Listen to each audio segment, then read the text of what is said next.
Respect from one expect respect from one expect respect from one expect respect from one expect respect from one expect respect from one expect respect respect from one expect respect from one expect respect from one expect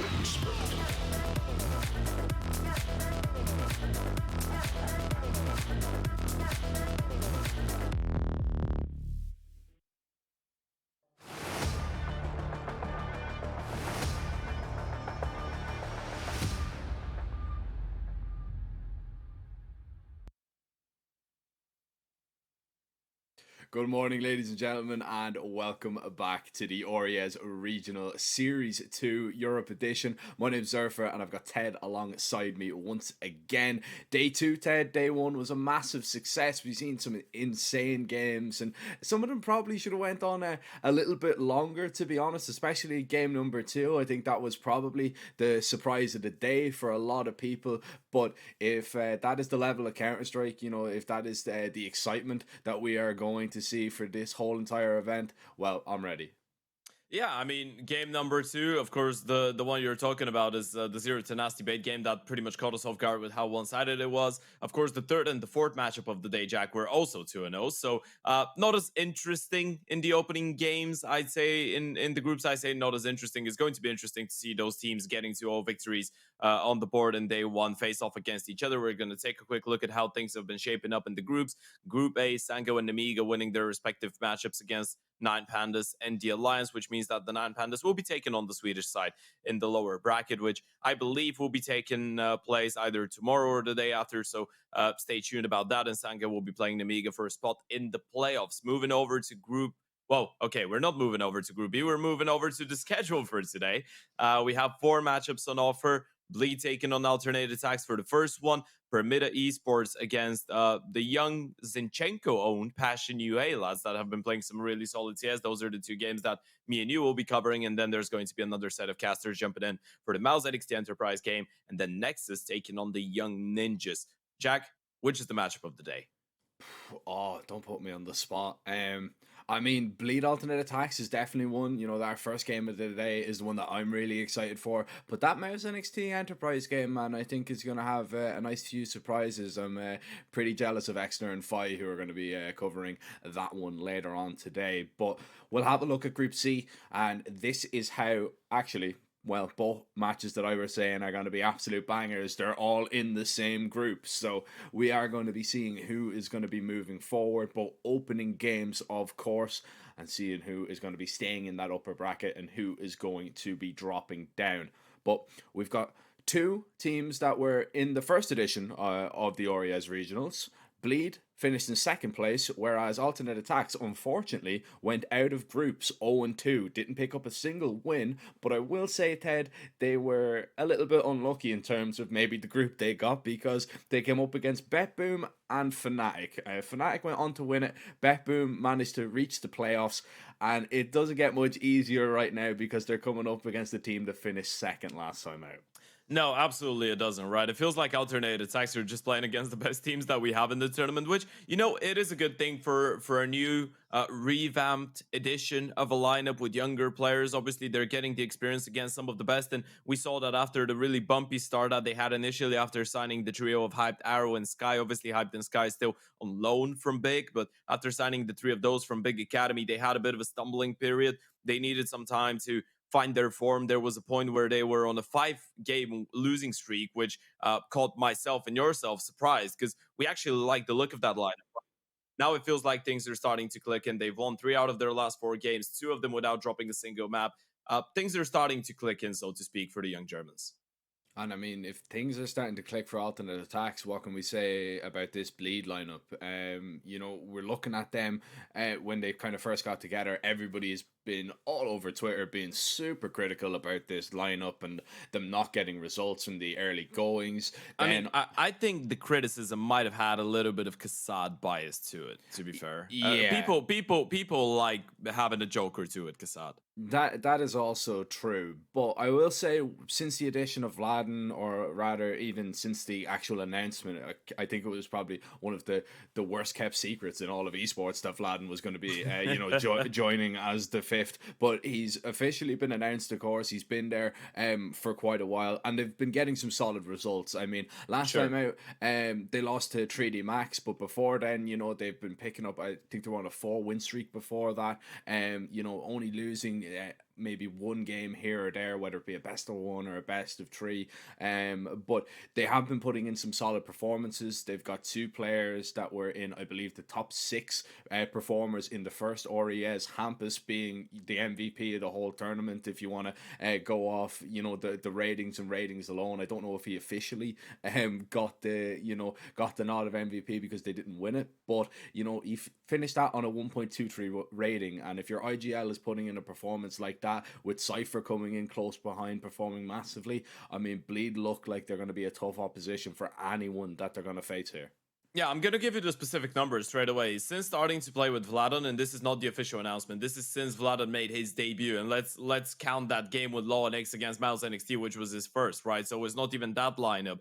They played 19 best of threes and they've won 14 out of them. If you don't want to count that Mouse NXT game where they still had Law and X and Cypher wasn't playing, they played 18 and they have won 14 out of them. So win rate has been going through the rooftop. Blade have been looking really solid. And one of the reasons, because of which they've been able to produce so many victories, Jack, is their extremely deep map pool, right? They're playing all 7 maps. We're going to move into the veto. And this is where it usually gets interesting when we're talking about Bleed, right? You can't really catch them off guard on the map, even if you're trying to.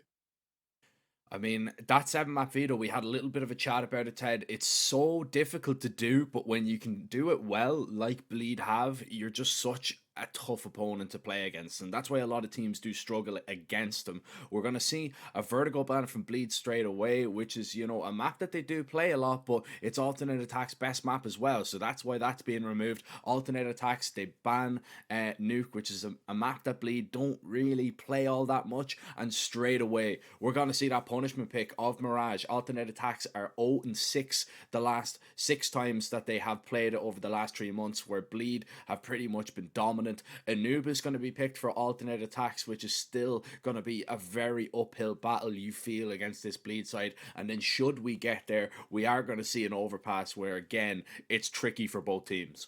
Yeah, I mean, it could be looking a little bit awkward when you're just a normal person tuning into that game and you see Bleed removing a map that they've played 5 times and they've just lost once, right? But then you look at all the possibilities that playing all 7 maps provides to a team, right? You can just focus on what's the best map of the other team rather than just looking at yourself, because you're going to be comfortable with most things. Obviously, Mirage is going to be an obvious punishment pick, and if you're wondering why alternate attacks don't remove that and leave Nuke in, well, Nuke is a map that Bleed have played only twice, but they've dominated both times and they've looked extremely solid. So no matter what was going to happen in that veto, Bleed would have had a pretty obvious punishment pick going into it, and that puts alternate attacks in an automatic disadvantage.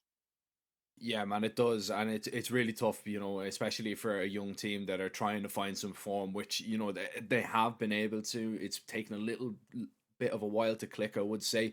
Arrow's been in there for 2 months, but Hyped and Sky really only kind of joined a month ago on loan from Big, or from Big Academy, I suppose. But they've seemed to find the right formula. I wonder, is this just a little bit of a bridge too far today? This is really gonna kind of be a good test to just see where alternate attacks are going to be kind of sitting and matching up against maybe some of the upper echelon of the tier 2 scene, and see if they are going to be able to maybe put Bleed on the back foot early. It's an A play. Jungle control going to be taken straight away, not contested by the CTs at all. as it's just going to be a 5-man retake from CT for alternate attacks as they will make their way forward. Kit in play, flashes over, and they need to find some of these kills right now. Nothing being spotted just yet until the first connector player falls. Favin makes his presence known, at least towards Palace, as it's a little bit of a mess on the site. The smoke and the bomb causes a little bit of confusion, but order restored from Bleed as they take down absolutely everybody. And I mean, alternate attacks, they managed to get out onto the site, but once Bleed have so much control all around A, it's just going to be so difficult to stop them. It was a great understanding shown from Bleed on when they had to actually go into the fights, right? You see a lot of teams get that completely wrong. Some of them over peaking initially when the CTs are making their way onto the bomb side. Others just taking too long in allowing the CTs to deploy that smoke onto the bomb and try and stick it with the kit. Bleed just picked the perfect moment, right? They just waited for alternate attacks to clear the bomb side, and then before they even realized that they could go for the defuse, it was just Bleed players peeking from every other direction. Multiple angles, really hard to counter. So now you're looking at the Fuiko for the alternate attacks lineup. Bleed have been showing some pretty solid game, and that's the reason I wanted to actually highlight that pissed around and the way they realized really nicely when they were supposed to trigger the play. You look at the way that they've been approaching their games, and obviously they needed some time to get used to playing with Vladan apparently and build up the structure, because Vladan is a bit of a different player than Lonix used to be. He's had to go through a little bit of role changing himself, right? Being a lot more supportive now, especially on that T side in comparison to some of his previous teams. We all remember on High Nation, he used to be the big star of the team, get all the freedom, especially on T sides with the rifle. Now he's a bit more supportive, but they have started to look pretty fundamentally strong in recent times. Hampus not looking too strong on that back 10, but it's of course just the pistols on the other side, so no issues, no real issues. Ooh. All right, that's a nice little 4K from Cypher early on, farming up the cash. We are going to get to it later on when we get onto Anubis, but Cypher's been playing some extremely sharp CS recently. Both himself and Hampus have been putting some great numbers. Obviously being the two rifles that are requiring the most space on the team, the two players requiring the most space, and a lot of support work being done for them to be put in the positions to perform the way they are, but still game changers. In that sense though, game changing in the way that the money is going to be working in this round. We're into the first buy round. Guns for the CT side, and Bleed looking to go with an off spawn A execute.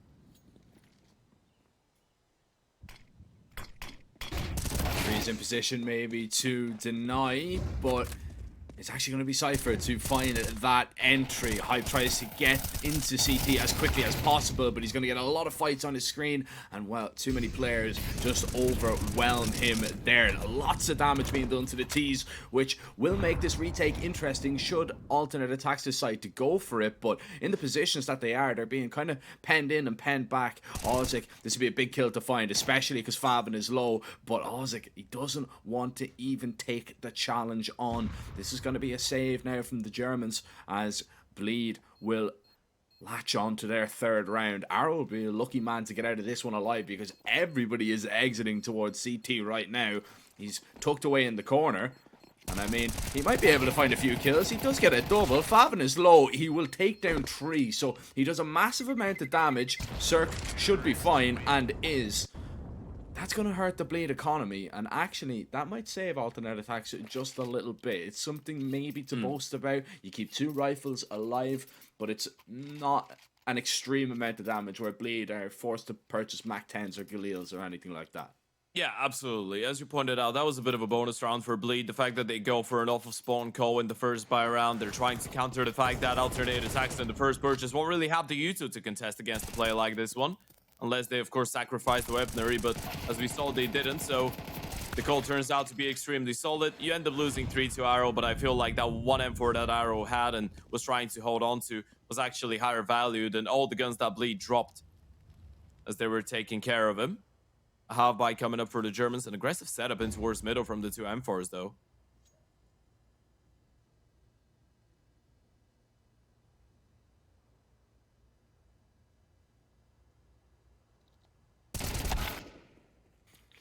One of the M4s just peeks right deep into Hampus, and that's going to be an entry for Bleed.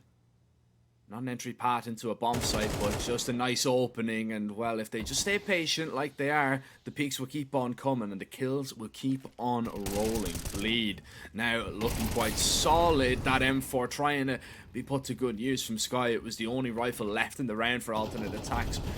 Kills one. Dinks Hampus down to 3 HP. Freeze just gets overwhelmed on the bomb site. Didn't know really where to look there. And Hampus does give away his life. And an AK acquired for Arrow, but I don't know if he's going to be able to do too much with it. I think the golden AK will just be a golden gun to save into the next round. It's looking like it's going to continue to be the perfect start. 4-0. Alternate attacks, Ted. It's still very early. I don't want to say they're in trouble, but they need to start maybe at least making these rounds a little bit more competitive. I know this one was just an eco, but on the gun rounds, you know, we've only seen one of them, but they have been walked over. This is now the time that we need to see an AWP brought out, maybe Bleed stopped early. Most importantly, though, finding an opening kill, because Bleed have been quite good at doing that. Yeah, they have. I feel like the protocols for Bleed have been a little bit better than even the initial fights. You spot out the 2 M4s in towards middle. The exchange doesn't really make a difference, but still you were able to refrag efficiently. And then you can see them instantly realizing that they could start scaling in towards the A-bomb side the moment that they spot the 2 rifles in towards that middle portion of the map. So it was always going to be extremely difficult for Freeze being stuck towards the back of default with just a solo Digo to do anything, even if Faven didn't clear him out as efficiently. It is too early to talk about it, though, right? I mean, we're just about to see the first buy round for alternate attacks, and Bleed were really able to shut them down, I guess, in the first buy. You just go for an off of spawn call. You go for a straight up A execute. If it works out, that's going to put a delay to that CT side game plan for alternate attacks for a little bit longer.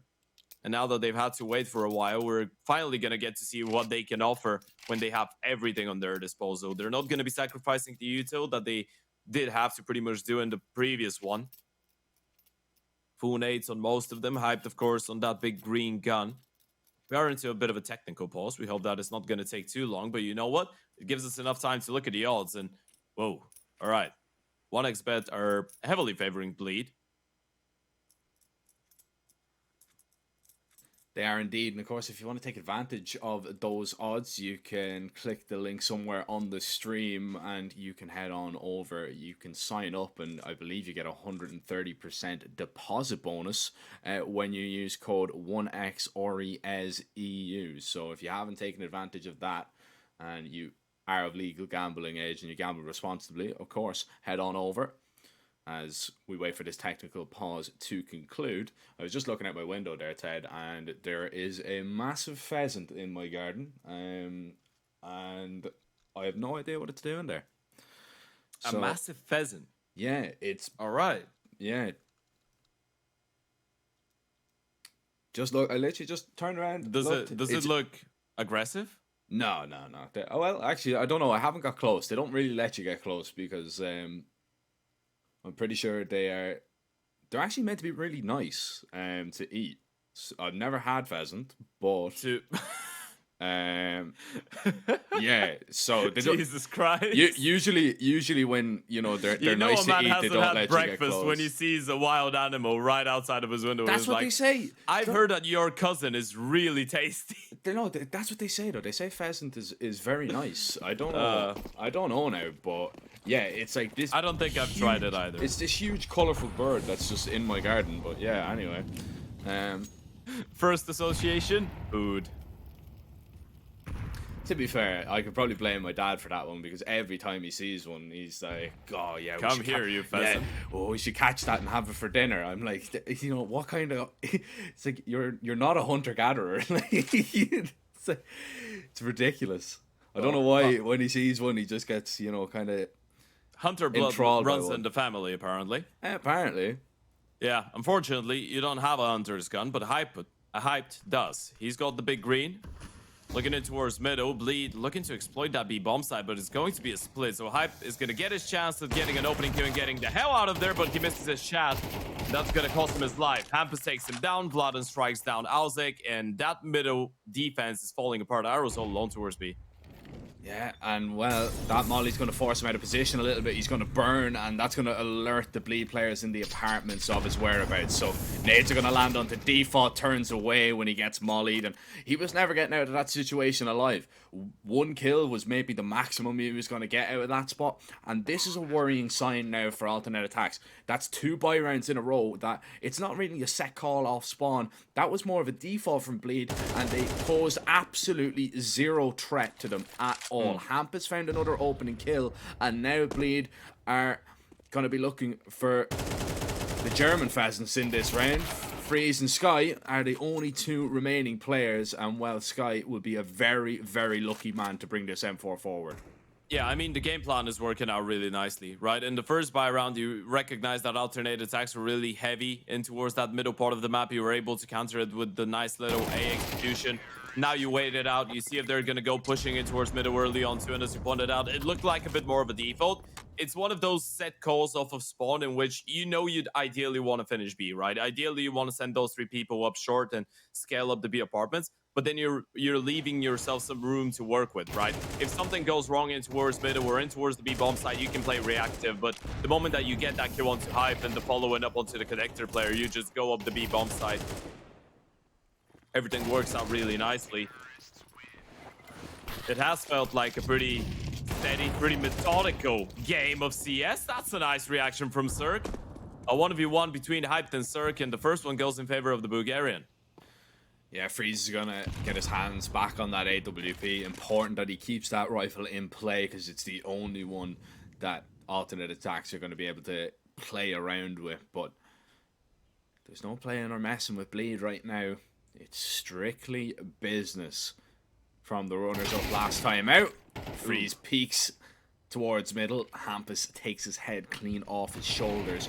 And alternate attacks now need to maybe hope that the pistol and the SMG can cause a little bit of chaos, which it just might have done. Deagle up close doesn't connect on a kill. It's a lot of damage, which will help out Arrow just a little bit, but once again, he's been mollied out of position. Cirque is going to jump back. I wonder, actually, did he spot Arrow there? Leader just taking necessary precautions, just trying to figure out where he is. They've cleared all of A. They know he is over towards B. That's why they're not heading there. And Arrow is a dead man for sure. This is going to be 6-0, Ted. Yeah, and you can see how disciplined they're being, right? Cirque spots out the Digo, he tags him down, so he knows that he's low officially, but because of having the bomb on his back, even in the 4v1 against the Digo, he's not even facing. And he's not even in a position where he can give his gun away realistically, right? He's in short, the Digo's in towards Scar, but they're just being extremely disciplined right now. This is looking scary for alternate attacks. Bleed already on fire. Looking pretty much unstoppable on that T side. Alternate attacks need an answer, and they need an answer quickly. There's the replay of the good opening kill by Cirque. He's been getting quite a lot of criticism about not being able to connect some of the shots that you would expect an oper of his caliber to be getting easily, right? But the start so far on Mirage has been anything but negative. It's been quite successful for him and for the entire team.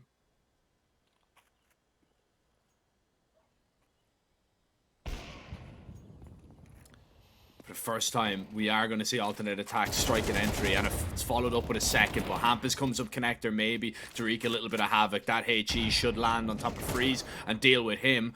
Hyped, just trying to lock Vladen in, but that is easier said than done. Hampus creates a little bit of space for himself with that smoke, but he's lost his teammate, and now Hampus is completely alone. Alternate attacks just need to make sure Hampus doesn't get out of this situation alive, which he does not. And finally, the flames of bleed are extinguished, and alternate attacks hold. Yeah, this might be the first time you're forcing Bleed to play a default, and this is going to be around number 8, right? Once again, they just had a pretty set idea on how they wanted to approach the round, and it's really nice to see that the alternate attacks, I guess, reactions were good enough to finally deal with it. Nice job done by the AVP of Hype, shutting down Cypher on the initial peak, winning the fight against Cirque as well on the rephase. The moment that Vladen gets a double kill, this gets a little bit worrying, but still. In the 2 versus 2, great work by Arrow on the double kill to make sure that finally Bleed drop around. But again, I did say they were going to be forced to play a bit of a default. It is looking like another set call in towards that B-bomb side, with just Hampus lurking in towards the top of middle, and he hasn't been seen. He might get a free kill out of this one. They had no idea he was out nearly. gets dropped down, but does a whole lot of damage to the second player too.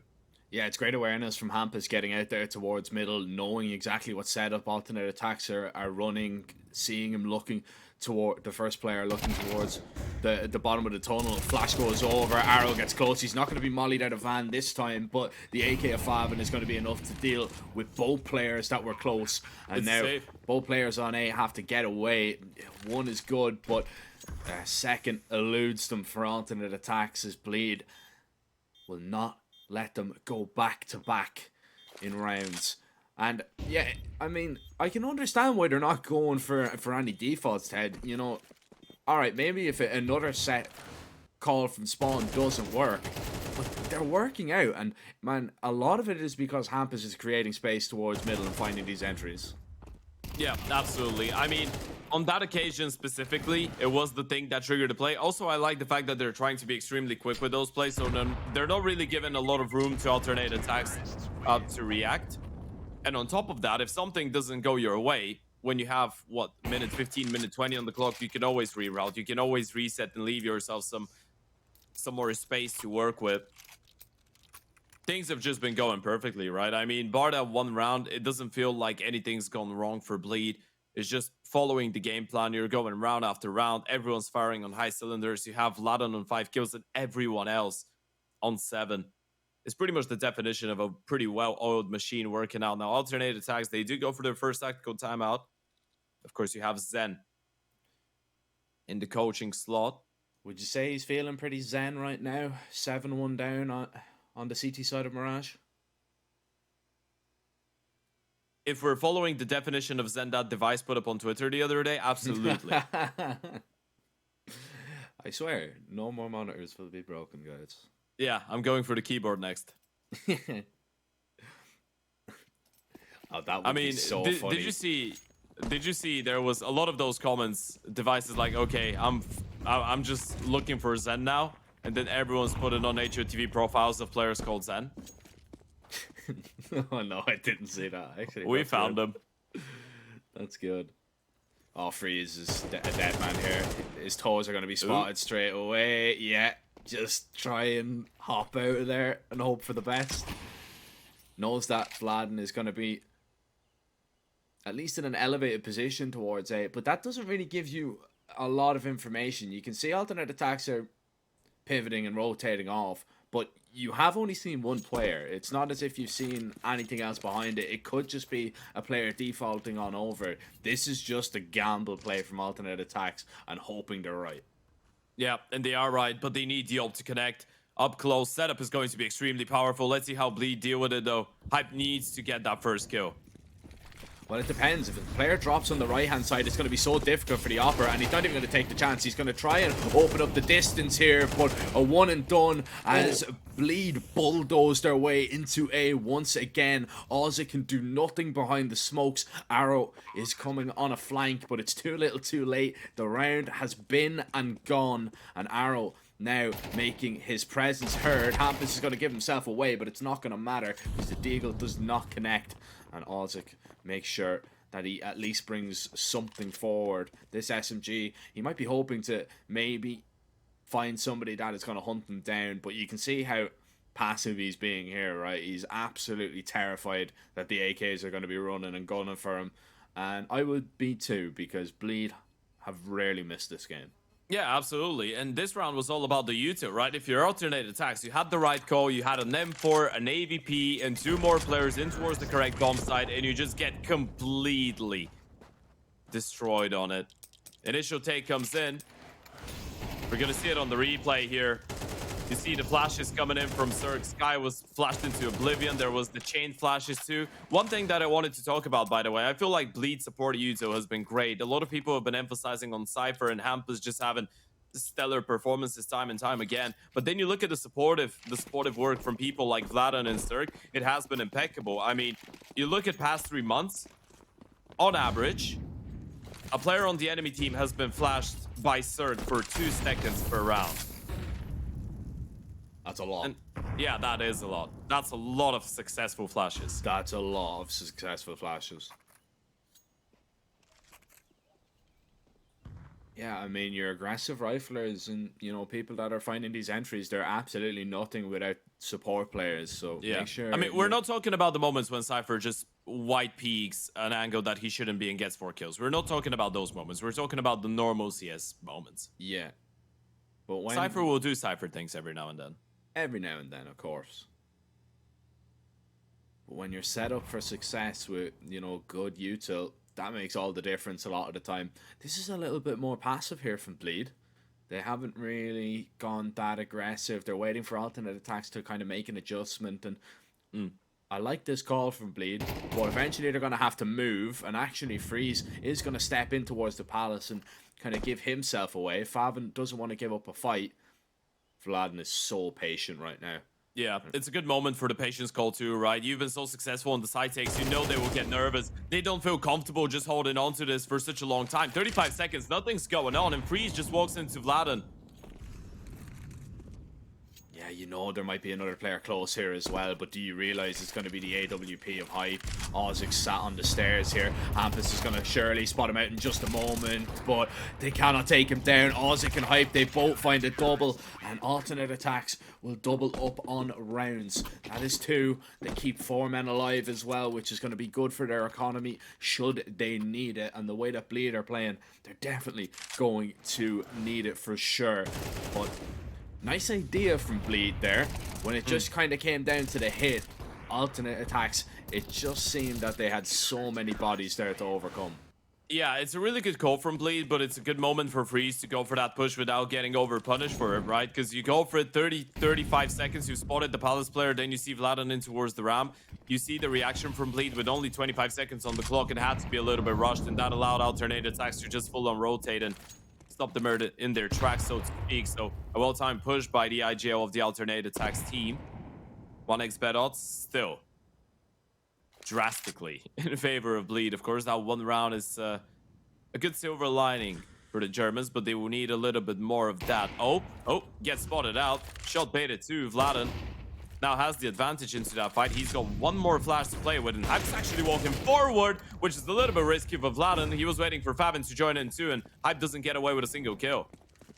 What's the reaction going to be? And it's fight towards middle here for the CTs. Hampus is in a little bit of trouble behind the boxes. The flash comes in. The nade lands on top of him, but he's just going to weather the storm here. He's not going to move at all, nor should he.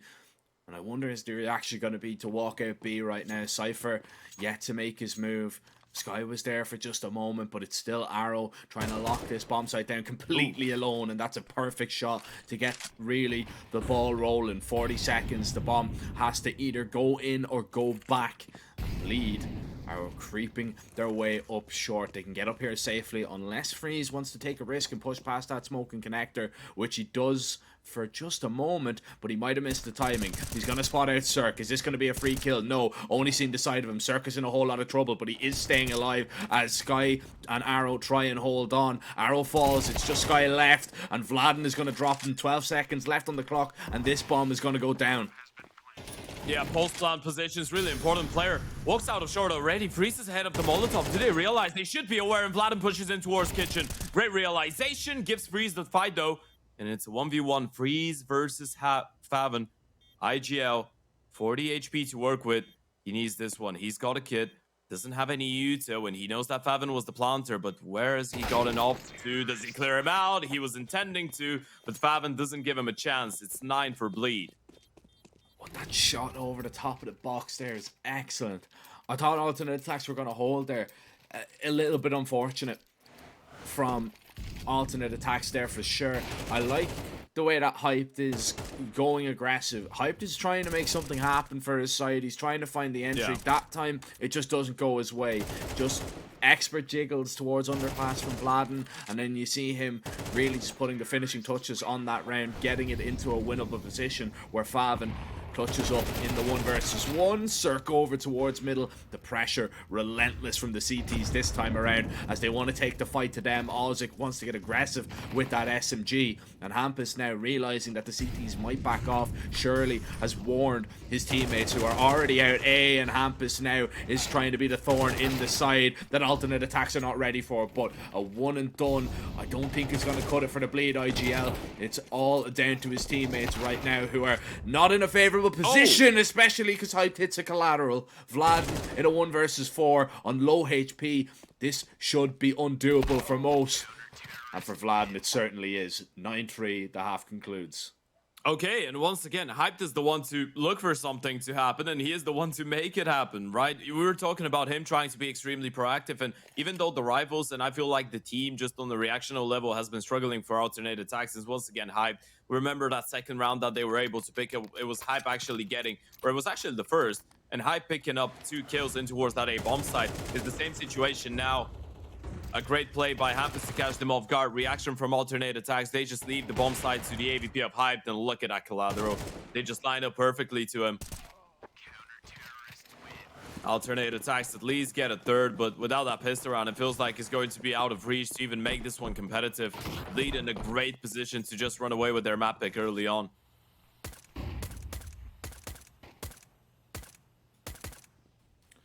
Pistol is a great place to start for alternate attacks if they're going to make this one competitive. If they fall in this one, they could be in trouble. Great shots from Cypher there. The body tags and trails up to hit a headshot, and he goes back for a little bit more, but there's a lot of players now out A that he has to warn his teammates about. Alternate attacks are going to have this control.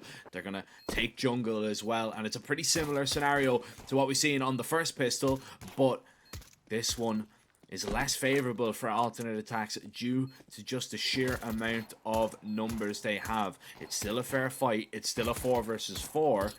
But they need to find these kills, Bleed. They need to get a smoke down on the bomb, as they will do exactly that. Arrow down towards the palace. Vladen with a double. They know exactly where Hyped is. Faven can just stick this. And even though Hyped collects a kill, it's not enough because Vladen is here.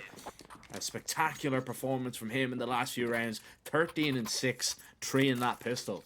Oh, what a showing from the Serbian. He's a bit more of a supportive element on Bleed, but it doesn't make a difference when he gets to shoot heads, and we know that he's really good at shooting heads. Look at the replay again. Cypher getting that first kill, then gets caught off guard, and it did look a little bit scrappy, but Sir getting that kill onto Freeze was key. Vladen with a great reaction onto Arrow. Lovely follow-up onto Sky, and then the third one was just the cherry on top. All of them headshots too for the Serbian. Forced by Justified for alternate attacks, and it's going to be a B play, but they will have to wait out the Uto, and once again, they're going into the Dragon's Den. They're going into Vladen's bomb site. This HE, if he throws it, will be an early warning sign. He's going to be jump spotting, sees one, shucks that HE and tries to get away. Smokes, flashes, Hampus trying to set up to help Vladen here as he just gets absolutely destroyed by Alzik. A flying Mach 10, always difficult to deal with from that position, and that is a perfect call in retaliation to losing the pistol. Alternate attacks are not out of this just yet. No, absolutely not. And this was a great response, something that they needed. A straight up B play. Protocol Util by Vladen was good. He was able to spot them out early on, deploy that bench smoke. Hampus, if he gets that kill and backs off, then maybe there was a chance, but he gets deleted. Vladen from a jumping, flying, I guess it's a better word to use in that scenario, but a flying Mach 10 of Alzek. No real chance given. I mean, if you're Bleed right now, you're not feeling too disappointed in this one. You don't really feel like you got given a chance into the round, and this is what alternate attacks needed. All 5 survive. They get a flawless win onto that T side. Gonna see it on the replay here. Arrow with a great kill, and yeah, this was the real difference maker. Vladen was fairly dangerous towards that position with the MP9, but Alzik just dispatches of him from the Mile High Club.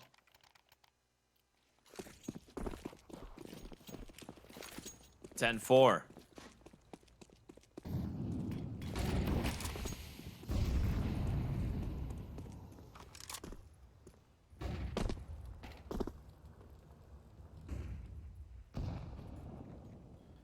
boost under. I don't know if it was spotted. I don't believe so. And Circus just going to sit here. This is going to be a nasty surprise for Freeze, especially when it's combined with a peek from Cypher. Oh, Cirque gets 2 quick kills and tries to back on away, but unaware the hype was close and ready, waiting for him to get back. They know Hampus is trapped towards under. He's just going to be burned and naded out of there. Cypher's still up close, and Hype can't believe it that Cypher would still stick around in there with that M4. He's going to shut him down at least. And alternate attacks down to just 2. Quite split for the minute, but still with the bomb. And both on SMGs. Although there is only one rifle now in the hands of the CTs. And that is still in the midst of Cypher. And we look to be in the midst of maybe a B-walk. Ozic is going to be able to get out safely. Vlad just playing behind default. Not enough bullets connect. Sky thrown into a 1 versus 3 where he eventually cleans up that kill on the site, but it's just not going to be enough. Bleed are going to be able to respond instantly once again, and that is worst case scenario for alternate attacks. It means they have to force this round. If it goes wrong, the game's over.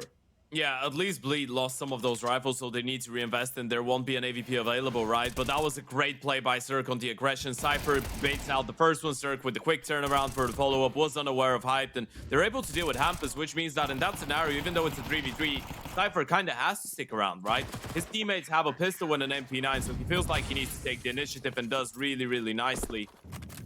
Horse bike coming up, an AVP for Hype, though. And it is a glass cannon. That might catch Bleed off guard. You've just lost a round on the T side without a bomb plant, and you have a big green going into this one. Let's see if Hypes is going to be able to put it to some good use. A quick walk in towards Connector, and Cypher needs to be extremely careful. Hampus finds that kill over towards B, sees nothing behind it when he mollies and peeks. Favin up close. Is Sky going to clear out this angle? That's what it's really going to come down to when he walks out, but he's waiting for the connector contact to be taken here. There's Cirque, now he has to swing. Sky gets 1, but Cypher still up close. Hype with this AWP. He's flashed and mowed down. Ted, the support util coming in to action and into fruition once again. As now Freeze left in a 1 versus 4, and Vlad and just that bottom connector ready, waiting to receive a head on a plate and maybe the map on a silver platter as well. 12-4 alternate attacks look down and out. Yeah, the level of communication on Bleed's team is just really, really nice. And you could see that in this round too, right? Cypher is in a whole lot of trouble. He gets flash, he gets, what, double, triple peek? Cirque immediately takes the initiative and goes for the peek from CT to help him out. Gets the first kill. Yes, he gets refrag, but that baits out the player from Palace. There was the response from the MP9 and Vladan to close it out later on. Bleed just not really allowing alternate attacks to feel like they have a fighting chance here, right? If you're alternate attacks, you don't necessarily feel like you're doing anything wrong. You just feel like you're getting bested.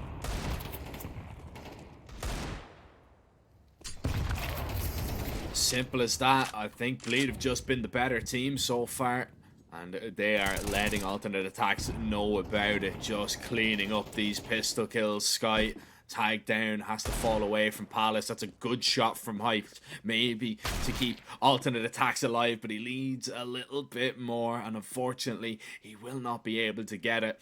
It's down to just 2, Sky and Ozic. Can they save themselves from a little bit of embarrassment on Mirage on map 1? With a minute left on the clock, they'll continue to creep forward, but you've got 3 Bleed defenders waiting around every angle. Favin tucked underneath the balcony is low.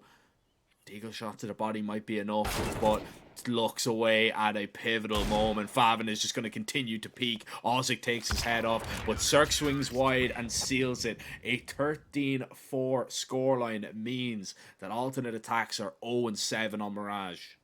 Yeah, 0-7, and it doesn't look like it's going to change if they keep on playing against teams that play to the level like Bleed have, right? I mean, you're looking at that score for alternate attacks. You could say that you can require a little bit more from the Germans when it comes down to their Mirage, but we always knew that this was supposed to be a punishment pick. On the other hand, though, we can focus on how solid Bleed looked, right?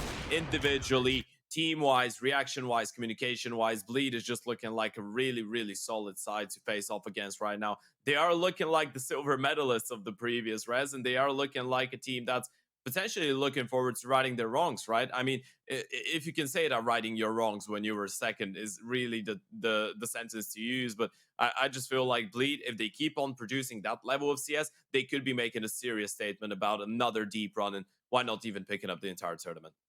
Yeah, I mean, look, we knew that one was going to be a punishment pick. We just didn't really know how punishing it would be. We hope that the mentality of alternate attacks hasn't been, wobbled too much by that one. They Sure. still have an Anubis. It's a good map for Bleed, but that is going to be, I feel, just a little bit more competitive, and we will probably see what kind of level alternate attacks are going to bring to this event off that map and that map alone. But we have to wait a little bit to get there, ladies and gentlemen. We'll be sending it to a short little break. We will be right back with map number 2 in just a moment. 1xBet and Eva Alfie present betting on all esports events on the website and in the 1xBet app. 1xBet. Play with Eva.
changing quickly. Sector clear. Copy.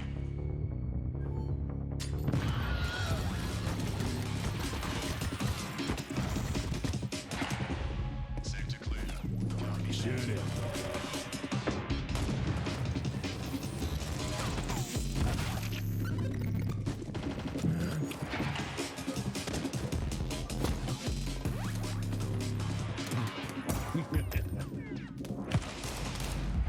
The world is changing, but one thing remains the same: victories with 1xBet.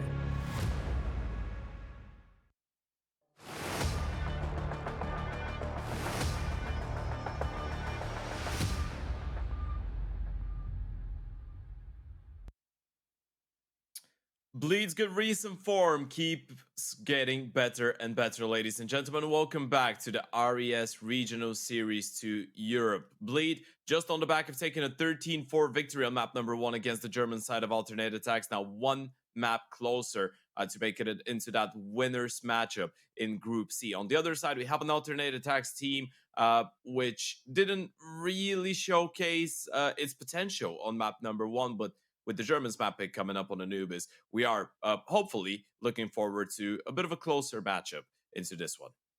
Yeah, I think so. I think we are definitely going to see at least Alternate Attacks make this one competitive. Sure. Bleed just look dominant throughout. The one thing that I will be a little bit slightly concerned about is that you do have a lot of young players on this Alternate Attack side. So being on the receiving end of a 13-4 can sometimes, really upset your mental. But if you're kind of going into that map one realizing that, all right, this map has just not been good for us. We're expecting to lose it. It doesn't really matter what happens on that. We just need to be strong on map 2 and 3. They should be fine. And I think, to be honest, that might be the mentality that they've gone into this veto with once they've seen Mirage being picked against them. But we need to see a vast improvement. We need to see, them put a stop to Bleed just prying open entries, especially Hampus. Hampus was creating a lot of space. He was really just kind of pulling the strings for Bleed to really kind of put a perfect T side on the board and make sure that they actually just ran over them on Mirage. That cannot happen on Anubis, because you know yourself, Ted, if especially on Anubis, if you're creating space over towards middle, if you lose that part of the map early on, if you lose that part of the piece of the puzzle rather, that map just becomes incredibly difficult really to play, and you just cannot get that quick rotation through middle, so your sights just become incredibly weaker, and then Bleed will just take full advantage. But it really kind of depends what kind of alternate attacks we are going to see. Is it maybe the one that we're expecting, or is it just going to be an absolute Bleed dominance performance that maybe possibly could be the case? As you pointed out, it's not just Hampus. You need to be taking Cypher into account too. I feel like recently, obviously for Bleed, it hasn't been the cleanest of stories on Anubis whenever they've played. A lot of overtime affairs for them in the last couple of days when it comes down to Anubis. Most of the time it has been their decider, and there's been a lot of crazy overtimes against teams like 3D Max, like Koi.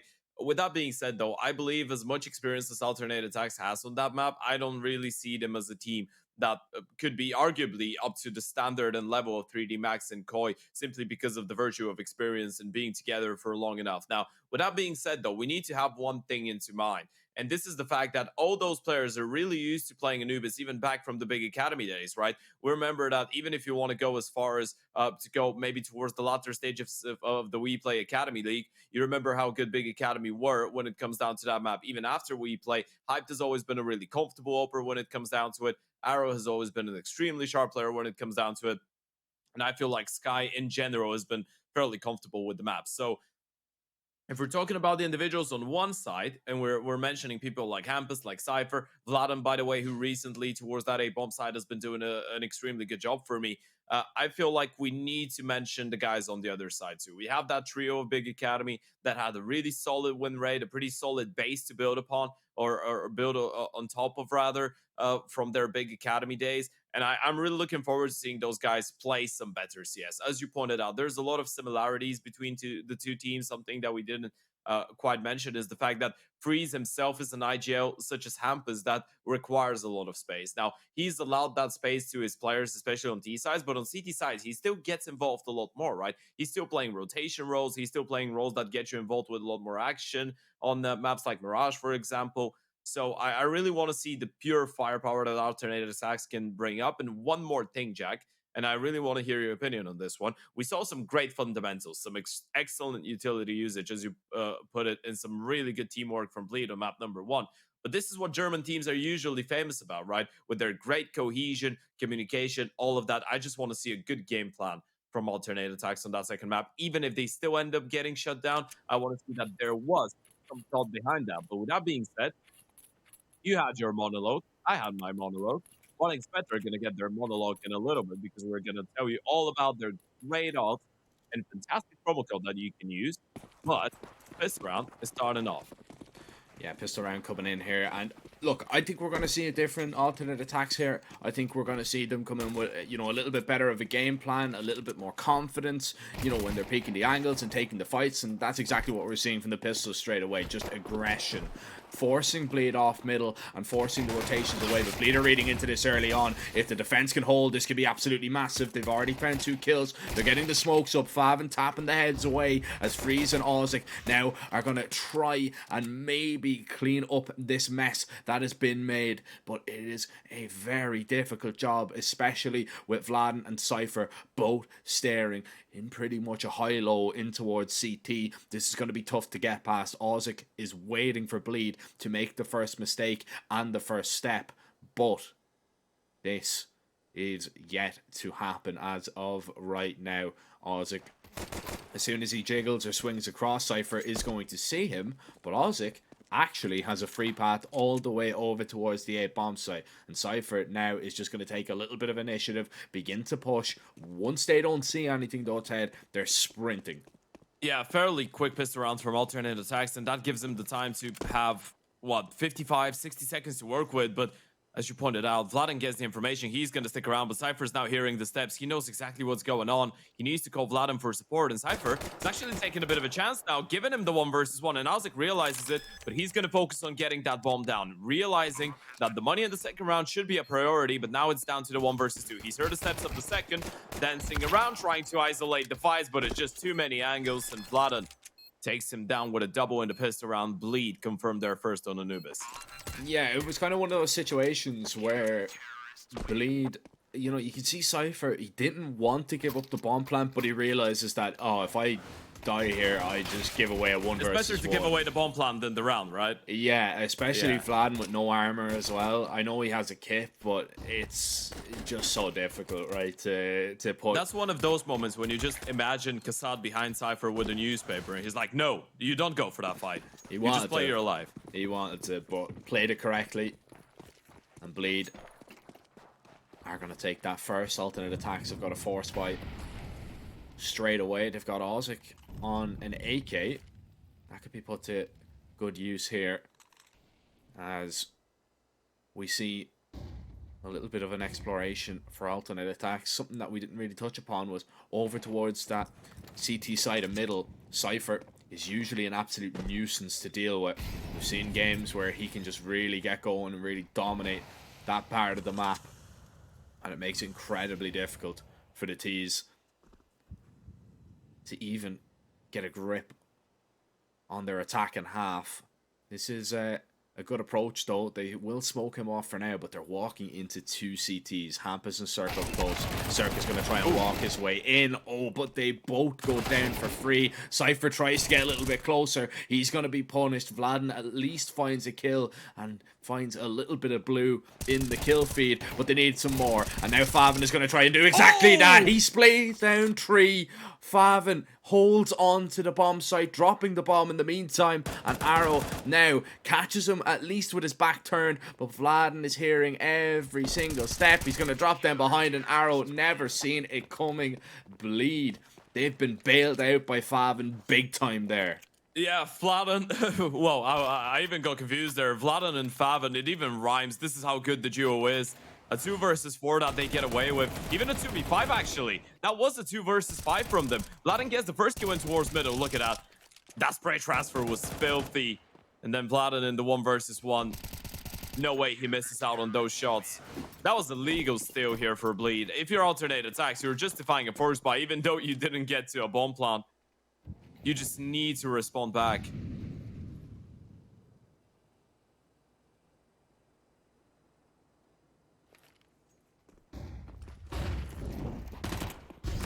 Respond with a B pop. Sir completely blinded as he tries and makes his way in. It's Favin once again looking for another multi-kill. This time he's out of bullets though, and there's still T's on his screen. Cypher up connector at least claims the first, and he will get the second as well. Alternate attacks try and pull a fast one there on Bleed, but they are ready. The rotations are good, and Bleed are quick to put a stop to it. Yeah, you see, once again, by the way, Bleed are really good at trying to cover their own teammates, right? You see Cirque in a pretty good position, and you're starting to wonder, okay, but why does he just pull the trigger on the player that's gone in towards the bomb side and doesn't try and line up the second and the third guy? That's because he wants to make sure that his teammates don't die from behind, right? He wants to make sure that he gets that first kill, stops the play, allows his connector players to actually get the kills onto the water tees coming out of canals, and then turn around and pick up the fights with the rifles. Taking a look at a 1xbet odds. If you can't call that one-sided, I don't know what the definition of the word is. Or the phrase. Yeah. I agree completely. Completely one-sided. Still, if you want to take advantage of those odds, and of course I can think no better place than 1xbet, head on over, use our code 1x or ESEU when signing up, and you can get 130% first deposit bonus. Jack. Give me that Irish accent spelling bee. I want more. Was it that noticeable? No, it's just really nice. You know, I was rewatching the VOD from yesterday. There was a lot of people in chat actually getting really hyped up about your Irish accent. Just being happy. They're like, Irish caster spotted. I'm a fan of it. Good to know. Good to know.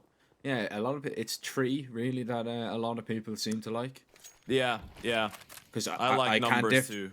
I can't And differentiate plants. between the two of them, so it's just Open to interpretation. yeah. Well, whatever you think I'm saying, that's what I'm saying. Well, I'm saying if Favin goes down here, this could be a little bit of a problem. But man, he is the anchor of all anchors, it would seem. Locking it down for Bleed once again, but Arrow will prevail in that gunfight and at least get something to boast about in a bomb plant, but he needs just a little bit more. He will acquire an AK, or excuse me, an M4, a CT AK, as Arrow still looks for a kill with a deagle. Sees nothing. I'm going to glance over that one, Ted. I'm just going to ignore it. Arrow looking to find Vladen and Cypher. Vladen is going to try and get on the bomb. Cypher just applying enough pressure right now. Arrow needs to try and take this fight and win it, but it's too little too late. Vladen just stuck it. Did not get off the bomb for love nor money. And alternate attacks cannot seem to buy around at the moment. 4-0. It's looking dangerous already, Ted, especially when we factor in this is the CT side for Bleed. Yeah, that's the thing. It's been an extremely expensive CT side. A lot of those rounds going down to the wire, a lot of those rounds actually needing Favin to bail them out with a nice multi-kill. Just a half buy and it guarantees you 4 kills in the bomb plant. But the thing is, it's roles reversed right now. Bleed are just happy with getting as many rounds on the CT side as possible. Deep cave smoke coming up. Of course, it is the meta nowadays. Makes it a little more uncomfortable for the connector player to actually operate around. And Vladen receives the flash to go for the peak, but Isaac shuts him down despite of being fully blinded.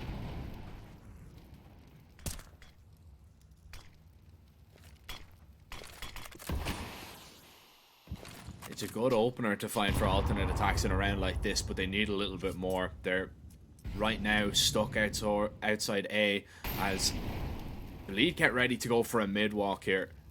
They are penned back by Molotovs. but they're getting aggressive. They want to try and take the fight to Freeze here. He needs to be so ready, and Spotted Hampus only is one. going to beat the first. Yeah, he's not going to see anything more as the CTs now are going to double back. The Executor's coming in over towards A, but Bleed have guessed completely wrong. They're hearing all the util, but they go the other way, and a little bit of confusion might just grant alternate attacks their first round. Bleed. The question is, do you want to go for this? I think you just save. You got this one wrong, and I think it's time to hold your hands up and say it. Yeah, that was because of the connector player, right? That was, I think, was it Alzek that just went back and threw one Molotov in towards the tempo position. They just get the kill onto middle. They hear the Molotov on B, and they just sprint back. And probably there was a lot of comms going on too, and they couldn't clearly hear what was going on in towards the A-bomb side. Then they get smoked off of camera, and the penny drops. You realize you've just made the wrong call, but you just cut your losses, as you pointed out. A lot of those most recent rounds have not been necessarily the cleanest ones for Bleed, so you want to hold on to the M4s. You still have some util that you're bringing forward too. You're going to be able to drop over a FAMAS or an MP9 to Vladen. You can put him on a buy. There's the replay. Ooh, it was a missed shot by the Ope. A bit of fortune there for Alzek to get that one. And Bleed in a sticky financial situation, but still, because of holding on to those 4 guns, we'll be able to have a pretty competitive buy round going into round number 6.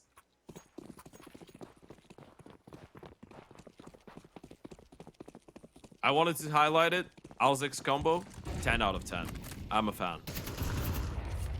Cypher was thinking about getting aggressive there. Actually, those bullets from Freeze might have just saved him because there's an op on the other side.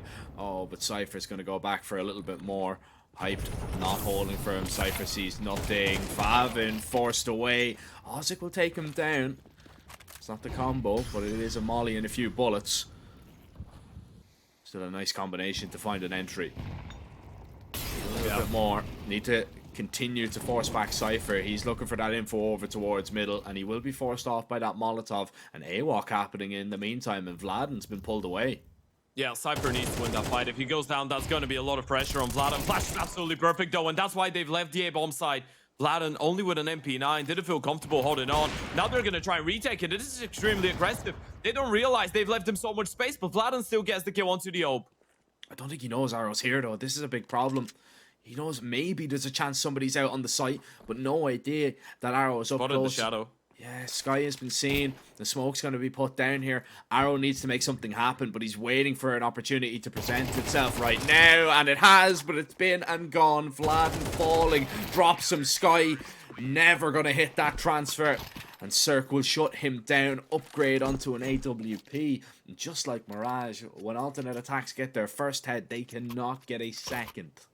Yeah, it's an insane response from Bleed too, right? You're just realizing what you have to work with in this round. You're realizing what your possibilities and your options are. You're just grouping up. That was a great decision once again. And they did it early enough for them to have enough time to actually go for that flash peek towards middle, set up Cypher for the kill, and then double back and respond. I'm still speechless about how Vladen finds that much impact with just an MP9, but he does what he does. And now Cirque on an AVP gonna go for that aggressive peek in towards the canals for the first time. Breeze gets punished in the meantime in towards middle, and that aggression from Bleed early on just paying dividends, but now they need to give it up. Yeah, I mean, if you want to play aggressive, the risk that you run is that the team's walking out on the site, but the rotations from Bleed are just so good. They're so quick. Look at Sky. However, Sky, he's beaten everybody. He's taken a lot of risk going all the way through these smokes, and he is going to wrap all the way through CT spawn, through the beach. He's going to have sand in between his toes, and he might have a kill for free. But Cypher, he's aggressive in towards A. So this lurk, this position, won't have much impact as of right now. And alternate attacks know that Cypher might be aggressive now. They definitely know. But this is going to force Cypher back, and he's going to get a horrible surprise in just a moment. Sky strikes, and Bleed now need to adjust. This is still alright though. Cypher gets the kill really deep. Sky's gonna be alone for a little bit of time. That's gonna give him more fights, but Sky wins another one. Cirque on the Ope catches the bomb on the cross. Now they need to pick that one up, but Cirque doubles up and doubles down. Even with the final one, Bleed quick enough on the rotation, and Cypher getting that one kill in towards the stairs is such a massive difference maker. Sky had the play, had the round in the palm of his hand, but he needed more than one kill. and it was just not offered to him. Yeah, I mean, talk about this aggressive peak from Cypher for a minute, right? Like, if he does what a usual A player does there in that situation, or somebody that's playing aggressive, they usually sit there. They don't usually peek that deep. So once Sky sees nothing on that A bomb site, I'm afraid They won't know. they're going to molly him, they're going to flash Yeah. him, and he comes away with absolutely nothing. And then the rotations are going to be a little bit later on. So it's going to be very difficult for Bleed to get back into that site. But because Cypher gets the peak and gets the kill early, that's just such a difference maker. Big play by Big Kai. That's how you can describe this one.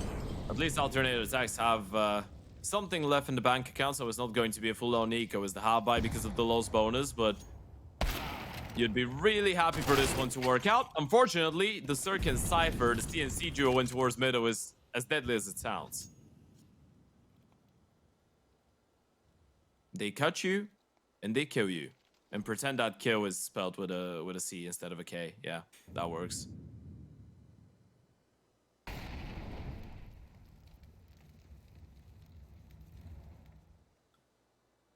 Alternate attacks, this is not the Anubis that we were hoping for as of right now. They're staring down a 7-1 deficit, and this is not completely ideal for sure. We were expecting at least something, especially on this T side of alternate attacks. But Bleed have just looked so good. They've looked dominant throughout. These pistols should be absolutely no match, especially a slow peek into an AWP of Cirque and Vladen. Then will just clean up the rest. And speaking of clean, it is near squeaky for Bleed. Vladen the only player to take damage in that one. 7-1. Desperate times, Ted, call for desperate measures. This is where you need to dive deep into the strat book if you're alternate attacks. You need something to go right. Maybe a pace change. Yeah. I mean, at times like those, it might not even be down to the strat book. You might just need something to disturb, right? Even if someone just goes crazy individually and something wild happens, then you get away with a round, you're still going to be happy. You just need something at this point. Even if it's chaotic, even if it's out of the book, and they will attempt the B play. Faven has been so good on those holes, but for the time being, he's rather focused on canals than supporting Hampus.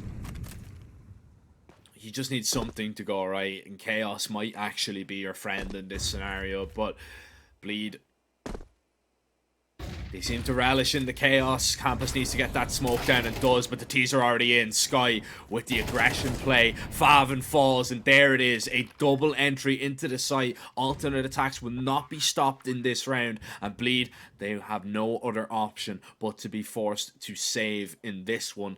But Vladen and Cirque are looking to at least peer into the bomb site. They want to lock them in. They know the money on the T side is low. They're not thinking about going for the round, but they want to make sure that unless they exit with 5 people in towards connector and canals, they're not going to be holding on to too many weapons for the next round, and this could be really dangerous. This could be extremely expensive. Yeah, it could. They've already netted 2 kills. Cypher has no other option but to open up the distance there. He'd love to go for that fight once again, but he unfortunately is too low HP, and Bleed, to be honest with you, they need the weapon as well. So 2 kills is okay. It's not the massive, monstrous amount of damage that they were hoping for, but there it is from alternate attacks. A set play really caught from spawn, a little bit of presence shown elsewhere on the map, and then they speed it up. They change the tempo, they get aggressive in towards that B bomb site, and this time it folds. Yeah, I mean, the initial B takes as well early on weren't too disappointing. I feel like it was just Faven getting away with way too many kills, right? But in that situation, Hampus gets destroyed from the first player running in, and Cypher gets punished in towards middle, going for that aggressive peek against the ABB. This is a great start now for alternate attacks. You're able to make it work on the B play in the previous round, and now Bleed early on. They're forced to go for an aggressive play, but it's one that will net them a lot of information, and Vladen and Cirque should be on high alert right after Hampus confirms that there's nothing happening in front of that B bomb site. it's a great reaction after losing your mid player. You lose that quick rotation to either bomb site. You just get aggressive. You find all that info. But the problem is you do not know about Freeze right now, who is taking a lot of space himself. It just depends on where he goes. And I believe he's going to go to the beach, Ted.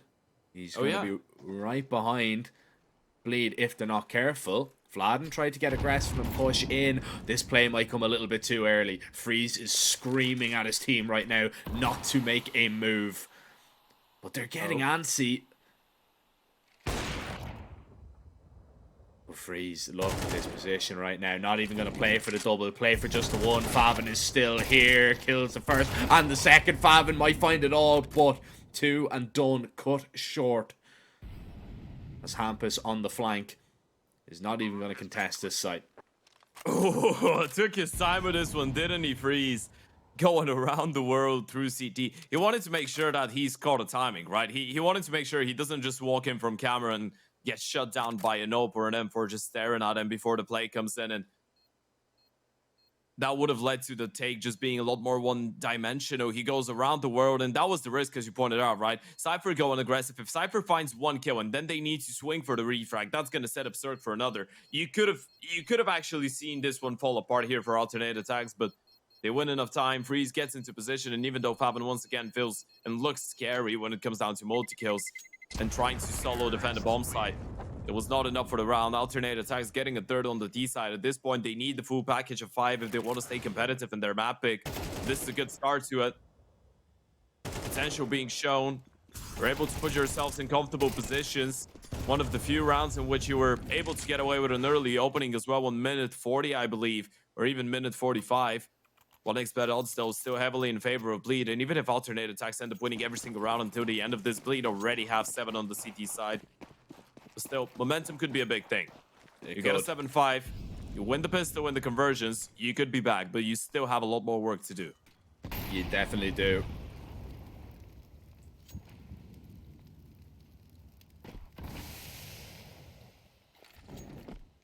And even though Favin is down to just an XM, it's still very dangerous should you make your way up connector. Cypher with the spam is hoping to land a few trailing bullets, but through that smoke it is extremely difficult, and especially when Freeze and Hyped aren't really giving him all that much. Still wants to kind of stick around here. This could go against him because it looks like alternate attacks are setting up for a mid play. I assume that Hyped is just going to be ready and waiting to flash his teammates in when they get close. But no flash needed. They're just going to contact in. This is perfect for Cypher, maybe, to get a double, which he does. He drops the bomb in his lap. He needs to try and get away. He's out of ammo. Now the flash comes in, but Hyped cleans him up with the Glock and needed that. They recover the bomb. However, the round is still in question. Yeah, absolutely. And now you're locked out of middle. Hype needs to fall back. Even if he wants to keep on making some noise there, he can just deploy that smoke. He's got the bomb. He can't risk losing that. An arrow making its way back, but they're unready for Hampus, pushing in towards the B lobby and into the alligator they go. Fab and Mo's down 1. Alzik with the refrag, but this is just falling apart once again for alternate attacks. A 1 versus 3, and Alzik would need something special with only 15 seconds on the clock. It's probably not happening. And he might even go down to Vladen. Timing is going to be key. Vladen is actually looking for him, and he's going to hear the steps of Hampus any moment now. But with 3 seconds, you got to make sure you don't go down after time. And he's been seen. Oh, no, he hasn't. But he still goes down after time. So this is a disaster. No money for Alzik going forward. Bleed on 8 on the CT side. The hole is just becoming deeper and deeper, Jack. And by the way, talk me through that Cypher confidence to even look for the 3rd kill. Look at him. He didn't want to fall back. He wanted to fight. I mean, that's just Kai, I suppose. He just wants to swing in, take the fights. He's a super aggressive player, and I mean, why wouldn't you want to find the 3rd there? You've already found 2. You know it's an offer. He's missed a shot, and Hyped will miss a shot once again, but he'll be able to rectify his mistake this time around. But flies a little bit too close to the sun, and his wings will fall off as he hits the deck, and his first half cut short. But Alzik is still doing the damage here. Hampus and Vladen seem to be wanting to make an A walk after this smoke is going to clear. Ozek still in a great position, maybe to find one. He's going to get early information. Vladen, he's going to come clear in this angle. Ozek crouched, but Vladen just absolutely destroys him. Cirque in the meantime as well connects with that AWP. It was looking so good for alternate attacks, and then in the blink of an eye, they're a man down. Yeah, suddenly you just feel like you have no options left, right? You lose your player in towards the A main. Cirque cuts off the middle presence, and now you just need to wait out that smoke and challenge Hampus on the other side, and he's going to be playing an off angle. Needs at least one kill. One and done is good for Hampus right now. First one is a free one. Arrow goes for the swing, and that's the kill. It's a 1 versus 2 clutch. He's got a smoke, a molly, and an HE to work with, but rotations will be quite quick. Failed smoke as well. That's going to be of absolute no use to Arrow right now. And as soon as that molly burns out, he realizes he could be peaked from heaven, but it's a little bit closer to home he needs to be worried about, because Vladen has walked on him, he's dropped him, and Bleed have completed a 9-3 CT half on Anubis. Alternate attacks were hoping that their T-side could at least bear a little bit more fruit than it actually did. And instead, it looks like they've come away with sour grapes again. Yeah, they're just bleeding out right now, alternate attacks. Even in the rounds that it feels like they have the good, I guess, better position. Hype felt a little bit rushed there to even push through the Molotov to try and look for a follow-up. Probably didn't expect the second player to be up close. But then the reactions mid-round from Bleed have been extremely good once again. The double push in towards main. Cirque just leaving that B bomb side and covering middle for them. And that mushroom on top of the A bomb side too. Something that we couldn't miss out on. We had to see it on the replay. It was quite a key part of the round. Of course, unironically, it actually was. Made it a lot more uncomfortable. Pistol round though, coming up. Cypher with the opener, and Cirque responds back, but Freeze is still there. They're trying to keep him in this, and he gets another. I mean, they get a few kills, they trade left and right, but they still need to find a little bit more. Vladen is very lucky. He's just missed the timing of Sky coming behind him, but needs to go a little bit quicker because Sky has he's realized knife out. Yeah, He's heard realizing this, but doesn't matter. Sky, he hits that headshot, and now Faven thrown into a 1 versus 2. Sky is going to play first. Faven crosses safely, and Sky did not see him, and now alternate attacks are getting worried. You can see Ozek, he's going over to B, thinking that it's the opposite side of the map. They've no idea where Faven has gotten himself, but the defense is still completely split, and Faven, he's forced to make a move first. Yeah, but he spotted the A main player, right? And he knows that he wasn't seen. They didn't spot him out, cross even in towards that A bomb side from middle. So Faven now has a 1v1. And if he wins that, he's going to have plenty of time to get that bomb plant. And still the round will be on, but Sky stands tall. They absolutely needed this pistol round alternate attacks. There is a world where he just catches the perfect timing there and catches Sky as he's turning away, but that doesn't happen. And alternate attacks will claim that CT pistol. Much needed. No retaliation here from Bleed at all. It is just going to be the straight up eco from them. They've got 2 deagles in the hands of Cirque and Faven. Still could do a little bit of damage, but you'd fancy alternate attacks chances in this one to claim 5 before we really get going in this second half. Ooh, that nade will hurt.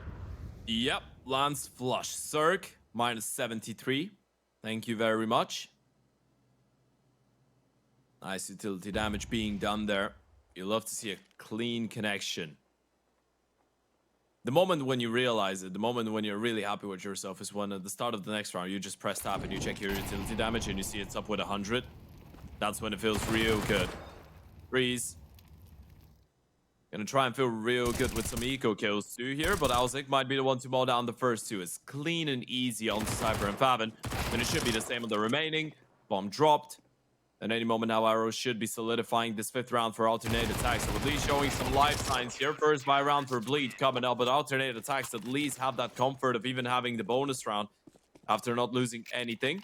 Maybe something a little bit more aggressive now in store with the 3 MP9s. Yeah, maybe something aggressive, but that might play into Bleed's wheelhouse in terms of if they want to go aggressive over towards middle. We know what Cypher can do there, not just on the CT side. We know that on the T side, if he wants to take control of that fight, he can definitely do it. But this one seems to be just a call out of spawn from Bleed. These were working time and time again for them on Mirage. And, well, why change it up? The game plan was working on one map. Let's see if it is going to work this time around. Arrow gets that smoke down, gets close to the smoke. And he's in a really good position maybe to get one, but Nate opened the smoke. Here comes the swing, and Cypher is just going to do things like that to you. Arrow, you can't let that happen. Flashes in. Cypher keeps on pushing forward and gets a second. This is the round. Now you need to call it off. You need to say if you have one of the M4s and an MP9 in the mix, but look at Hampus. He's already on the prowl. He wants to make sure they don't hold on to anything. Bleed looking for the complete another shutdown of the CT side economy early on, and Hampus gets it in the form of another one. It's just hype left. You might get that kill onto Hampus, but now he's been spotted out. 1 AK saved up. It's not going to be a great result. And look at Bleed. Look at the players just leaving the bomb, starting to run in towards him. They're like a pack of hungry hyenas. And they want to tear the lion apart. Hyped. Might be good for the save, but this is just one gun jack. What an insane response from Bleed, and what an entry from Cypher. Again, unstoppable. There's nothing really you can do about that, right? I mean, like, I feel bad for Arrow. Like what can you? It wasn't. Do It wasn't about even that? on the initial break of the smoke. By the way, the smoke was fading back in. He And just swings Cypher in just through it. hits a perfect counter strafe. Yeah, it's actually insane. Yeah, Actually sees him for a insane. split of a second, stops, and kills him. That's the danger with him, though, man. He's so good at hitting those counter strafes and the aggressive flicks. He just loves peeking. Just loves peeking people. Well, you can see why. He's quite good at it. Alternate attacks, bonus round. Not ideal. Doesn't go your way. You've got the heavy artillery, so to speak, now. You've got all the guns you could hope for.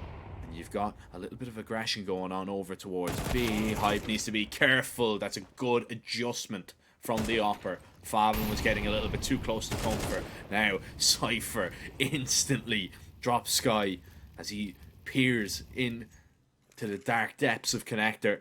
But Cypher lurking here, doing the damage and waiting to see if another opportunity perchance will come. Yeah, Cypher is like the headshot Medusa, by the way. You look at his eyes, you're just going down straight away.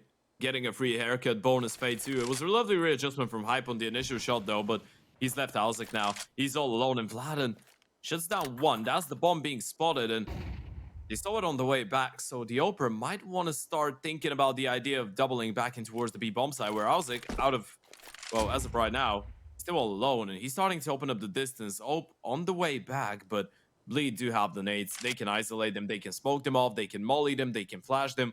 They've completely left the bomb side, but with the time running low, they might be able to get into a more comfortable setup.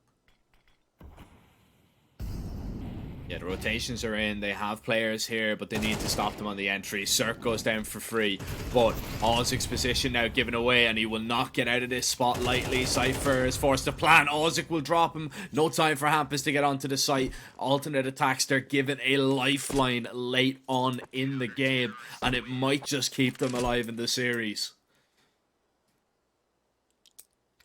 That's 6 on the board. Execute. Not looking too bad, actually, but then Sir gets caught looking the wrong way. They were both looking towards the right-hand side. Completely overlooking the left-hand side CT angle, even though it's one of the more overused positions on that side of the map. They had a smoke, they had mollies, they had flashes, but didn't have a smoke for the left side. So Bleed now, for the first time in a while, actually put in a pretty tough financial situation. A bit rough on the edges with the 2 Tech 9s for Vladen and Zerg. They still have a pretty good amount of util to work with, though. This is alternate attacks' way back into at least making this one a little bit more competitive. They need a clean conversion here. That's a full investment from Bleed. Oh, this nade is going to be good. Oh, it just tickles them. It doesn't do a massive amount of damage, but it definitely helps the situation. For sure. Oh, Favin is going back to line up these flashes. These are going to be perfect, and Freeze is going to be looking directly at them, completely blind. Here comes the swing. Ozzik was trying to help out, but Cirque with the double mows them down, and now Bleed can just accelerate in towards A. Arrow has made a step. I don't know if that's been heard from Bladen. Might not have realized it because of the Molotov. Up close with that Tech 9 would be no match for the AK, but still, Bleed continued to push. Hampus and Favin, both of them pretty low in this scenario, which could be a problem. Hampus has to get aggressive, and he has to be the one to do the damage. Needs to find this kill onto Arrow. Doesn't know if there's any more behind him, though, which could be a little bit of an issue later on. Here comes the jiggle. Spotted him out. And now Arrow is not going to move a muscle. He waits for his mates to play. They'll get into position. Hampus realizes the peak is going to come from somewhere else. But eventually Arrow will strike, and alternate attacks will hold on once again. They give up the bomb plant, but they survive a massive scare. Yeah, fantastic anchor work by Arrow there, pushing in towards A-Main, cutting off the rotation of Vladen, or well, the attack of Vladen, who was all alone with a Tech 9, and that allowed him to just turn around and focus all his attention onto that initial take. Great work by Cypher and Cirque once again in towards middle, by the way. I wanted to bring it out. Even though Cypher doesn't get a kill, he just hits him with a little jiggle right before the flash goes off to make that CT commit to a spray. They wait out the first 5-6 bullets, and then they go for the swing. Pretty much saved their lives there. Cirque with a nice double, but alternated attacks once again reacting nicely. Now Bleed still get away with a bomb plant, so the hot buy will come in. It's not going to be as hefty as the previous one. You get 2 smokes, 2 flashes, and Hampus is going to be on the only rifle, but it's still dangerous, especially if you get an early opening. Now thankfully for Sky, he's able to get out of dodge. That got extremely hairy there for a second. Yeah, it was getting just a little bit awkward, a little bit all over the place. Hampus, is he going to take a risk here? Ozzik is just looking. Yeah, Hampus tried to be a little bit too sneaky there. And Ozzik is just going to shut him down. So that's the rifle out of play right now for Bleed. And it's down to just the Deagles. And the Deagles dealt with. Beautiful control. Alrighty. 2 of them line up, but the control for the third was beautiful. And that is going to fill you with confidence, really, if your alternate attacks. That's 5 out of 6 on the CT side. Your defense is holding. You just need to hope that it can continue to do so to force an overpass. Is it just me, or people are just getting a lot more used to playing both the AWP and the spray transfers as well in CS2, right? Those were two of the hardest things initially for people to spray and play the AVP. Now you're starting to see the AWP look like it was in CSGO in the right person's hands, obviously, and some players just landing insane spray transfers and holds. 1xBet still favoring Bleed to take this one over the line. Of course, if you want to capitalize on those odds, you can head over to 1xBet, click in the link below. 1xRESEU is the code that you're after to get up to 130 euros of, or no, 130% Yeah. bonus. Yeah, it's not even, you can go for more than 130 euros. Yeah. Make Even sure, richer than that. make sure you're gambling responsibly, of course. Oh, yeah. Yeah. Of legal course. gambling age, wherever you are. And it's not wherever you are for Bleed. It looks like it's going to be an A walk and an A play for them, as they are cut down to just 4 early on. Hampus lost his life over towards middle. So he's going to be calling this situation from beyond the grave. The Puppet Master trying to pull the strings for the T side to get into A once again, where there's only 2 defenders, but they realize the hit is coming. They've no util to stop it. Yeah, there's the Molotov towards the back of the side. That's going to make life a lot more difficult, but that's Team Molly.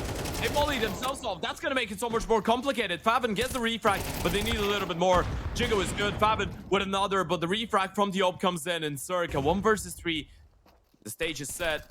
AK in hand. He knows exactly where the AWP is, knows where the second player is. 2 baits out the first shot, but gets refrag straight through the smoke. A little bit unlucky, but Sky's going to take it every day of the week. It's 9 on the board for alternate attacks.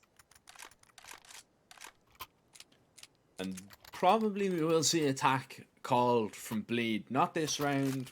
Maybe we'll probably see it at 10-10 should it come. Yeah. Is the disappointment in Kassad's eyes after map number 1. He thought it was just going to be a calm morning for him, just drinking a coffee, watching some nice CS. But I feel like you're right. Especially after that CT side, right, from Bleed, because we're looking at that. Yeah. And let's not forget, I mean, you know, we're looking at a 9-3 half, and we're saying, oh, Bleed are going to run away with this. This is looking great. And actually hold that thought for a second. Speaking of running, Bleed are going to try and sprint into A here. The Pistols trying to wreak havoc on the A defenders. Rotations are quick for alternate attacks, and this is getting messy right now. An opening kill found, and that is in favor of Bleed. Will do no favors for the alternate attacks defense. And Hyped is in a spot of bother as well. If these Pistols run at him, he is in trouble. Especially if he misses a shot, which he has. Tagged down to 30 HP. He needs to get out of there. Wise decision. Yeah, high nerves. Arrow needs to take some space though. They've lost middle. They need to push in towards A-main, and Shirk shuts him down. Vlado with another one. Both rifles just hit the ground running. And Favin's crossed in towards the left-hand side. This round is just falling apart right now for alternate attacks. They need to call it off. They need to save. Money's not looking comfortable enough. It's 2 versus 5. It was the Pistols that Bleed needed. And even without a tactical timeout, they just destroyed him. Apparently, 5 Tech 9s was all that they wanted and needed. All you needed. 5 Tech 9s, something aggressive, cause a little bit of chaos. We've seen a round like that from alternate attacks on their T side to get, you know, at least something going. But it was with rifles. They called it a fast little B-pop. It worked out. That was really good though from Bleed. Great util uses, forcing them off so mid. offensive towards alternate attacks, by the way. It's like all that Bleed needed was 5 Tech 9s and almost no util. We saw the same from alternate attacks, only that they had the guns and full util. Yeah. And it was the same outcome. Yeah, but so these set pieces, man, they're great when they work out. Yeah. I mean, you get a little bit fortunate through the smoke there to catch off that rotation player, but those entries from the A-main players are just absolutely sublime for Bleed. And that really saves themselves, you know, a lot of hassle, because it was getting a little bit scary. You're thinking, okay, maybe they're not going to be in a great position to close it out. This is still competitive, don't get me wrong, but that round definitely is going to help your mental. You say, oh, well, set piece works. We've dominated them there. We just need to make sure that we find the entries with the rifles and do the same. And it looks like the exploration is going to go over towards middle. Vladen is going to be mollied and naded. That is huge. It's great information. And Hyped, if he sticks around here, he's got Vladen trapped in the corner. That flash is just enough to deter him. Yeah, and now you know it's not even one solo player in towards the right-hand side, right? So you don't feel comfortable challenging anymore. If you thought that Vladen was all alone, you could have tried to go for the kill, and they might still do it later on, but the setup on the M4 and the OP is going to withstand for now. Bleed really taking their time with this one, but it's looking like another split in towards the A bomb side, so eventually they might bump into that AVP. It's all about how many Arrow can get from this position. If he's mollied out, which he has been, he has to smoke it and fall away. This is just great protocol from Bleed. They will force that aggressive setup back. And now there isn't a lot of time where you have to, you know, go back and get set up in a position that you feel comfortable. So the op positions himself towards the back of the site. No Arrow in flashes. heaven, no flashes, just jiggles, and that is not going to be enough to beat Hyped. Not right now. Hampus up close, he is dealt with. Now it's just the A-main players that are swinging through, and the CTs are holding on for dear life. They're hitting every shot that matters. Vladen on an AWP is all that remains, but I don't feel he will remain for long. There's a flank coming in, he realizes it, but needs to make sure that he does not go down after time. If he's gonna fall, he needs to fall now. Freeze continues to walk in. All right. There's the no scope, and there's the save. Yeah, I mean, he's gotten a triple kill in a 1 versus 5 to be able to enable that AVP to go into the next round, which is good enough. But that was a great defense by alternate attacks, right? And you can see the moment of realization there. You could just align, I guess, the plays from alternate attacks with the flow of communication. They realize nothing's going on in towards middle. They've left it to have a 3-man setup in towards the B bomb side, which means that they need to get aggressive in towards canals. HE does a whole lot to clear out the entire canals area. They spot the smoke in towards middle. Kill onto Hampus was massive. No flashes on Bleed too, right? This is the big difference maker. Hampus was the only one that had any flashes left, and he was in towards middle. But Bleed looking to switch up the pace a little bit, with potentially a quicker play in towards that A bomb site. Cypher is just going to walk in. Arrow's all alone. Just jiggling. And Cypher nearly has a chance to take him down. He's just not going to respect that Molotov. Maybe he should, because he falls. The smoke is enough just to obscure Vladen's vision. And Arrow claims 2 for himself. Now he's got backup. Now he's got his teammates with him. And Bleed have no other option but to walk away. And Hampus has been near ever present over towards middle. So Ozzik is not going to give this up for free. You can even see Hyped has him locked into a corner with that op. And you're just expecting him to be here right now. You're waiting for him to reveal himself. He's even holding the right hand side angle, by the way. Oh. Good timing for Hampus. Might end him a kill. Missed shot from the open. Hype doesn't realize it. He gets extremely unlucky there, and that opens up the backstab possibility. Hampus, if he gets one more, round is on, and he does get one more. Even spots the second one. This is massive. Drops a molly, goes back to look for freeze. Hampus will fall. Sky tries to do his best to hold on to the site himself, but it's now Cirque. A 1 versus 3 turns into a 2, and can he turn this into 12 for Bleed? Backs away towards Con. Arrow, low HP, that's not going to matter because Cirque still wielding the big green, wants to get aggressive. Here's the peak, spots out Bo and hits the first. Now Tech9 in hand, the call has been made. Arrow's been tagged down. Cirque waiting for the peak, doesn't know if it's left or right. It's on the right now, he's seen him, jiggles out, waiting for the fight, but he loses it, comes up short, and Cirque had a chance to maybe seal the map. Instead, we go the distance. Oh, what a clutch that is from Arrow. What a 1 versus 1. 31 HP to work with too. But look at that play from Hampus. That's 3 versus 5. Great round from Arrow all along. He was the one to start it off with a double kill. Hampus does God's work there. And you know what, Cirque? It felt like for a second there he could have had it. That first shot was spectacular. It was a really good flick. But Arrow stands tall. A triple for the young man in the round, and overall, alternate attacks. Level things up. It's a tight game. We did mention those overtime affairs that Bleed have been having recently on Anubis. Maybe it's time for another one. Yeah, maybe it's time to run it back.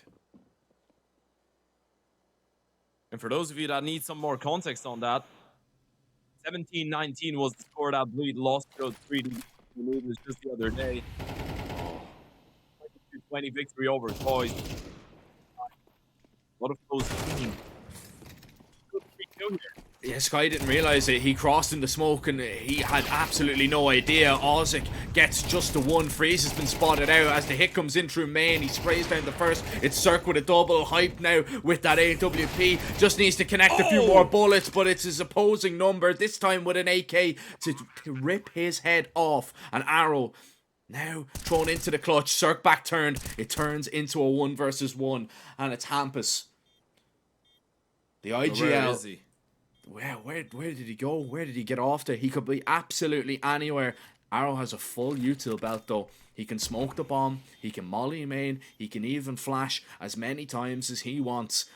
But he needs to find Hampus, and he has absolutely no idea as of right now. Arrow, head down, is just going to try and stick it, but Hampus, he's too clever, he's too wise, and the spray connects. This game is absolutely crazy. It's just going round for round at this point. Absolute carnage in the server. Look at that. So much tempo, so quick. Faven gets the opening. Alzek with a big response, and Cypher once again gets the kill that he needed. He opened the rotation too. Cirque coming in clutch with a massive double kill, dealing with Hype 2 towards the back of the bomb side.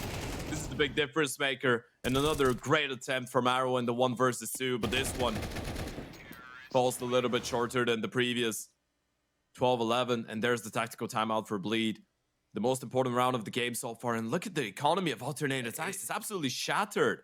Yeah, that's what I'd say it more is. It's a tactical timeout rather than to discuss what they're going to do, just to say, all right, where's their money at for the last round? Because we know we won a couple of rounds ago. You know, there was a few close rounds in there. The last one that they did win was with 1 player surviving, and now they lose 5. So they've had 1 surviving in the last 2 rounds. You know the money's going to be bad, right? You know this is your best chance of closing this game out.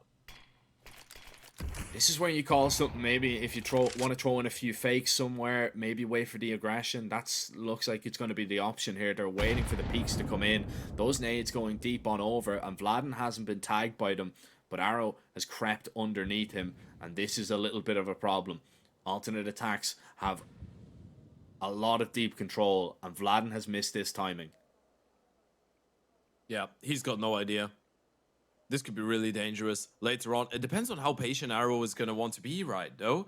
I mean, you have no Yuto to cover the stairs. You're just juggling.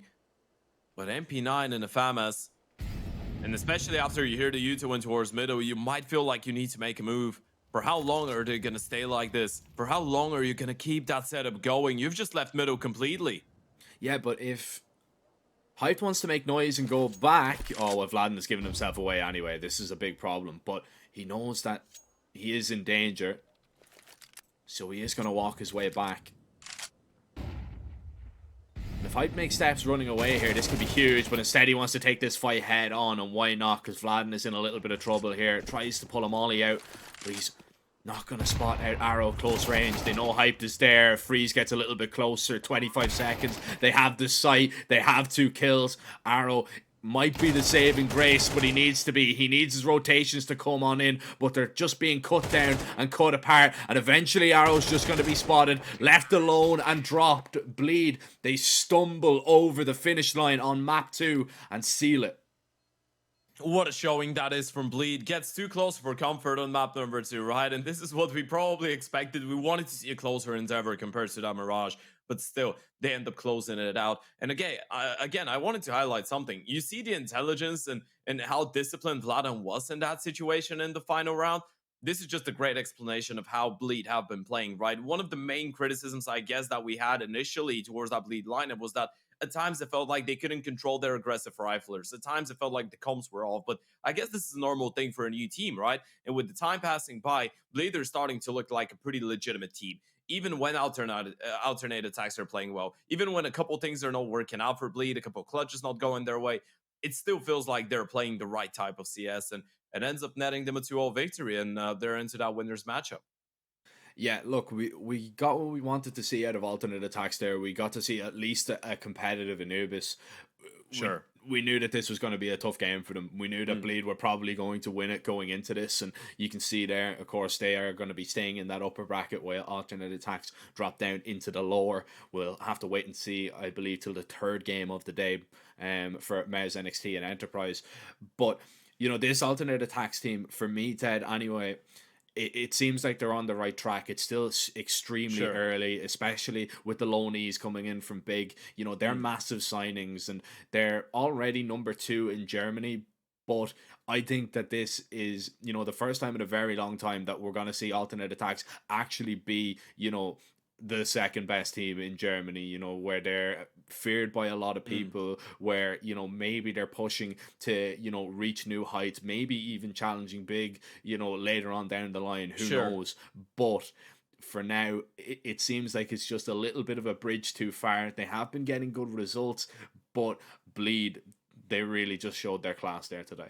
Yeah, absolutely. And as you pointed out, there is a difference between being the second best team in a region, but because of the lack of teams, right? And being the second best, as in being a little bit behind the number 1, right? And this is the point that you're making right now, right? You have big that have been, I guess, playing well. We remember that interview from JDC. I think it came out yesterday. He said that he's in his best form ever as a player and as a person and whatnot. And even though a couple open qualifiers haven't been going well, I think that big lineup is looking solid. But alternate attacks, give him a little bit more time. We remember how shaky the start was, right? Just losing best of 3 after best of 3 after best of 3, getting molded down.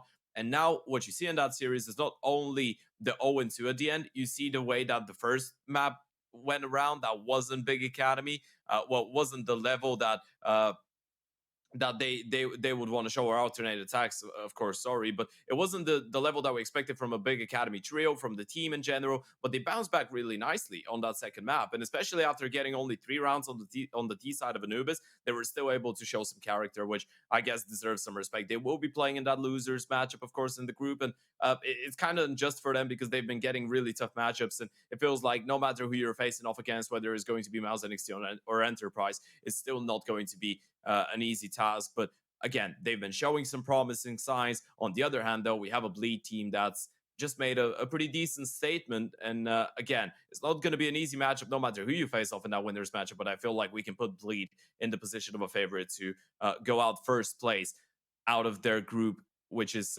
Group C, of course, if I'm not mistaken. With that being said, though, ladies and gents, after a quick tour, we have 3 more matchups coming up. The next one will be Permitted taking on Passion, but we do have a little bit of time until that one, right, Jack? Yeah, we've a little bit of time, all right. I believe we're going to be waiting around an hour, Ted, maybe an hour and 5 minutes until we go live with the pregame for that one. Mm. So, yeah, we've got a little bit of time off, waiting in between that one because that one was done rather quickly. Not as quick as the debate game yesterday, but it was close. Interestingly enough, by the way, I want to blow your mind right now. For those of Yeah. you that did watch yesterday, Bait lost 0-2, and they picked up what? They picked up like 4 or 5 rounds for Three the entire rounds. best of 3 Three rounds for the rounds. entire best of 3 against Zero Tenacity. Bait in another tournament, while this game was going, just 2-0 Zero Tenacity 13-5, 13-7. So I'm just blowing your mind out there. Okay. Something that makes zero sense, but yeah, the same Bait that picked up 3 rounds yesterday just dropped 12 in 2 maps against the same team. I mean, we did see one of the performances from the ages from Brute Monster. Yeah, and, true. You know, we were talking about Zero Tenacity in terms of, you know, they are a little bit hot and cold sometimes, and that was maybe, you know, a great team performance for the first time in a very long time from that team. So it doesn't shock me too much, but yeah, of course we'll be waiting to watch them a little bit later on. They'll be, you know, playing their matchups in a couple of days. But ladies and gentlemen, for now we're gonna have to send it over to a little bit of a break. We've got Permita versus Passion UA coming up in an hour's time, and myself and Ted will see you then. I have very complicated job, but I love simple things so much. One move, one push.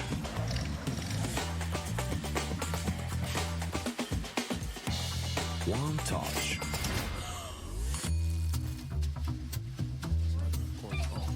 One love. One click. One XBet.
Hi, Mom.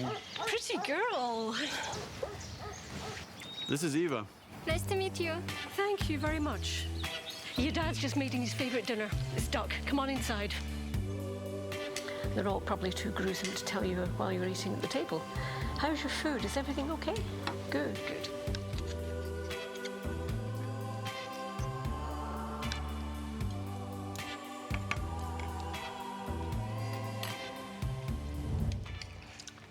You seem to know each other.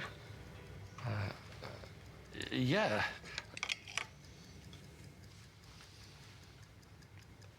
This is the new ambassador for 1xBet. Oh, I see.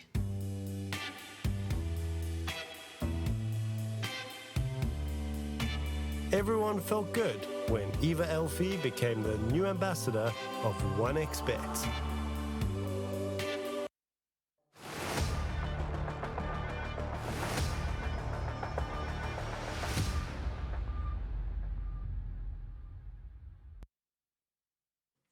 Welcome back, ladies and gentlemen. We are nearly ready to jump into our second game of 4 today on day 2 at the Oriez Regional Series European 2. Ted alongside me once again for our second matchup, and this time we are going to be moving over and looking for the very first time into Group D. And Group D doesn't stand for Group of Death, Ted, but there's some tough teams in here. Yeah, I mean, it could be a lot of things considering. Well, we have some interesting teams in there. I guess judging by the end results, it could be the group of, I don't know, demoralization. I chose a pretty tough word for that one. But yeah, we have a lot of interesting games coming up, right? We have an opening matchup that is going to be, I think, one of the more enjoyable ones that on paper doesn't look like a derby, but I'm really excited to see what the Passion UA young guns can do against a pretty experienced and well-polished Pyramida lineup. Of course, the Polish gamers on the other side is going to be our second of 4 games today, ladies and gents. So for those of you that have missed out on the Bleed 2-0 win over Alternate Attacks, that was over in Group C, opening game 2. Next game in Group C will be Mouse NXT taking on Enterprise. This will take place right after the Pyramida and Passion UA matchup, and then to round out the day, we'll see Nexus take on the Young Ninjas. With that being said, though, we are going to focus on the Group D action, and Nexus and Young Ninjas in here too, but we will focus on Pyramida and Passion UA to start us off. And taking a look at the group, by the way, just the 4 teams, Jack, we're not talking about the specific matchups. Do you feel like Pyramida is the main favorite to go all the way into the playoffs? It kind of feels like it, doesn't it? I mean, I'm not going to be sleeping on Young Ninjas, man. I was going to say I'm not sleeping on Nexus, by the way.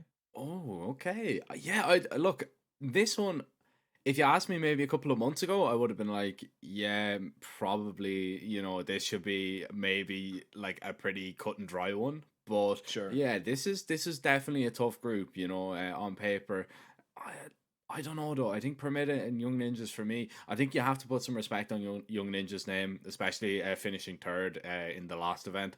So yeah, maybe it would have been a different ball game. Of course, I believe it was Saw that were meant to be in this position instead of Pyramida. Sure. Pyramida were Yeah. brought in to replace them pretty late on. But Pyramida, no slouches either. Definitely a really tough team. I think they've proved that with the decent amount of results they've been getting, and against the caliber of opponents that they've been facing as well. Of course, Pyramida and Passion UA have faced off against each other once before. It was a month ago where Pyramida got the better of them 2-0. So maybe a little bit of revenge for Passion UA. But if you look at this lineup, Ted, these polls are going to be tough to get past. Extremely skilled, right? Those are the guys that know how to be MU in the server, and I feel like this is something that we're saying every single time. Well, I'm saying every single time we go into the pre-game studio before a matchup where there's a Polish team participating. But those guys know how to momentum and bulldoze their way through you, and they are one of the heavy grinders so far this year, right? In World Counter-Strike, one of the few teams that has played over 100 maps so far in the calendar year, currently sitting on 104, I believe. And just in general, a team that has been grinding quite a lot, that has been trying to qualify for big events but hasn't necessarily been able to get there, right? They are one of those teams that you're just really interested to see how they would do in a LAN event or a studio event, or when they get to play against some tier 1 on or really high echelon tier 1.5 opposition, right? To see if that style, that hyper aggressive, that I guess respectless style of Counter-Strike is going to work out against some of the best teams in the world. On the other side, though, we have a pretty young team. We have the youngest team in that stage of the tournament. Well, one of the youngest teams in that stage of the tournament, because we have Mouse NXT 2 and the Young Ninjas. But you're looking at Passion UA, 19.1 average age. And the person that's actually bringing that up is Fear, who's 23. But you're looking at the rest. You're looking at Jacasbo, who's 16, SGO on 18, Zerofix 16 years of age, and Jambo on 19. Thank God we're not counting coach years, because they have the legend himself, one of the best Ukrainian coaches ever, and legendary winner of the PGO Krakow Major. We have Kane, who's 38. But you know what? he's just like wine. He ages really nicely, and he's got a lot of experience to contribute with. Yeah, for sure. I mean, this Passion UA side, it's been a pleasant surprise, coming into the scene. This is probably, I would say, their biggest tournament to date. We had a little bit of a discussion Absolutely. about this. This is a big chance for them to really show what they're made of against some of the tougher opposition. They've been, playing a few events here and there that have maybe been about the same caliber. But I think for me, anyway, this seems like to be a little bit of a step up, and we'll really see what they're made of. But yeah, I think you make a great point as well in terms of how young this team really is. 19.1 years of age. If you're comparing that over to the Permita side, we're looking at 5.5 years difference on average, which is absolutely ridiculous. But you never know. Youth seems to be the way forward. I mean, you look at the amount of young players that are wreaking havoc in nearly every single region. So you never know. These young Ukrainians could come and haunt Permita, but it depends what maps we do see, Ted. And we'll jump into the veto. Is there anywhere that you're really expecting this one to go just off the rip?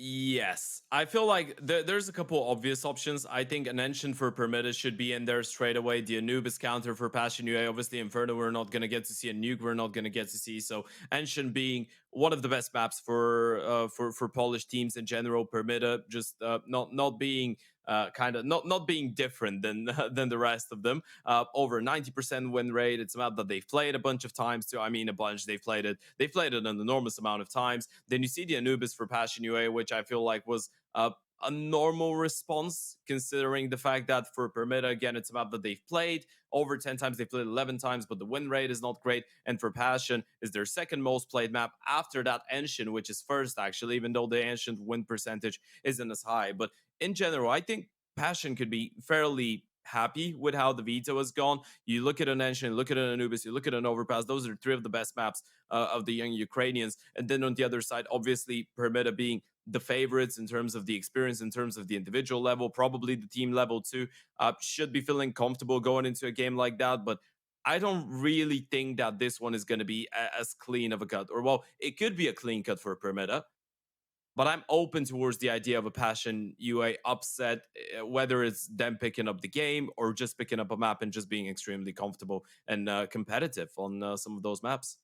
Yeah, I think confidence is going to be key if they can start well against this Permitted team. Of course, that'll do them the world of good. But it is just great experience to get into the server and just play against these teams in tough opposition. Because for a lot of these guys, this is going to be really their first time that they're kind of in this space, and really being given a chance, to be honest, against some of the top teams in the world. And now they have some taken some scalps in the past, Ed. I mean, you look 3D at Max. 3D Max, they've beaten Yeah. Espionage, beaten Havu, beaten Sashi. They are beating some good teams. If you want to go way back, even Alliance in there as well. Took Bleed pretty close a couple of times as well. We had And the Zinchenko was playing in that game. yeah, the famous one where Zinchenko stood in. I can't feel but have a little bit of a kind of bias towards Passion UA, of course, being an Arsenal fan. Don't want to mention the result yesterday. Please do not mention it. But I'm a Man United fan. I don't have the right to talk about football nowadays. that's also very. We can true. just carry That's on and also talk very about true. CS.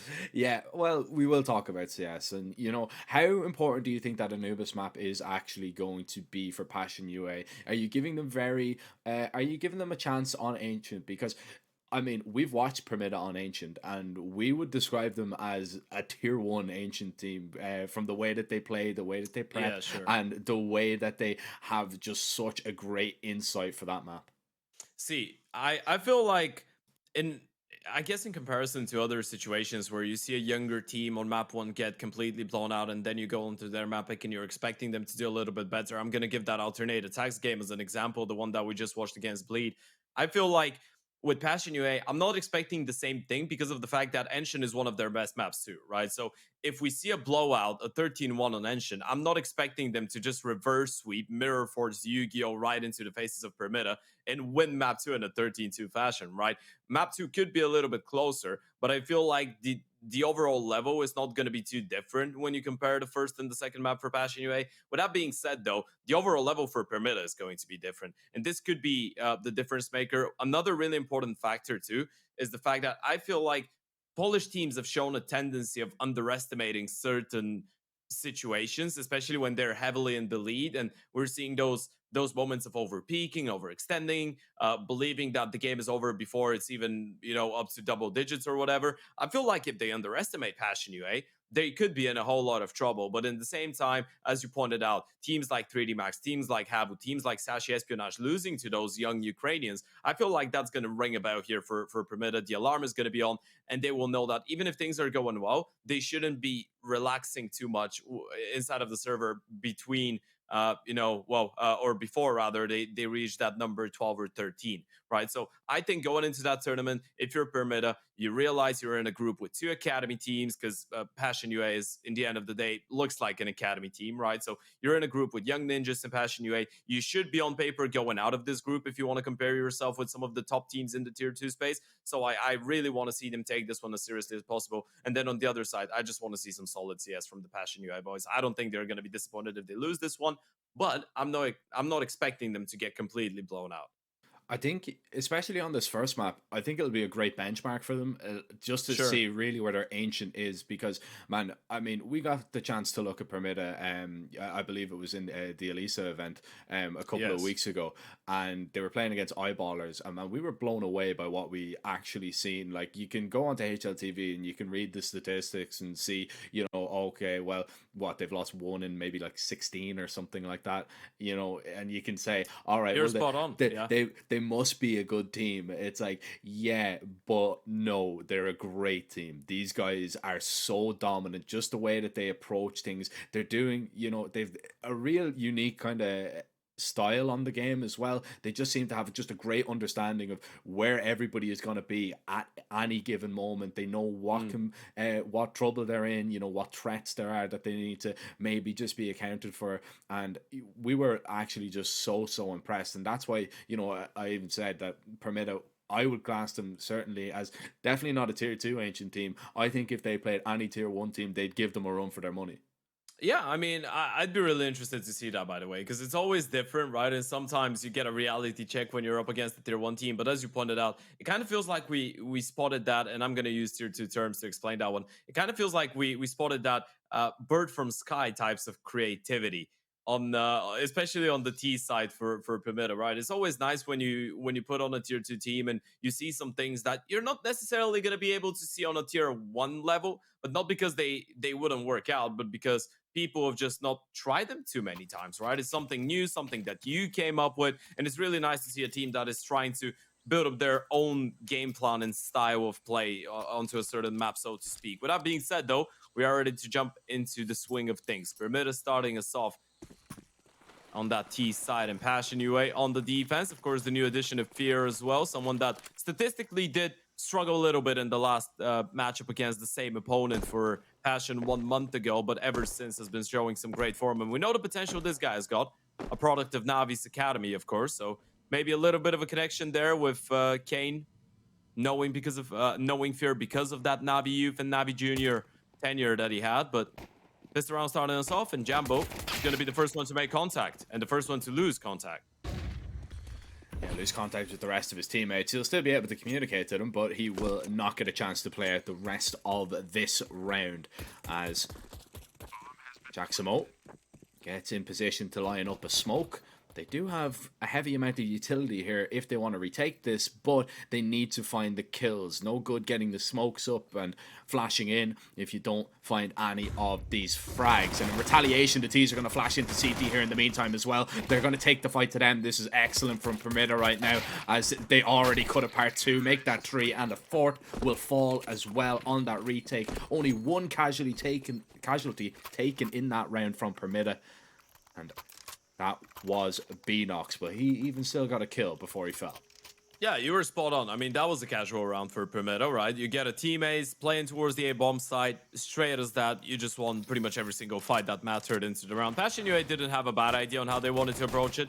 I guess having 1 solo USB in towards Donut spells that you were not necessarily ready for a quick play in towards that part of the map, or you were expecting a little bit more support from your teammates towards the back of the side, but Jambo didn't get the necessary support. So going into this one, it's just going to be the full eco with Jacasmo on a single deke. I just see Passion UA on Enshin. I'm remembering that Bleed game. Enshin was the map on which Zinchenko played.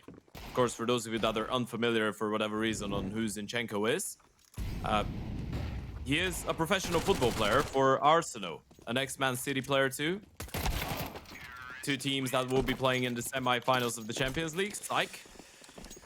Not really. Right, okay, man. I'm sorry. We're having a good time here. We're watching some Counter-Strike. We said we weren't going to mention it, and yeah. You know what's the good part about it? It's my inner Man United fan just couldn't shut up about it. Yeah, but You know what they say? It doesn't matter how miserable you are. All that matters is how miserable the other person is. That's true. So I would like prefer to, us being miserable together. I would like to counteract that point and say that you were out of the title race in August. But, Exactly. That's what I mean. you know, I'd argue even in June. before a ball was even kicked. Before the previous season had ended, it was Yeah. already decided. Yeah, your fate has been decided by the gods. Permita goes for the first tactical timeout, by the way, and this is an interesting little detail. You want to make sure that you keep it up. You know the first buy round for Passion UA is coming up, so you want everybody to be on the same page and know what's required of them. Now, everyone is on the same page when it comes down to 1xBet, and that was the nastiest plug I could have hoped for, but it worked out pretty nicely, so make sure to go and check out our dear friends over at 1xBet. Of course, the odds will be in favor of Permita for this matchup, I presume, but check them out. You can get up to 130% deposit bonus using our code, but we're going to tell you about that in just a little bit as Permita are trying to pick up the pace here. They are indeed, and well, Chilla is going to be mollied out of position.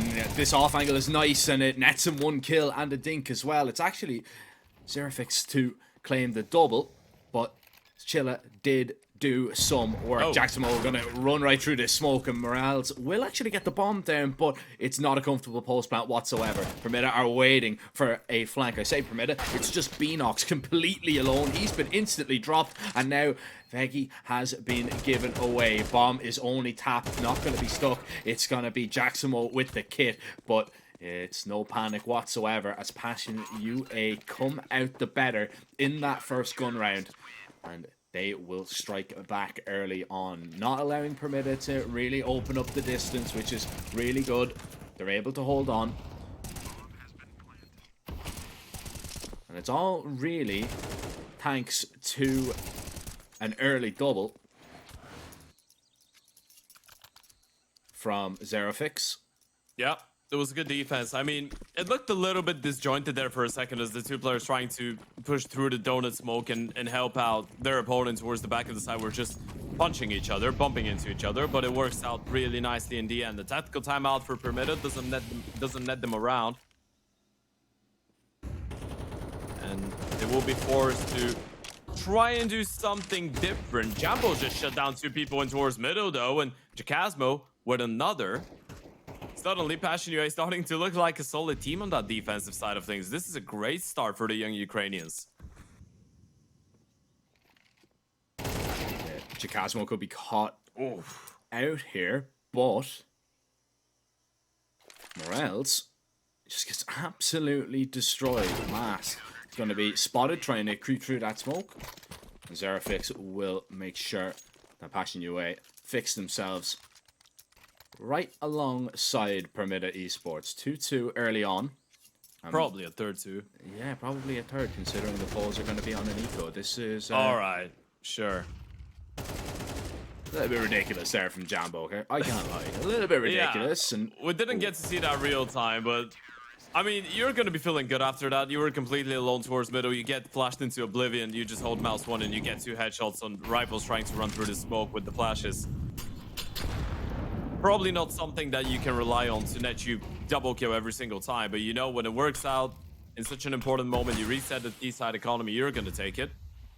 It certainly makes you feel better for yourself, and we did point out that confidence was going to be a big thing. It is usually a big thing for the Poles, but especially when you're such a young team. And let me correct myself, Passion UA isn't the youngest team. They're the second youngest in the tournament because Mouse NXT's average age is 17.1, which is ridiculous. ridiculous. Absolutely crazy. Yeah. Their average age of the team is 10 years younger than you. Just think about it. What? Why am I catching all these strays today, Ted? I don't Oh no, get you're, it. you're Oh. aging. Wait. You're aging like fine wine too. I'm just putting it into perspective. Speaking of strays, I mean, Beanox does his teammate no favors as he executes him in the back of the head. And much like Ted Oh no. taking the mick out of me, he never seen it I coming. promise. I promise. That wasn't the purpose of it. I was just trying to emphasize how impressive it is that we have those really well-playing young teams. That's all about it. You're doing great for your age. Well, this game's still young, and this game's still extremely competitive right now, as Passion UA very aggressively are going to take control of middle, which does leave a little bit more open for mid. They're not going to go to that side of the map just yet. Maybe a little bit later on, if Passion UA continue to apply that pressure out towards middle, that might be a nice reaction that they do go for. Oh, Fear with the quick switch and quickly taken out of the round. Jambo's been tagged up as well. They're close. Flash is coming in. The mid play is about to happen. They're going to spot him out. They will kill him. Serafox down low. And Veggie with that double. This is complete control right now for Permita. They just delay that take over towards mid. And to be honest, I mean, if it wasn't for that Fear quick switch, maybe it would have been a little bit of a different story. I really believe so, right? He gets a little bit overzealous. You could see he's a bit more of a snappy player, right? He was a bit rushed into making the decision there, wanting to help out his teammates with potentially the mid fight or go for a peek in towards the deeper extremities of lane. We'll never know, but ends up costing him his life. That's going to leave Jacasmo in a 1 versus 3. He's still lurking in towards middle. There should be no chance for him to pick up the round. That should be us tied up at an equal game once again, and he realizes it. It's quite important for him to stay alive. Passion UA have done a really good job at winning some clean rounds. We're going to see a replay of it. From the POV of Morales, by the way, that looks ridiculous. Yeah, it looks absolutely insane, by the way. It's just like... You're just about to clear the angle when a CT runs and sprints towards you with a knife out. I mean, you're waiting for the gunfight, you're waiting for the bullets, and then all of a sudden you see the hand animation come up, and you're like, oh, okay. That's one of those moments where you're like, what have I missed that's happened around the map to provoke that? What's going on? Yeah, a little bit of a mistake there for sure. And actually, Jacasmo does go down, so that's not ideal. He won't get to save that weapon, but Passion UA are full of money right now. But not for long if they're not careful. Now you can see those 1x bet odds as promised. Ted was talking about a code. If you want to head on over, it is 1x or ES and then EU at the end.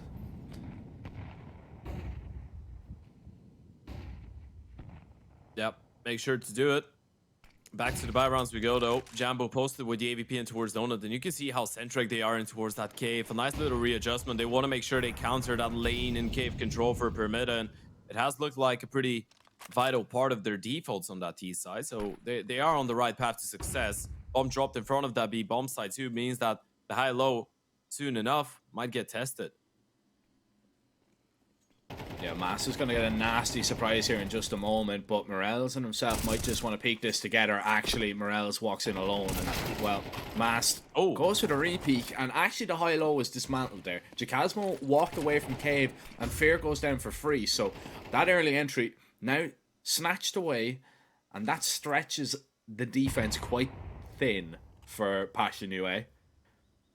Yeah, getting a little bit nervous there, right? Wanting to change position a bit too quickly maybe than what he needed. Or if you're going to leave the angle, you should leave with your teammate, right? It's, I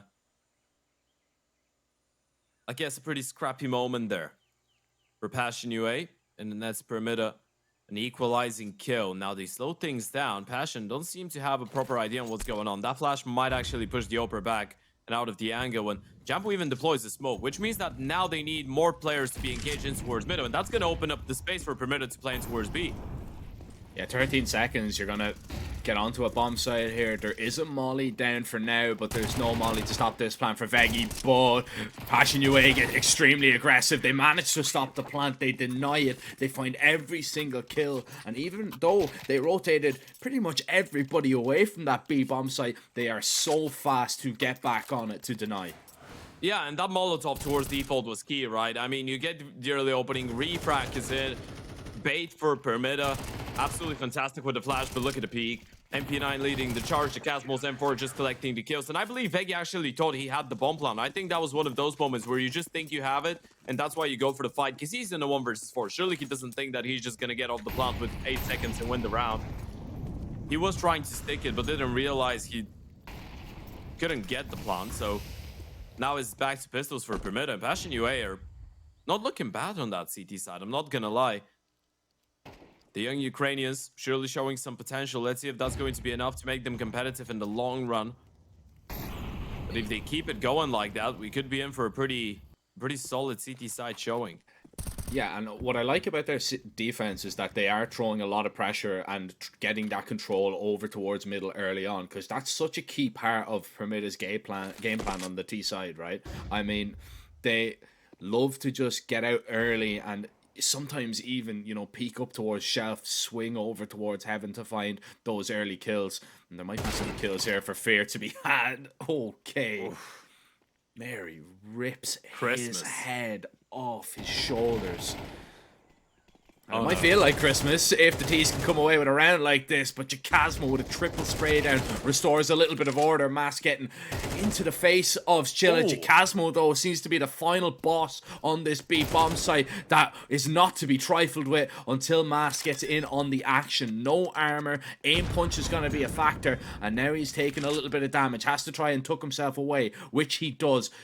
Jambo has spotted him, knows exactly where he is, but it does not matter. Mast finds that headshot, needed to be instant, and it was. Jacasmo's efforts worked absolutely nothing, because Permita's eco works. Oh, the punish is real. Look at the money on the side of the Passion UA, boys. They will have to scrape the barrel if they want to have an investment going forward. What a play from Mast. What a moment for the IGL to step it up. In-game leader, Oper. And a clutch minister if needed. Oh my goodness, we didn't realize how filthy that shot was on the initial exchange. Jacasmo with a great 4K. That was so satisfying to watch, but look at Mast. Crazy headshot on the first one, instant onto Jambo too. Didn't give him a chance. The buy round will come in for Passion UA. This is the first tactical timeout. First time for Kane to actually join in the equation. But Mast showing that he's got the potential on the rifle too. And it's usually not him to be looking at. It's usually Beanox and Morales that are the hard carries of that team. Mask being a lot more of a supportive Oper. Being the guy to just navigate. The puppet master, as you like putting it. At the start of things though, he's showing that he is in the zone too. And he might have to stay glued in, because Passion UA have been giving him a run for their money.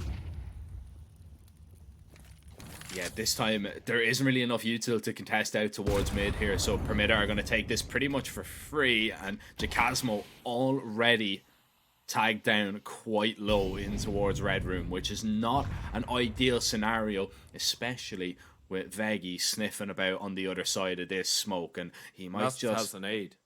Yeah, if that nade goes deep, it will land flush.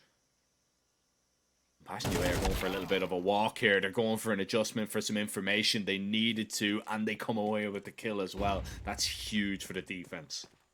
Yeah, this is big. They didn't spot the second player too, so of course it could be a little bit of a giveaway to which player you're spotting out and what position they're usually playing. But Morales with a nice response onto Fear. Low HP though on both Morales and Jacasmo, but Eschila keeps on going forward, and now you've seen the second player. Now you know it was two of them, but you've lost the bomb. Timing is everything here for Veggie. If he walks in, he'll collect that kill. Jacasmo's low, and Veggie will claim a double. You know B's clear.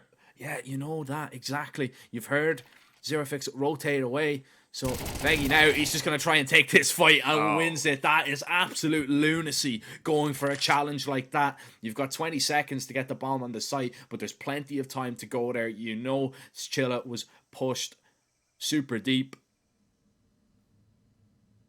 And this is looking like a perimeter round for sure. Veggie, it took him a little while to get into, you know, the swing of things and into the action. He was so patient towards the red room for a very long time.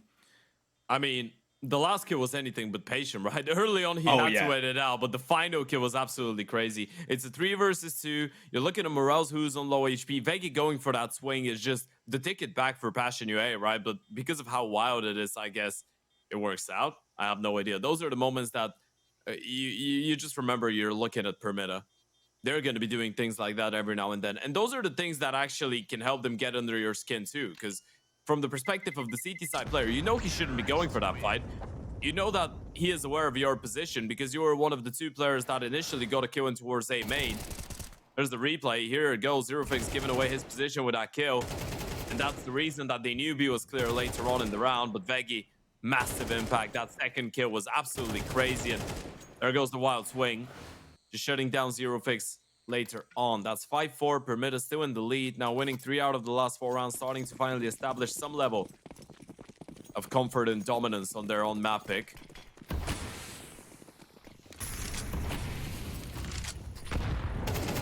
Aggression towards middle, and this time Veggie will be shut down. You've spotted the AK, you accelerate into a bomb site and hope that there's no pistols residing around every corner. But here they come. They're going to have to run through a Molotov if they want to get here, and surely they're just going to be mowed down now. Mary sprays down 3, and it's just a little bit of a cleanup job there for Permita to get it done. Jacasmo, he has his sights set on saving this AK. Veggie was the only player to fall there, but that is just great awareness from Permita, realizing that when the AK goes out towards middle, maybe spotting 1 or 2 more players, that, you know, let's just go in and hit one of the bomb sites. They just have pistols and we can overwhelm them. And overwhelm them, they did. Jacasmo, the only one holding on. He's on 15-5, by the way. We're seeing a great showing by the 16-year-old rifle of the side of Passion UA. There's the replay as Chilla with the opening, but as you pointed out, a great response. It's nice to see Mary getting a nice little triple kill as easily. A couple wayward fights for him early on. A couple 1 versus 1s that you usually put your money on him to win, but maybe not being warmed up fully. In the first couple rounds, now he's starting to find his way back. 1xBet still heavily favoring Permita with 1.35. 3.04 for Passion UA. But Permita breaking out of their comfort zone, switching things up completely with a pretty unorthodox call to go for the A-Rush straight after, but that's been denied really nicely by the Yuto. Yeah, the flash is going to be good though. Chilla is in a whole world of trouble. Jambo, long range with that SMG, can only net the 1 kill, but it's bought enough time for Zerofix to come here, and he's found so many multi-kills over towards A, and there is another one. Mary gets the bomb, and will just scamper back. Right through A main. Doesn't want to make a step here. That will be heard from Fear. So he wants to just get far enough away, but once you feel he gets over into T-spawn, he is surely just going to hightail it. Time to run. Yeah, you need to go quickly before Passion UA realize what's going to happen. I mean, at this point, you getting into the water is being heard if there's someone towards middle, so you might as well. But at that point, he realizes that they will probably not make a move out of the A-bomb side, and this is really tricky. Jacasmo's now starting to clear out some of those positions, but it's really tricky because he could be in towards the temple. He could be waiting towards the back of the boxes on the A-bomb side, and you don't really want to risk it. You probably just stick around with that setup. You want to be close to each other so you're able to implement that buddy system, and that's going to let Mary get away with a bomb plant and a little bit of time to work with. Now, Jacasmo's starting to think about middle. He's going to hear the Molotov, so that's going to give it away. Smoke in. It's not going to deny the bomb from going down, though, and the round is on. A 1 versus 2 for Mary. Full HP, AK in hand, a lot of time, and 1 kit, and no smokes for the CTs to work with. Both coming in from cave. I love this though. You smoke that molly and nobody comes from CT. This is huge. Mary's going to spend a lot of time clearing out this position, but once he realizes it's clear, he might be in a great spot. You're never really expecting him to be here right now. Jacasmo has been spotted. They're just going to stick the bomb. It's planted away from him. Jacasmo is still on this defuse. They need to get him off, but Mary will not be able to get close. Might find a kill. Yes, he will, but it isn't worth the round, and that was the risk really that he ran, of planting in that position, pushing deep. He wanted a fight early on, but Passion UA did not give it to him. Yeah, missed the timing a little bit, right? And this is the... I guess you can't really say he missed the timing. We can't really fault him for it because it was a hell of a good try in that 1 versus 3. Great work by ZeroFix. Once again, you highlighted multi-kill potential towards A has been insane, but if Mary's able to go for the peak just a little bit earlier, then maybe he gets the kill onto the first player, who is Jacasmo. He was the one with the kit. Still, though, getting all 5 kills. Look at the buy round for Passion UA going into the final one. They will try and contest lane a little bit, but the Yuto is not really that rich, so Fear needs to win that initial fight, but Morels denies him. Fear's had a have to forget here. He's 3-9 and he hasn't really had much going for him, which is going to do nothing for your confidence considering the last time out Permitta played these, it was a rough day for him as well, and Permitta were able to take that series 2-0, and they're able to take 2 kills early on over towards B right now. Chilla, look where he is already. He's pushed all the way deep. He's, I believe, running. He's making a lot of steps over towards mid and A, realizing it's B, giving that information at least to his teammates, but they need to find these kills, and there's just so much utility that's about to go down now for the Poles that they're going to gain complete control of the site, but not maybe the control that they wanted. Chilla has got past in towards Cave. Morel should have this one covered, but low HP was a little bit of a problem. Passion UA have been good at retaking this bomb site, but right now they need to band together and find these kills, but it just is not possible. The crossfires just too much this time around. Yeah, 7 rounds on the T side, that's going to be good enough for Permitta. They will be happy with it, but still, Passion UA being able to actually put up a pretty decent fight here, all things considered. As you pointed out, Fear, Jambo, they've been struggling a little bit individually, considering that Fear is one of the most skilled or more skilled riflers on that team. He's surely not happy about it. Same for Jambo, who's the oper.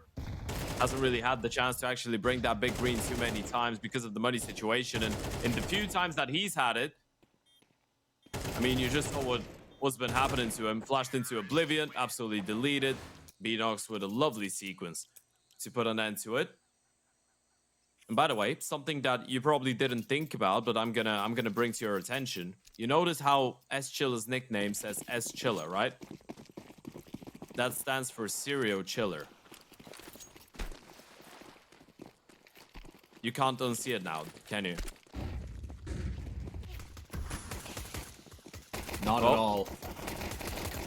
Oh, but a little B play comes right into the stack for Permitta, and they're just ready and waiting to receive. Fear was the man throwing all the util, and he's got a molly in his hands, but surely doesn't have a chance at this one, even with the 1 HP brothers on the side of Permitta, Veggie and B-Nox, but that kill might just change things. Now he definitely does have a chance. They can't give fights for it free. They can't just continue to peak. They need to play off each other, and then everybody peak together. But this is still a dangerous, dangerous round for the Polish side. They're not going to be comfortable for sure. And Fear has decided to go a little bit quiet. Timing is everything. And Mast might just get the perfect timing of Fear looking the wrong way as he peeks in, spots him out, and now just smokes him off. Doesn't need to take that fight. Fear backs away safely for now, but he is running quite low on time. He's got a Molotov to work with, which I guess is a bit of a silver lining. The thing is, in a 1 versus 3, you have confirmed damage on a lot of those players, but they will be playing headshot angles. Molotov in towards the Cubby. No one playing blue, though, for the CT, so it's not going to really force Mask out of position. He spotted 2 of them, still looking for the third, still trying to bait the shots. They're just wasting his time. There goes the double peek. And Mask is the one to put an end to it. I read somewhere that some people called Mask the Polish Cadian. How'd you feel about that statement?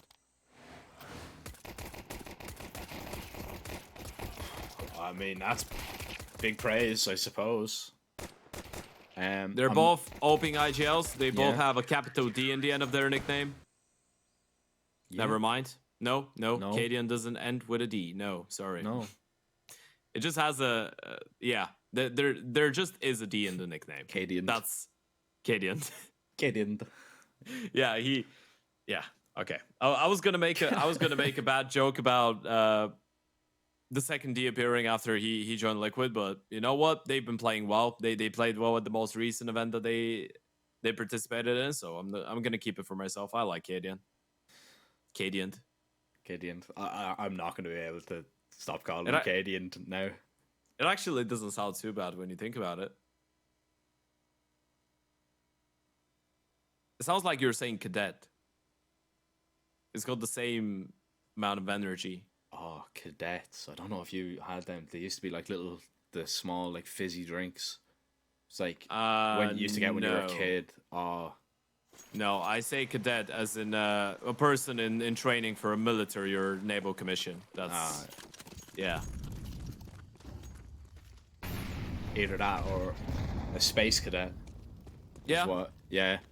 A space cadet is, you know, if you call somebody a It's a great space, song. if you call somebody a space cadet, they're a lunatic. There's a little fun fact for you. A little bit of lunacy is what we see over towards B. As the Pistols will try and gain some control. Morels only needed one bullet there. Unfortunate that that one didn't connect, but they always will. Xerafix will not get past that smoke. Bomb down for Passion UA. Let's not forget, this is the full investment from the T side here. They need this one to stick, or they're going to be back on an eco. That's a perfect flashbang right now. Oh, these smokes are going to make things very difficult right now for Permitta. Yeah, but Fear realizes this, and he's going to be waiting for it. He's just going to Tech 9 him down, and I don't think there's a way into this site right now for Permitta. Chilla is low. Master's going to begin to walk on him. But once he finds that kill, they can crunch upon the ramp players. Yes, they do. And it's down to Jacksimo. Mass needs to get on it. He's going to smoke it down. He is just going to stick it. Jacksimo sees him from a mile away. Jacasmo. I keep doing that. But he will keep doing it. He'll keep finding multi-kills. He'll keep finding frags. 19 and 8. Jacasmo is having a game and keeping Passion UA in this. You know what? If they end up winning the map because of him playing outstandingly well, I don't think he's going to give a damn that we've called him Jacksimo a couple times. It's only me. It's only me, and I don't know why. My brain just can't comprehend I tried to take the blame as a team. But no, you know what? You want to take responsibility and credit for it? I'll take responsibility. I don't know why it is as well. It's like, I can read. I swear. Like... I swear I can actually read, believe it or not, but these things happen. I think it's the first time a 26-year-old has had to convince me that he can do it. But I believe you. Thank you. At least somebody does. And I believe Permitta might be in a little bit of trouble. Now, I mean, if Veggie hits shots like that, maybe not. It does seem to go from bad to worse for Fear. He did manage to pick up a nice few kills in that round, especially on the boosted players, just keeping them away from that bomb site. Now you're down a man, and although you are running into pistols around every corner is not going to be your friend in this situation, especially with a 4-man lean towards this side of the map. Yeah, exactly. And you can see Mast is thinking about fading that smoke in towards middle, but he's going to hear the U2 in towards the B bomb side. He's going to get called upon, needs to rotate as quickly as possible. They have no smokes, but there's no Molotovs raining towards them. Veggie's just playing towards the back of the side, just waiting for the right timing. Spam is coming in. Veggie finds one, looking for a second, gets it.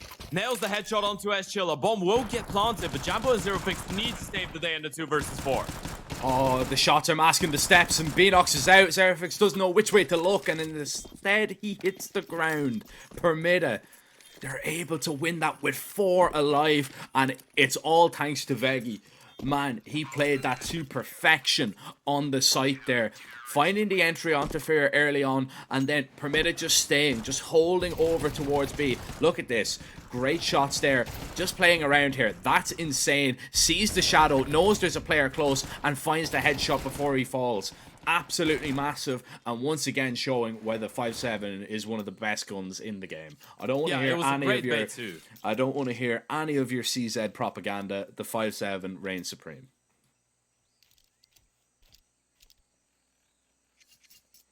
Yeah, you enjoying?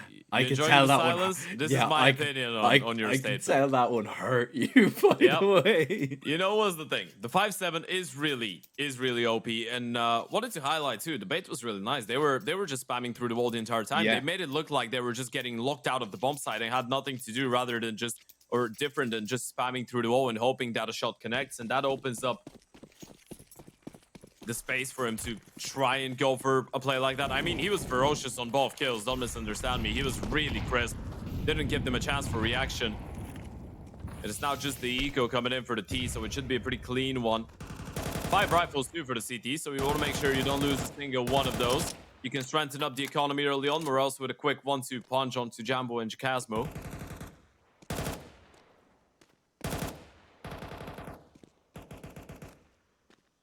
and if they want to push deep here, they will find the bomb on Fear, but they're just going to hold on to control right now. The peak might come to them in just a moment. It's going to come to Mary. There's the jump out, and Eschilla will be spotted out, and they'll know exactly where he is, and Primitive Boys will begin to swarm. So no kills to be found in that. The perfect answer to an eco round from Primitive. Keep everybody alive, build up a big amount of economy, and now Passion UA, this really is going to be one of their last chances, because if they don't win this gun round, Ted, we're looking at an 11-6. They've got no money. We're looking at 12-6, and then you buy what you can.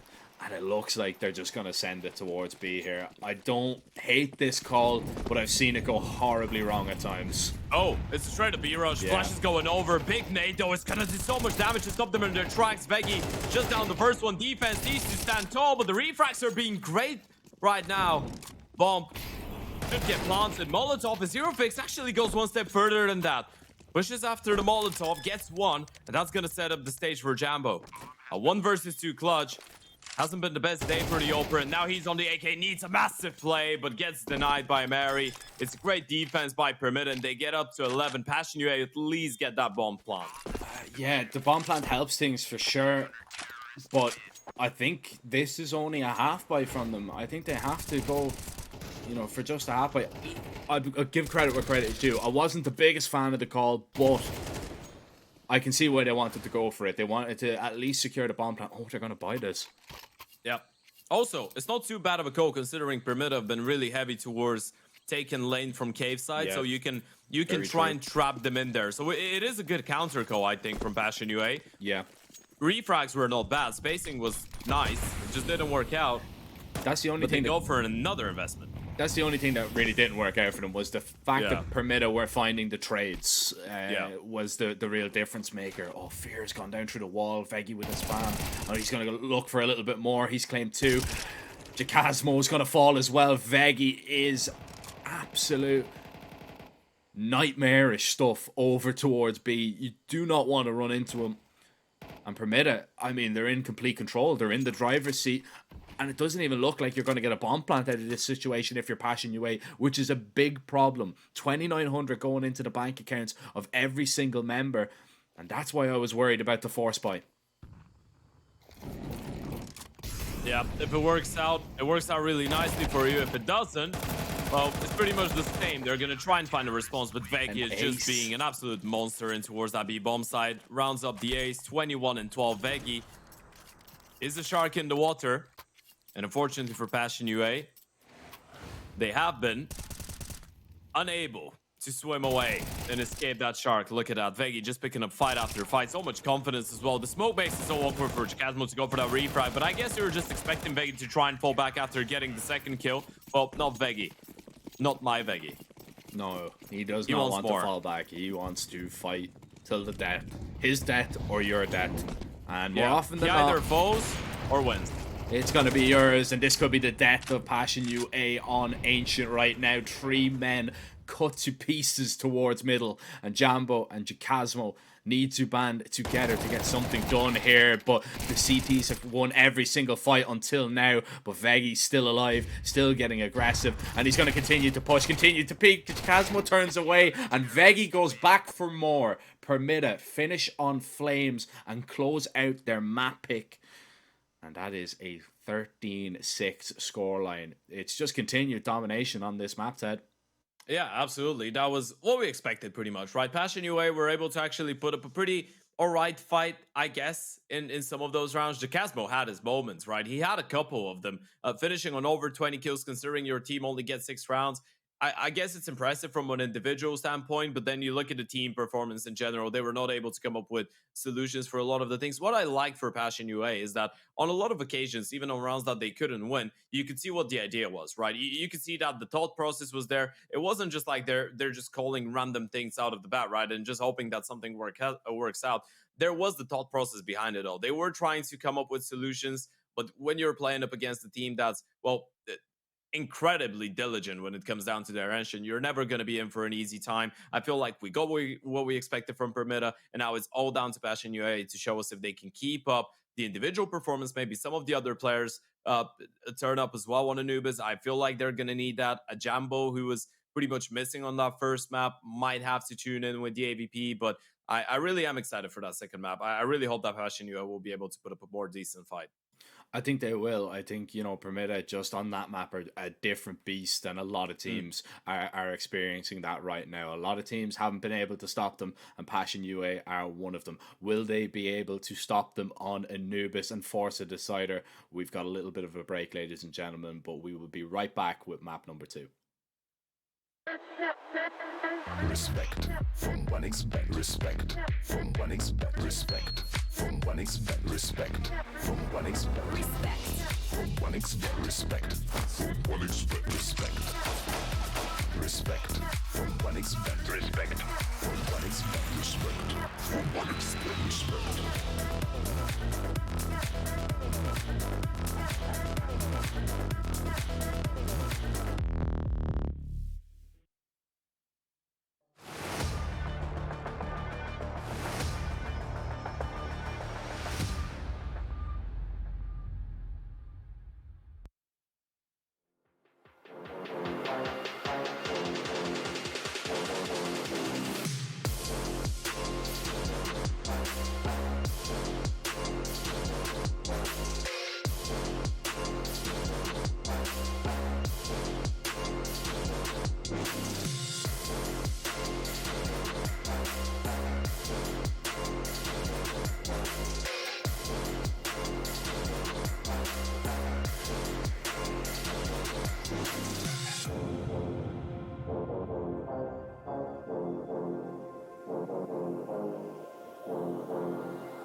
1xBet and Eva Alfie present betting on all esports events on the website and in the 1xBet app.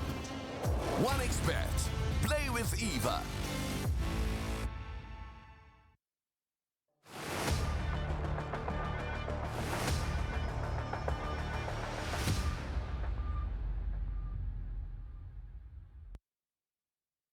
It was a valiant effort nonetheless from the young guns over at Passion UA, but unfortunately a 6-13 loss to Permita on Ancient leads to that, ladies and gentlemen. We are back with the second map of the second series of the day here at the RES Regional Series 2 European Edition.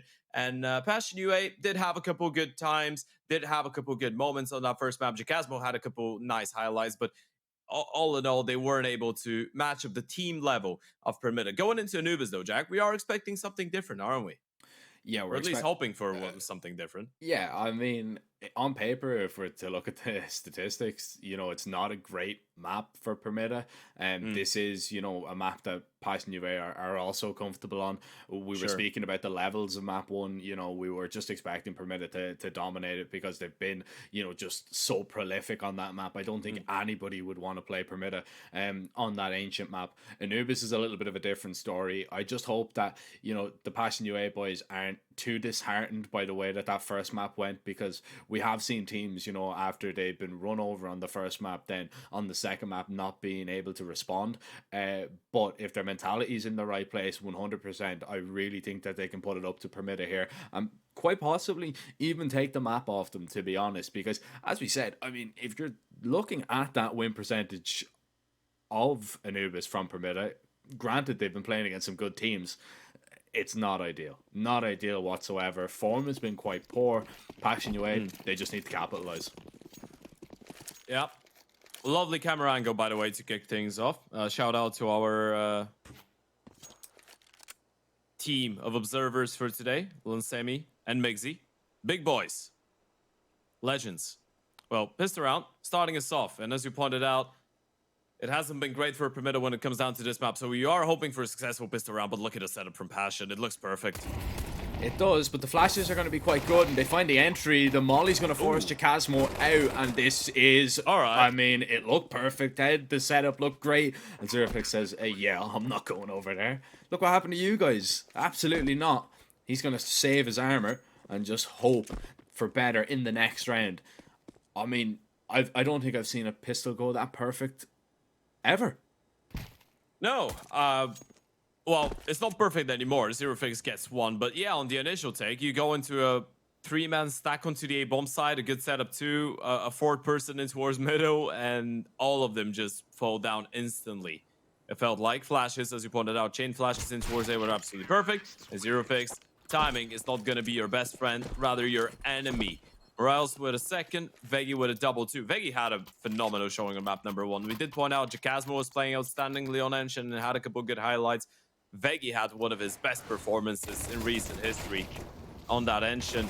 And if you're a Passion UA, you're just hoping that he slows things down a little bit, right? Because that 23 and 12 on the first map, you're looking at what? You're looking at T side, I think was 10 and 8, but then you switch over to the CT side, he was 13 and 4.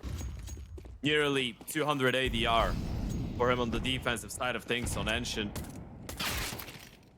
You want him to slow down.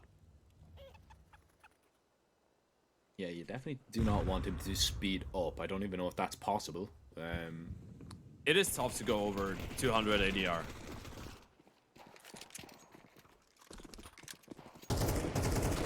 Might be able to do it here as he does collect the last. So he's averaging 2 kills a round, which is, I mean, better than ideal. But Passion UA, of course, that was just the eco. It's now one of those moments. You get a 4K on the pistol round, and you just go absolutely crazy. Oh my goodness, he's averaging 4 kills per round. Not wrong. Technically. It's all about the context. All about the way you look at it. First buy round for Passion UA, though. Fear. Gonna be taking the sacrifice for the Uto, but look at that from Permita. They're looking for a pretty quick play in towards that B bomb side. It's going to be a B pop after the initial presence towards middle.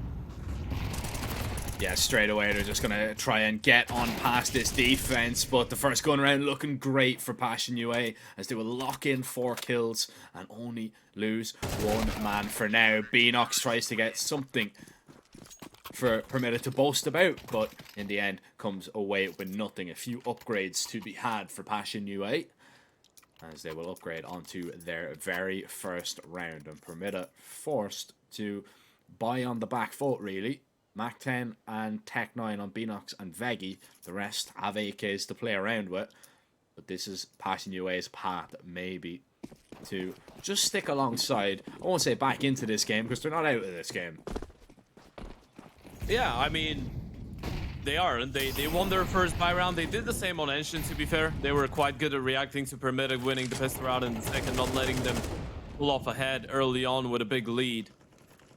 Which, especially when you're in the position of the other underdog, is quite an important thing to be able to do.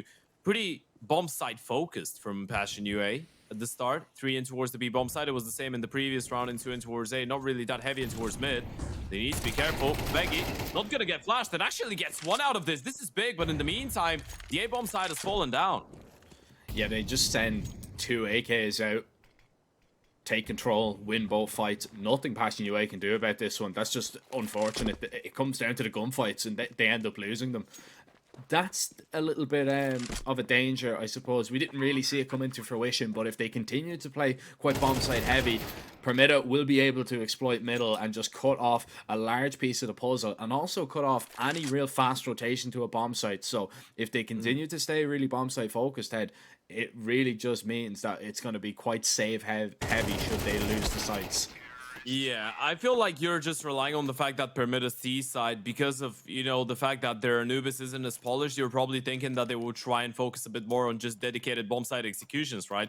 And maybe you're hoping the playbook isn't going to be as deep. They're not going to be exploring middle canals too much, but Permitted just slowing things down a little bit, having some presence in towards mid.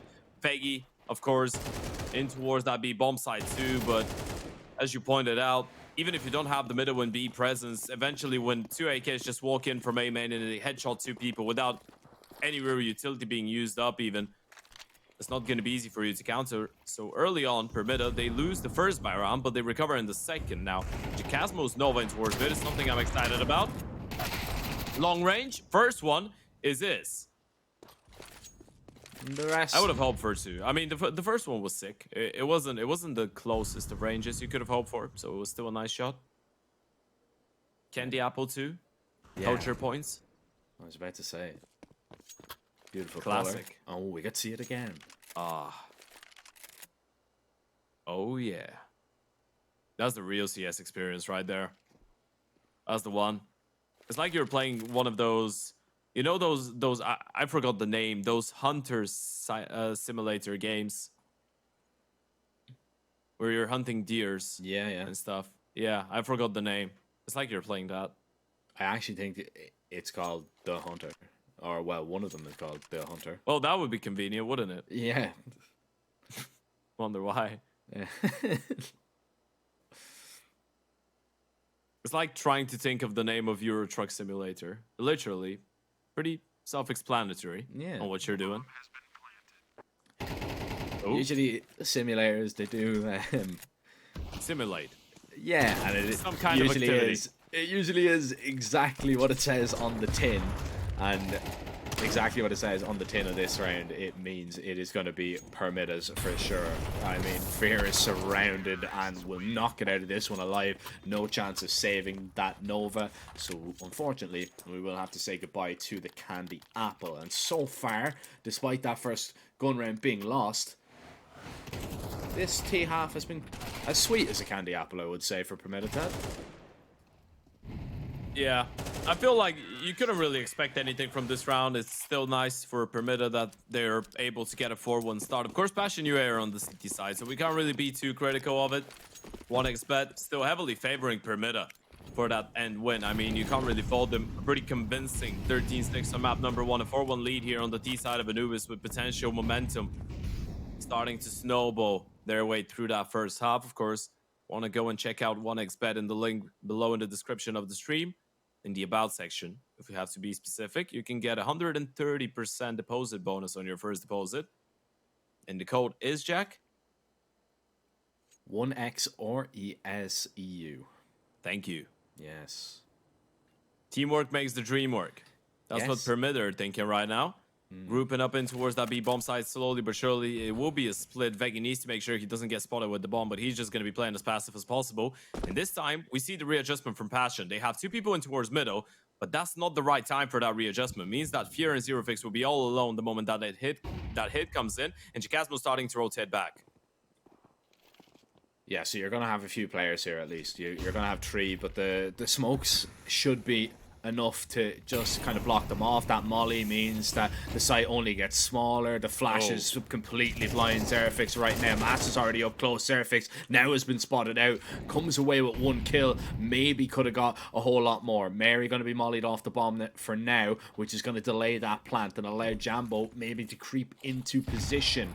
Mary being naded once again. He'll be lucky to get this bomb down as Jambo now strikes from connector, but Mary drops him. The T's look to wreak havoc now as the CT's get a whole lot closer. Mass the IGL trying to lock this round in for his side, but it's going to be Beanox to put the finishing touches on it with a spray through a smoke. It's 5-1 to Permita. And Passion UA, they had bodies there, they had the util to delay, but unfortunately it just came down to the fights.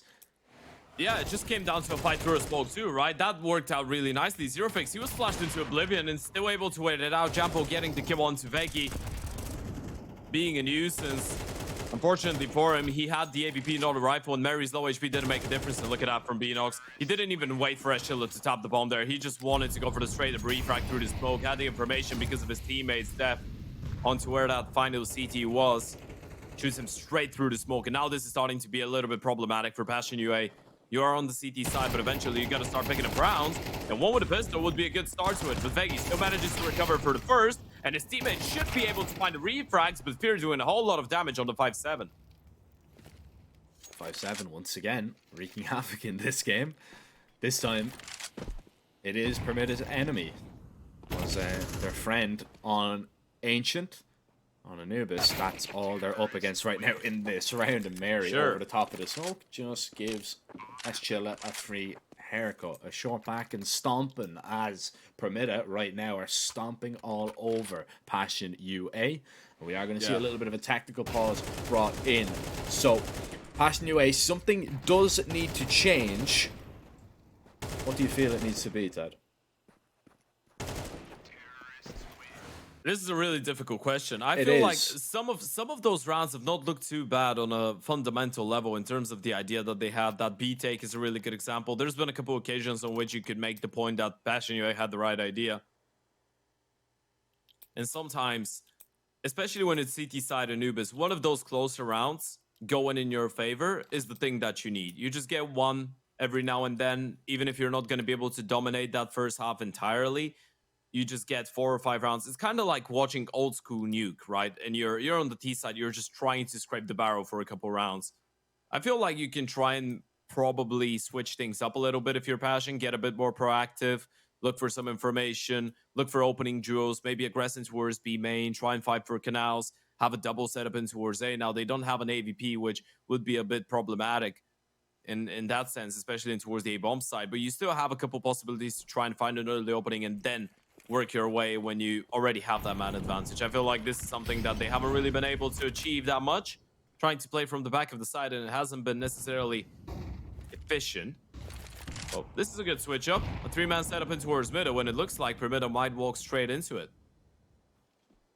Chikazmo's waiting to peek here. Mass is just holding right now. Oh, the flash. It comes a little bit too late. It is going to go a little bit too deep as well. Chikazmo claims a double for free. Jambo drops Veggie.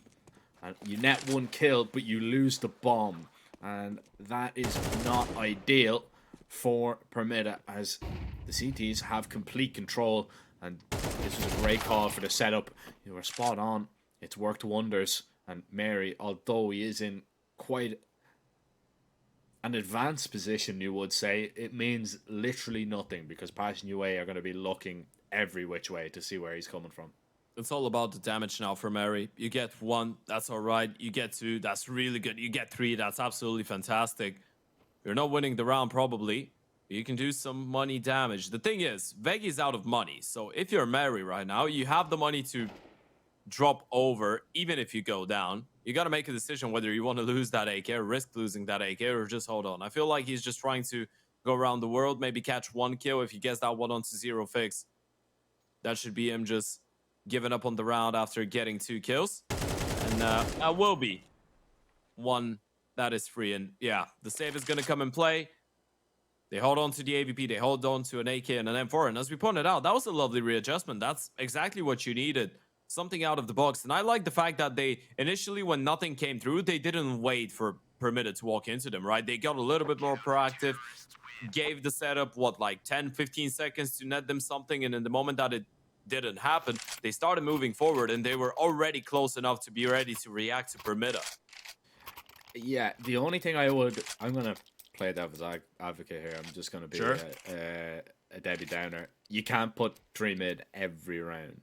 No. I mean, yeah, those are the plays that you need on Anubis, though, right? You need to get Yeah. creative with it. Yeah. You just need to switch things up. It's not going to be you finding one thing that nets you a consecutive amount of rounds. It's just you being interesting with the ideas that you have on the CT side. Yeah, it's high risk, high reward, because if Permitted don't Pretty go much. towards mid there and they see absolutely nothing and Permitted realize what's going on, all of a sudden they're on your bomb site and there's nothing really you can do about it. Oh, Vegi's going to try and walk through this smoke. That's a lovely entry to find for Fair. He's just ready, waiting to see if anybody is going to present himself. And oh, that flash is perfect, but blinds Mary as well. So Jambo can get away safely. He can readjust and reposition. Neschilla will actually get into the spot that the Opera was once holding. And they're getting aggressive over towards B as well. They're not happy with the man advantage. They want to go for that more information to realize exactly what's going on. They want every piece of the puzzle if they can get it. And right now, they have a lot of it. Oh, big kill. That was a massive response by Mary. He was ready.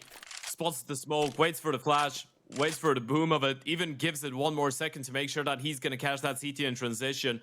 A really important equalizing kill, but you were spot on. The CTs have plenty of information right now. They've cleared out B main, but losing that 1 player in towards A. And once again, Jacasmo's just walking forward. This is a great off angle to have, but middle is the real hot spot right now. Jambo's all alone, and he's walking away. They're anticipating a B play. Yeah, they're waiting for a B play. They've seen nothing over towards A, and you can't blame them. Even though they got that information over towards B early on, they have no idea. Now, once they hear the smoke and the flash over towards mid, they should realize they're in trouble. Jacasmo now might want to get a little bit aggressive here. Mary still being quite patient. Timing is everything. Oh, that is horrible for Jacasmo. Yeah. And Master's just locking off the rotates as well. Zerafix falls in the meantime. And if I'm Permitted, I know the money isn't perfectly ideal. You're sending 1 or 2 players on the hunt here. This is a game-changing round if you can find these weapons. And look, everybody vacating the site here. They want these guns, and they want them bad. Yeah, Morales just realized that they had no vision into our CT spawn, so better to hold on to actually the bomb side and not let them walk onto it and commit to the defuse. But you're looking at 3 Ts coming in from B main right now. This is going to be a full-on B execution. Well, they don't really have the nades, but they have a couple flashes trying to take those guns, though. This could be massive. Jambo's the only one that's got enough money to reinvest if he goes down. And Fear's going to get executed. Not ready. Oh, going to get spotted out straight away. Jambo is not getting out of here alive. Beanox takes him down. No money for Passion UA. Jambo's the only one who's got enough to justify an investment.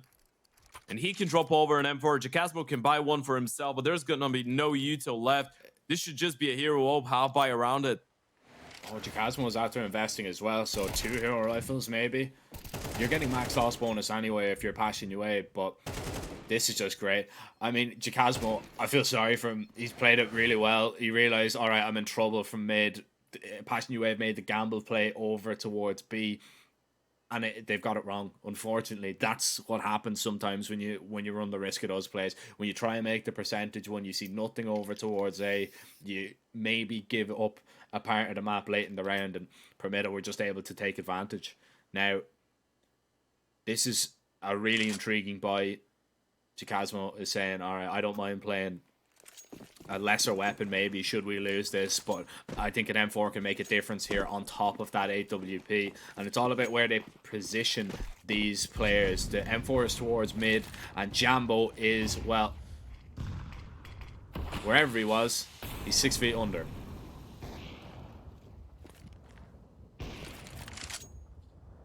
6 feet Zerofix. under is right. And now this is looking all right. Zero Fix with a double. That's going to be a tough shot to hit. Morales. Oh, a little bit wayward with the flick. Gets the refrag. Oh, does his job.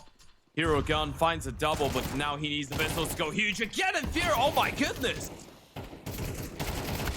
On the fadeaway with the 5-7 finds the kill. They know Fear is still here close by. Jacasmo now with that rifle, and it does make a difference. A great investment from him. They will save that AWP and pick up a rifle as well. Passion U8 were dead right to force. They get a result in a round that they really needed it.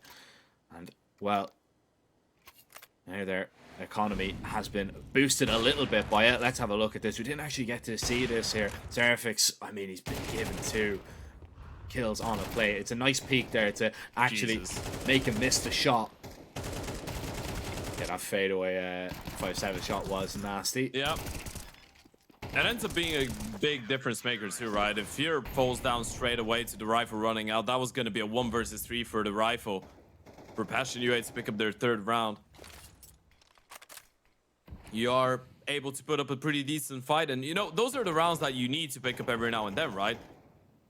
That could be the difference maker between you being down, what, 9-3, 10-2, and you getting 4 rounds, or even 5 at this point. The thing is, Primitive looked incredibly well when it comes down to buy rounds. They've been able to make Passion UA make some rush decisions and look a little bit nervous in the server. Jambo, though, looking for the space towards middle, and he's not spotting anything. Those are the information plays that we were talking about. That's going to allow Jacasmo to rotate back, and it's even going to let Jambo join in.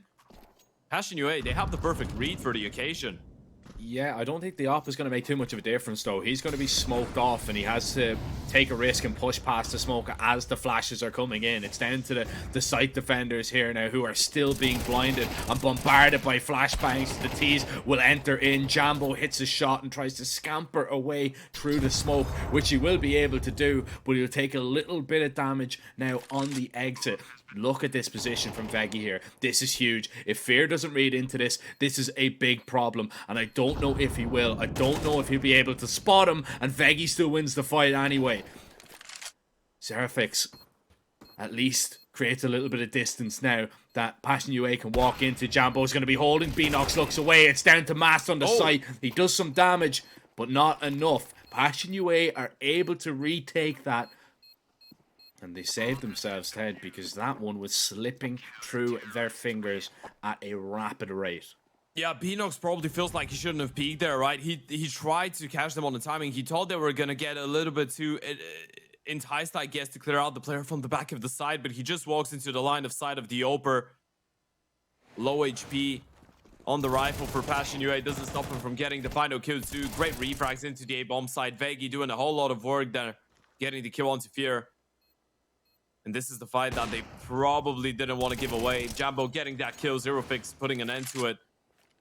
That's 4 rounds now on the CT side. Potentially looking at 5 and looking to push towards middle. Beanox completely unaware of the possibility.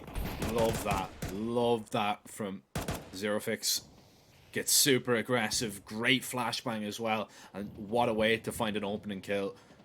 Really just puts a dampener on anything Permitto are about to throw at Passion UA. Veggie, in the meantime, goes 1-for-1. Jambo, hitting shots with that AWP. Not that one, though. And he will miss a second time. Fear has gone unnoticed, but they know he's somewhere. They know he's the B player. Morales is just going to swing and clear him out. Great mollies as well. Somehow Permitto have recovered. And maybe a chance at an 8 round here with a late lurk from Mary as well. If Mary is able to get into a position to do some damage here, this could be absolutely huge. Master's going to be smoked off, but decides to stay in front of it. The correct call. Morel's holding with this AWP. Flashed for the minute, waiting to go for a peek. Master's going to be spotted. Morel's is just playing his life right now. He hasn't connected with the AWP, but it is just echoing throughout that bomb site, terrifying Zerofix, who eventually falls to the IGL of Permitta as he leads them to an 8-4 lead.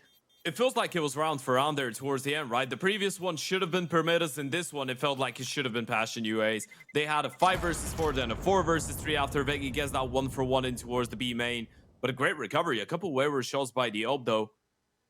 Jambo, not going to be feeling too happy about this one. Had 2 clear chances to get that refrag, and both times missed it. Ended up costing the life of his own teammate towards the back of the side after the fact too. Still, a pretty decent recovery, all things considered, towards the end. You get 4 rounds before you switch onto your T side. A nice successful pistol round, though, looks vital right now for Passion UA. It sounds that is going to be the most important round so far of the game for them. They can still easily make this a competitive endeavor. They can still easily take this one to a third on the back of a successful campaign on the offensive side of things, but they need the pistol round, and Morales has already spotted a bunch of those players, but they're rerouting in towards B. Yeah, they're already here, and Mass is now hearing all these steps right now, trying to just play his life if he can, trapped in the corner, and he even comes away with a kill. This is massive, but he's just trapped. I don't know. I have no idea. He's somehow still standing, and now his teammates are here on full HP. They're going to take point. They're going to swing into the site and look for these kills. People caught with nades in their hands. People caught with their pants down, but it's just Jambo left. He manages to find 2 to fend off them for a moment, but it is only a moment, and that moment has passed. Permita take yet another pistol. That is 4 out of 4. And usually, Ted, if this was CSGO, we talk about, you know, how the pistols don't really mean much. You have plenty of time to recover, but in CS2, pistols make a massive difference. And Permita, they have been perfect so far. There's one word and one word only that describes that pistol round properly. And that one word is carnage. Complete and utter carnage.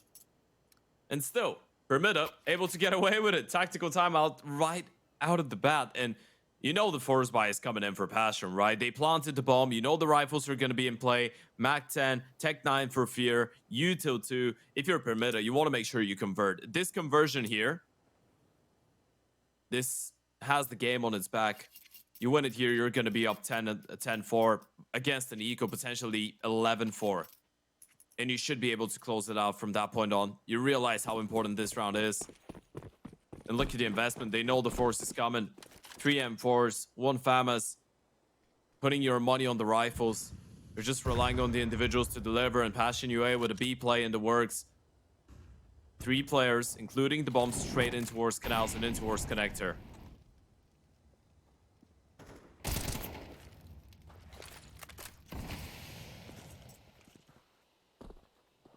Yeah, Passion UA were thinking maybe of going for a little bit of an aggressive play early on in towards connector, but that smoke is going to deter them for just a moment. It still looks like it is going to be a B split through here, and Vinox needs to get out of harm's way, especially with that molly coming down. Takes a little bit of damage. If you've got util, you need to deploy it. If you're Permita, you need to try and help out Veggie here, who manages to spray down 1, but just gets completely overwhelmed, much like the B site as of right now. A triple entry after losing the first fight, and that is a Passion UA round if I've ever seen one. They were expecting them to run through the connector Molotov, I believe. That was perfectly placed util by Permita. That looked like it was supposed to be a CT side round. The play comes in, they use all of their util on the T side, and then there's that late Molotov coming in towards connector. All 3 of those players were completely locked out of the round, but somehow the main presence was enough. They just jump out, and that right side bomb side CT smoke, or the smoke from the T's, but the smoke to obscure the vision of the CTs, it isolates the jail player from the remaining of the pack. Passion UA answered back perfectly. Chicasmo with a monstrosity of a double kill there. They needed something like that. Tactical timeout. Not enough for Permita to convert. 2 M4 saved up at least. Some premium rifles to work with going into the next round. But Passion UA showing that they're not ready to give this one away.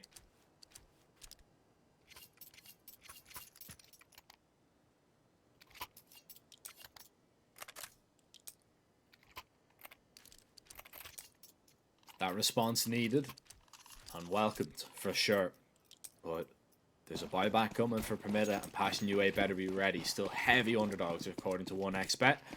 If you want to head over, you can click the link below the stream, sign up, get a 130% deposit bonus on your first deposit using code 1XRESEU. Beanox close by with this MP9 in hand.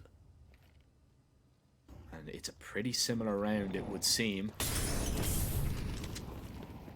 this elevated position could be absolutely massive. barrel. Oh, yeah, it's been You see seen. Yeah, you know exactly what's going on now. You have to get off that, and Mass is taking a little bit of damage. They needed that smoke up a little bit earlier on. And unfortunately, for Permita, their sneaky plan has been sniffed out early. The bomb is still in towards team mid though, so I wonder if they really want to commit to that B player. If they realize that Jambo should collect that straight away and make his way back towards the B bomb side as soon as possible. Beanox is gonna get that flash. This is big, but doesn't get away with a kill. Zerofix turns around and resets in time.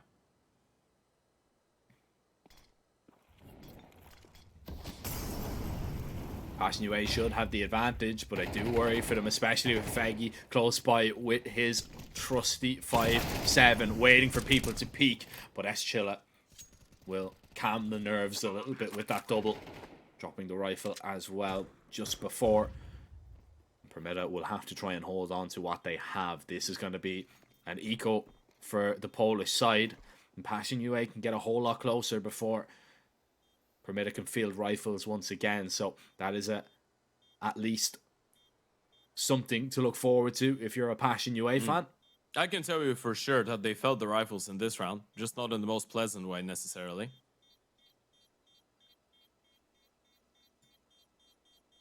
They felt Passion UA's rifles, and I wanted to highlight the Uto has been extremely solid from the CTs. You look at some of those Molotovs, some of those flashes, not really given Permita a chance, and that's why it's so incredibly hard to play CT side on this map. That was a good play, I guess. It was a good idea, but it wasn't timed to perfection. There was enough time for Zerofix to turn around. Even if he gets flashed, he would have had support from his other teammate into worst connector, but Beanox not getting away with a single kill. You were up against two rifles. One of them gets absolutely isolated from the action. The other one gets deleted straight away. And now it's down to just one M4 and an MP9 for Morels. Passion UA starting to show teeth here. Starting to show why they picked into that Anubis.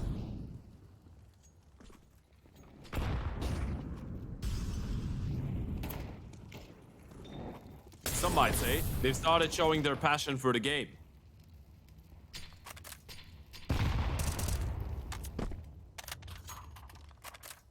I don't think anybody can question the passion of this side. They have been putting I mean, in it's the hours. literally in their name, so Yeah. we can't.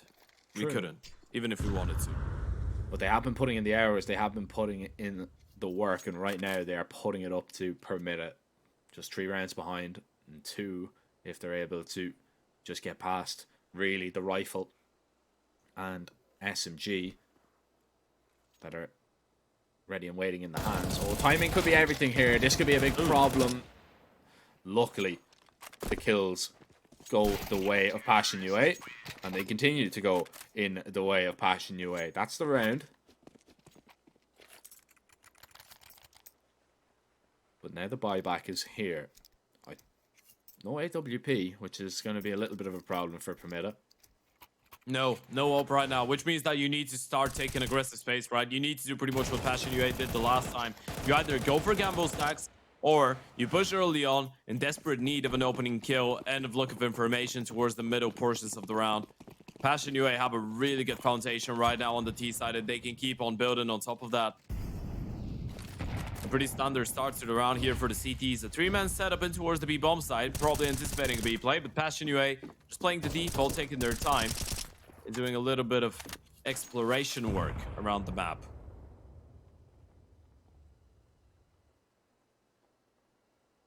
Yeah, this is quite terrifying though if you're Permita. You've no information really over towards middle, no early information, so they could be just creeping their way out there. You're feeling a little bit of pressure over towards that A-bomb site. Might be hearing maybe a step in the water there, and now you're going to listen to all that util raining on over. This isn't going to be the full commit into the site here. I don't believe, not right now. It's just they'll throw one set of util, they'll wait, and they'll re-execute. Oh. Permita, oh, this is awkward. Beanox got completely blinded by that flashbang.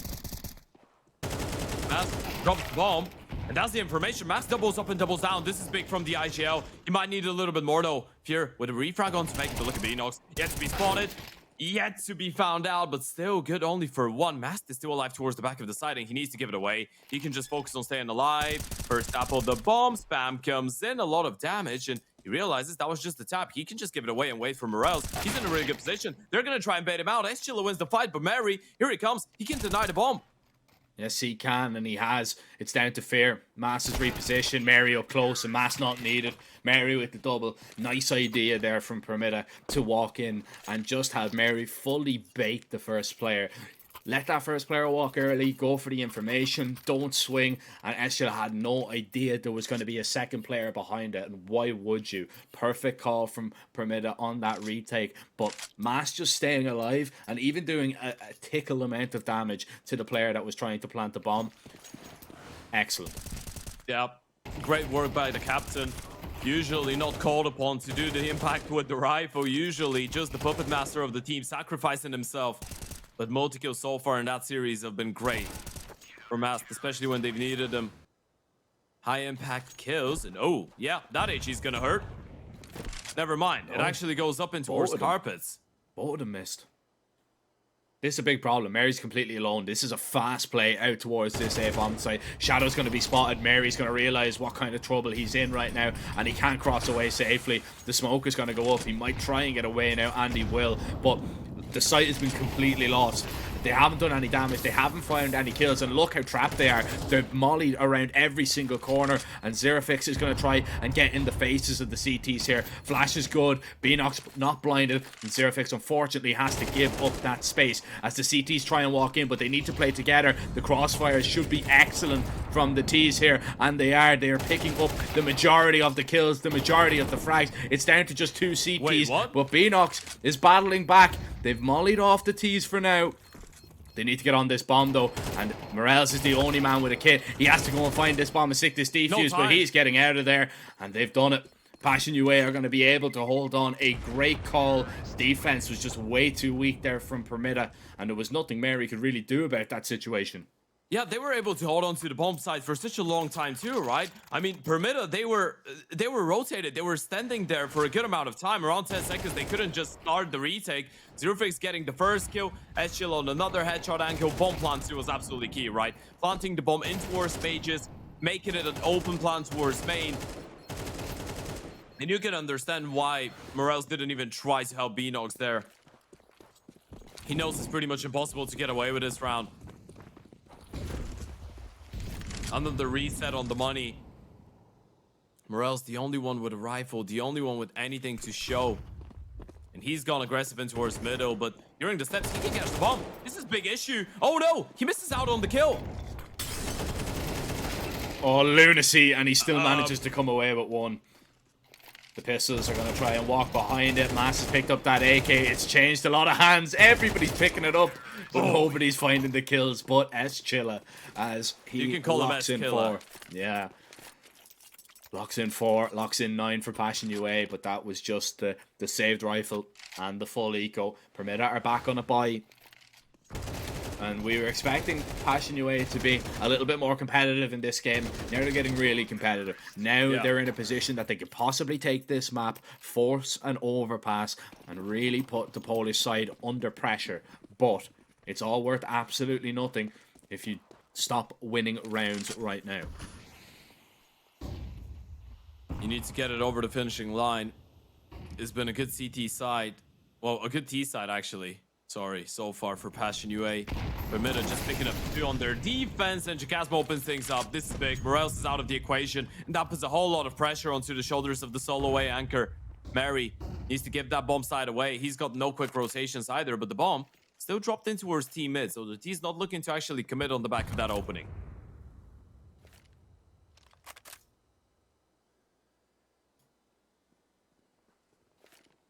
And it's going to be B.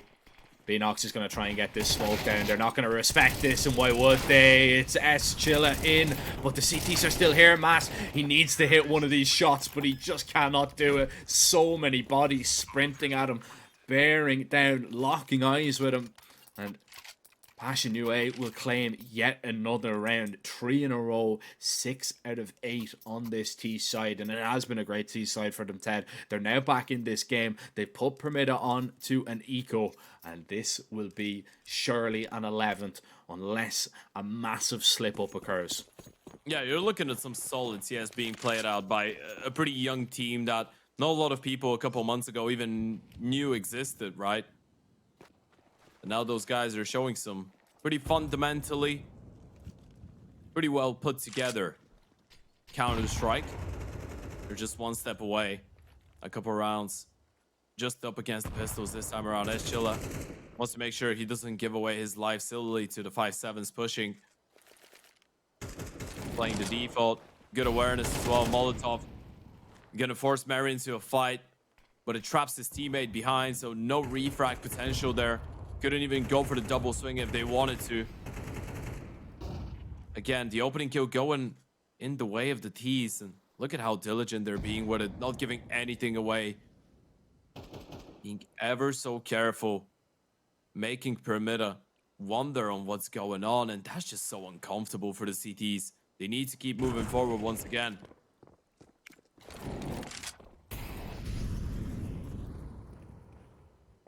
Oh, Jambo's got the bomb here. He could be caught out by Beanox, and actually Beanox decides to jump on down, which is the problem. Mast won't be that quick now to catch the bomb carrier. But there was a world there where Beanox just walks through mid and just manages to spot out Jambo, and then it's really a foot race to see who can get their players to the bomb first. And to be honest, I would have backed Permita in that quick race. Mast is after finding one kill onto Jacasmo there, but unfortunately does fall through the smoke. Morales is just going to try and hang on to his armor if he can. That's at least softens the blow of the economic purchase that is going to have to be made in the next. But Passion UA, they will pull themselves into the lead here. And it's, Much needed. For the very first time, Ted, they are going to be in the lead. Yeah, let's not forget, Passion UA right now are off of losing 3 Anubises in a row, right? You're looking at Espionage, well, Sashi nowadays, I guess. You're looking at 2 games against them. The first one in an 8-13 fashion, the second one in a 5-13 fashion, then an 8-13 to 500. It has been a fairly long time since we saw that 13-11 win over Bleed at the start of this month. It was on the 2nd of April in the Thunderpick World Championship qualifiers. That was the last more impressive result that they had on this map. Of course, there was that nice streak towards the middle portion of March where they were able to take down Sampi twice in the span of just 3 or 4 days, and the Alliance too. But they need a good result, and that could be a good result to show. Permita back to buying ways, back to the guns, and they need one to work out for them. Yeah, they do. Oh, this aggression from Mary is ridiculous, but they're crunching right now. Veggie knows that there's going to be a peak coming, but he's just not ready. However, the trade frags are going to be great for the CTs, as now they have the advantage. As the dust settles over towards Canals, and Jambo takes a big risk. He's just going to try and run on through, and Mast is going to be a horrible surprise awaiting him. Permita will have 11. They may have been down, Ted, for a very long time, but they are not out. We will go the distance here on map 2. And look at the response from Permita. This is the standard polished Counter-Strike that we all love and like watching, right? Hyper aggressive, no respect given to Passion UA. They just decided to bring the fight to them, aggressing, sending it, seeing that holding from the back of the sides hasn't been working out, so they switch it up completely and they catch them off guard. Leveled up once again, 11-11. But this is not something that you can do consecutive rounds, Jack. This is not something that you can rely on to give you more than 1 or maybe 2 rounds per half. You need to find something. And Jacasmo says no. Veggie, shut down. Re-peek for the flash. At least you keep it evened up. That's a ridiculous refrag to find. That is absolutely huge. That Molly's going to go in and burn Zero Fix away, but vice versa. Beanox now feeling a little bit of pressure as well. He's going to have to forfeit that control that they had. Passion UA look to be set up here to go for a B play, but you can see Permita, they're just not confident in rotating players away because it's just way too early in the round to give up any of these bomb sites, and it just looks like both sides are just freezing now and waiting to see what the reaction is going to be across the map. But the T's are going to have to move first.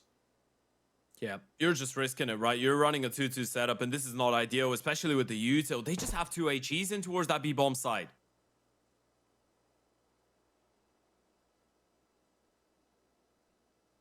You have to rely on the weapons. You have to rely on the gun skill. And they're turning giving away. it away. Yeah, they're guessing incorrectly. Steps now being made, as now the call is going to come back. Morales is still here, but he needs to find these frags. Now they're seeing all the sets of util come in. That's Morales is going to fall.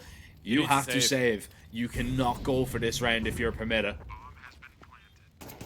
Enox, he's looking for a fight. This is so risky. They want to go for this. It's a 3 versus 4, and you're risking the entire game right now. No, they've coded off. They've realized that they wanted to. They have 2 kids. They have 3 kids even. They have a smoke, but a 3 versus 4, no money left. You need to fight for overtime.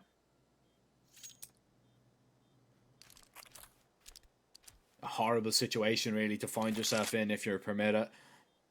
Just rotating at a vital moment, and it really just was who was going to budge first. Was it going to be the CTs just to make a mistake and over-rotate? And unfortunately, for Permitta, it was. Passion UA are going to be delighted. 1 kill in that final part of the round was all that was required. And now all that is required to head on over to Overpass is 1 more T round. They've already got plenty of them. What's 1 more? That could be so painful for Permitta too. That would be their back-to-back second loss and an 11-13 score on Anubis. The last one being against Zampi. And interestingly enough, it wasn't a game that they played earlier today in the morning. A series that they ended up losing 0-2. Now they're up against the same danger. They need 1 round to force extra play. But Passion looking to switch it up once again with an A play. The thing is, Permitta have a pretty heavy lean in towards the middle A side of the map. So if that ends up being an A execute, which looks highly likely at this point, Permitta should be ready and prepared to fight back. Yeah, this is a great call right now from Permitta. They've got everybody here. The longer Passion UA take, though, the more chance they'll rotate away, but not now. They're going to have everybody here. The mollies are going to go in. It comes down to the fights if they can stop them. Mary's already been spotted out from behind the site. Oh, he's going to be double naded. That's perfect from Jacasmo. They won't be caught out by that position once again, but Veggie in right here. Mass causing a little bit of a distraction, and it's absolute mayhem towards A, but Permitta are holding on to control. Jambo connecting with that AWP. Fear gets a whole lot closer. The op needs to hit the shots, but he's missed a vital one and ends up falling. Connects 1 more, and Fear thrown into the clutch. A 1 versus 2. Has spotted out both players and hits the headshot, but it's down to the 1v1 versus Beanox. And only a few bullets need to connect here. He's got the bomb. He can fall back. There's 30 seconds. Fear, he can just send it back towards the B bomb side. He's low on HP, but he realizes there was a smoke. Beanox is going to wait it out, but Beanox starting to move around. He's not giving him anything. He's not being too respectful, and he's going to start thinking about it too. If Fear lets go of that shift key, that's going to get hurt. That's going to get hurt. Beanox is going to be so quick on that B rotation. Fear is going to get that bomb down, but how close is Beanox going to be? Fear is not going to see it coming and gets completely blindsided. Overtime required on map 2 as Permitta. That 4-man A-lean, it works wonders. Absolute and utter carnage so far on Anubis, ladies and gentlemen. This game is just going back and forth so many times. Passion UA playing some of the best CS we've seen from those guys in recent history, but Permitta not letting them close it out, not letting them have their piece of the cake. Beanox, a really smart 1 versus 1 there. Extremely proactive. Not giving his opponent any space to work with, any time to reset. 12-12. We need at least 4 more rounds of action here to find out who the winner will be. Passion UA sticking to that T side. Permitta on the CT. And at this point, with how T-sided that game was, I guess, in regulation, it's been standard Anubis experience for both those teams. Rounds on the CT side in overtime are going to be pivotal. Jambo's still taking that risk, going That's so quick. aggressive. Yeah, but the op misses the shot, so it's been given away. Beanox is just going to sit. That HE lands at the feet of Zero Fix as well. That's a monstrous amount of damage to connect. But it's unconfirmed damage, as I don't believe he would have heard it, especially with all the carnage going on around him. And Passion UA, they'll try and go mid. Morels needs to win that fight and doesn't. I mean, Mary's going to be left high and dry, completely alone. Legs are going to be spotted from Zerafix, and they're going to connect on that kill. Passionue need to accelerate into this A-bomb site right now. Oh, S-Chilla somehow still alive. And Mary with this AWP. This is not the weapon he needs right now. And he just gets taken down, overwhelmed, ran down, gunned down. Mask gets close by and at least finds this headshot. They're on the site, but they need to try and hold on. Low HP, Chilla just needs one bullet to go down, but Mask cannot be the man to do it. And the bomb is not planted just yet. They continue to tap as the CTs get closer. They're waiting for the fights to come, but they might not like what they see because Permita are continuing to win them. It's down to Fear, and he is done. Permita somehow, someway, clawed that one back and win it. Can this game go even crazier than this? I don't know what's going on.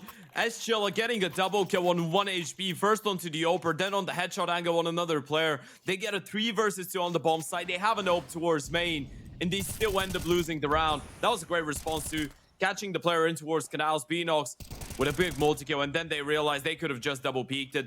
Veggie with a great timing to take care of the Oper, and Beanox with a double. 13-12. We did point out CT side rounds would be vital going into overtime right now for each and either one of those two sides, and Permita strike first. Oh, that's been heard. And what an opening to find. There was an AWP on A, but it was Mary last time around. Now you've seen Mass there. You know that he is not going to be towards the B or mid side, and they might try and walk over towards this B site. Oh, Jambo's going to be spotted. Risky. That angle is ridiculous though from Beanox. He just collects that frag and now backs away. Zerafix is looking for a peek here. Oh, Beanox is able to react in time. He's looking for some more, but Fear shuts him down. The bomb is A. Yeah.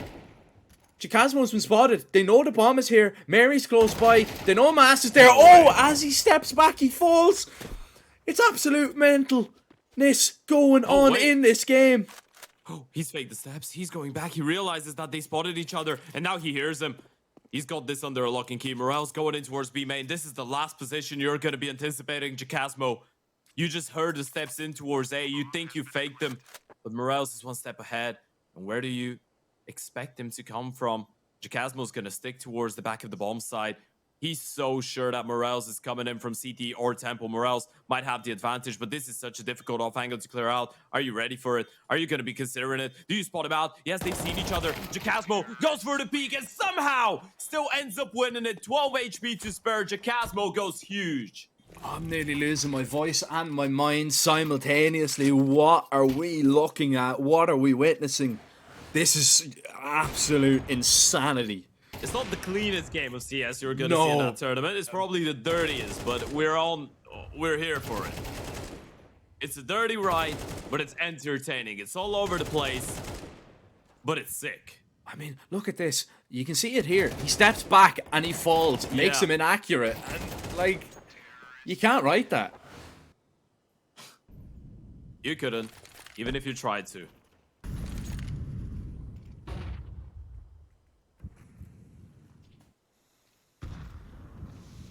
Oh, Mast. He's going to play right into the hands of Passionue right now. Jambo's just holding. Mast is creeping. He wants this information. They just need to be patient and, well, they are rewarded. Mast down. He's given up the opening. And now they want to take a fight to Canals, but Passionue are playing this so cleverly. They're giving away absolutely nothing. They've only seen an AWP. They've seen nothing towards Canals. The B split might be coming in, but Passionue, they're going the other way. Oh, and they're going into the hands of the players that are pushing in towards main. I mean, they're thinking about it. The bomb can get caught off guard there. This is so dangerous. They're completely blindsided. No one's holding towards A main. Morales drops the bomb, and the reface comes in from Mary. Thinking about peeking again, but walks right into Jacasmo, who shuts him down. And Passionue somehow still have an advantage in this one. Defense is completely split. Beanox trying to hold the line here. The op is out of the equation, but the rifles now could do the damage. Fear, is he going to cross and clear this position? The answer is no. Beanox tries to get a whole lot closer. Zerafix wins a must-win fight. And Veggie, in a 1 versus 3, this would really be the icing on the cake. of a CT half in OT, but he's down to 23 HP. Molly's off zero fix for now. Fear is not going to give him a peek, or is he? There's the jiggle, just spotting out the position, and Fear is going to close out this first half of overtime with Passion UA just about on top. But we know how perfect these T sides have been. A CT round head is a must, and Passion UA, they don't need one, they need two to close this out. Look at that once again. Punished for the aggression. And almost every single time, by the way, it feels like whenever they were to aggress in towards the A main, they get a couple, and then in the moment that their position is already discovered, they just lose the fight instantly. They just look so uncomfortable in towards that main aggression, even though they get a 2K opening, a 2-for-1 initially. Didn't want to give away the bomb. Doesn't work out though. 14-13, Passion UA getting one ahead, but as you pointed out, we get to see the T side of Permita once again. This is going to be as good as it was in regulation. That's what they're hoping for. That's what they need. Couple nade in towards middle, gonna do not too much damage onto Jacasmo. Anticipate a little bit more. Actually, the exchange through the smoke is a lot heftier, and the following up nade, B-Knocks down to 29.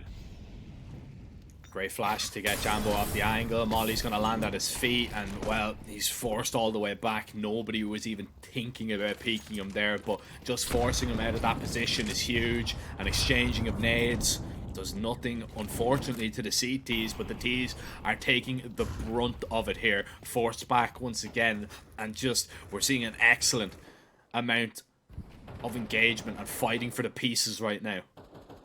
No util left on the CT side though, and this is an issue. Just one Molotov and an HE on Fear, and that's about it. And he's in towards the B-bomb side.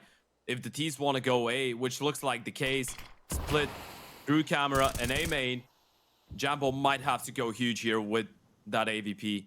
S-Chill is going to support, but that's about it. They need to respond back in towards B, and Morales finds a double kill. Now they can surely just run B or slow it down and recommit A. This is a massive double from Morales. Yeah, you've got Mast in a position that he can lock off the rotates, and he's going to be the orchestrator. You've spotted the AWP. You know it's not B.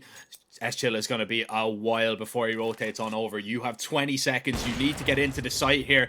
And Mary still alive. Jambo misses two important shots. Eschilla is close, but will he be able to stop this? He is completely alone right now. The flash goes high, and the bomb needs to be planted. Veggie blind for now, and Eschilla needs to win one of these fights. He's still alive somehow, but eventually falls, and it's down to Fear once again. Not the most impossible of 1 versus 2s, but one of the most well-received ones, should he be able to pull it off. The crossfire looks excellent though, and it looks unbreakable as Fear creeps his way in. It's all about the timing. He spots out the first, tries to clear the angle, sees him underneath, and Fear will do it, and fear him you must. Passion UA have a map point. No way, he just pulled that off. The reposition from Veggie was insane too, right? He gets the first kill from the fountain, moves in towards the bomb site. He wanted to play together with his teammate, but Fear gets the kill. Flow of communication is perfect. Great awareness, realizing Veggie was the player towards the back of the fountain. That double from Morales though, that was filthy. That's a 5 versus 3 that Permita failed to convert. They had it in the palm of their hands, right? And they should have converted it. But instead, it comes down to a 1 versus 2, and give credit where credit is due. Fear, excellent. In the clutch, ice cold.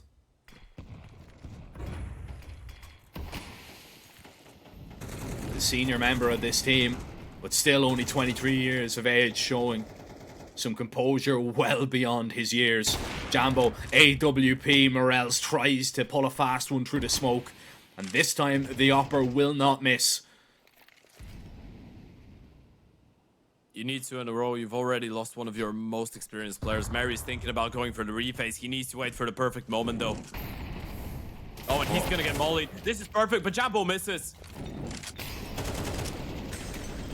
Mary just being mollied out. He's going to be forced back once again. He knows maybe there's a fight coming behind him, but he just can do nothing about Eschilla. The CTs begin to rip them apart, but somehow Permita It's been a theme of this game. It looks like it's going all wrong, and then all of a sudden, Permitta come out on top on the site. They get the bomb down, they get into decent post-plant positions, and they know where one player at least is coming from. S-Chill is not going to be seen just yet. Now he's spotted, but now it's Veggie in the clutch. A 1 versus 2 for Passion UA. Won it last round. Can Permitta stay alive with a 1 versus 2 here? As Veggie holding, but Jacasmo shuts him down, and it took a little while, but Overpass is now on the cards as Passion UA survive. Oh, we wanted to see a closer game, Jack, and hell did we get a closer game. 26 kills from S. Chilla. What a showing from the young Ukrainians. Showing Permitta that if they're not clinical enough on the finish, they will get punished, right? A lot of rounds in which you should have favored Permitta. You could have favored Permitta to run away with them. But Passion UA, man, they were just all over the place, just not ready to give this one away. A 16-13 win as we head into map number 3. It is Overpass coming right after the break.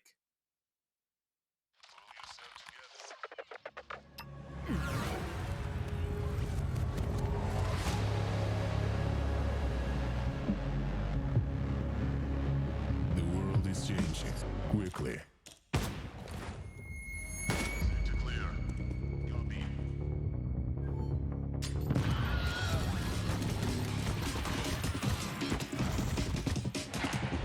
Sector clear. Copy. Shoot it.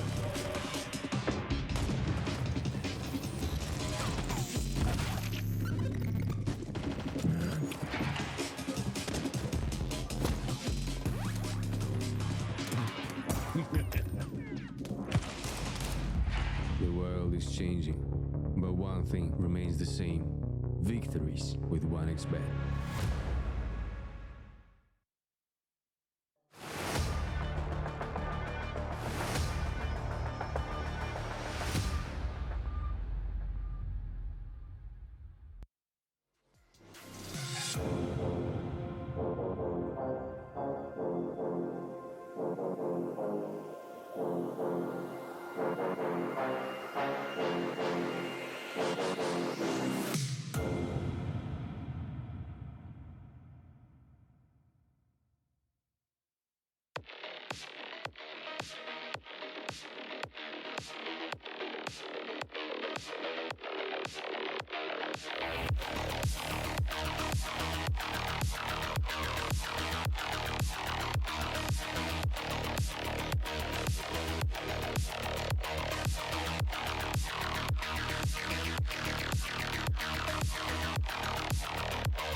very complicated job, but I love simple things so much.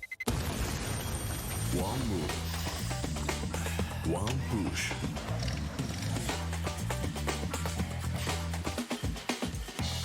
One touch.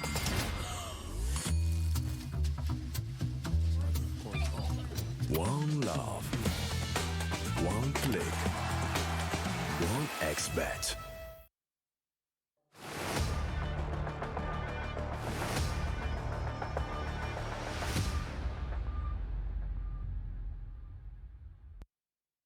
You thought it was going to be a clean cut the moment that you saw you were tuning into a Primitive Passion UA matchup, didn't you? Well, we thought the same, but apparently life's not as simple. It's not a clean cut at all times. Passion UA, after losing the opening map in a 6-13 fashion on Ancient, were able to bounce back on their own map pick after singular overtime against Pyramida on Anubis. And here we are, Jack. Overpass coming up, third and final map. Winner of this one proceeds into the Group D winner matchup. Loser of this one goes into the elimination one. Who do you have? Do you think that the Passion UA dream is about to happen? Oh, that's a tough one. That's a tough one. Judging by how close it was on Anubis, no. I don't think so. I don't think it's a great map for Permita. I think we kind of seen that. To be honest, we had a little bit of a discussion. We thought that Permita probably should have closed that game out. But, you know, Passion UA were able to rally the troops and kind of, you know, get back confident in themselves and continue to, you know, push back in that game. On Overpass, it's a different story. Really depends, you know, if they start on the CT side, maybe, you know, they can keep Permita out of their game plan for a very long time. But I would consider Overpass to be a better map for the side of Permita rather than that Anubis that we just seen. And, you know, if it's going to overtime on Anubis, then I think Permita should have what it takes to take this one over the line. I mean, there's a couple things that are worth mentioning, right? Going into that third and final map, on one hand, you look at the individuals on the side of Passion UA that have been playing really, really good whenever they've been needed, right? We pointed out Fear and that 1 versus 2 clutch, even though it wasn't all in all a great performance for him and one to be overly happy with and proud of on Anubis. He came in clutch in one of the most important rounds in overtime. He is their best player statistically when it comes down to Overpass. So you're requiring a good performance from him. You want to see the same from Jacasbo. You want to see a little bit more from the AVP of Jambo. He's had good moments, but a lot of wayward shots that he probably had to connect. And then on the other side, you're looking at a permitted team that, as you pointed out, numbers haven't been necessarily supportive of.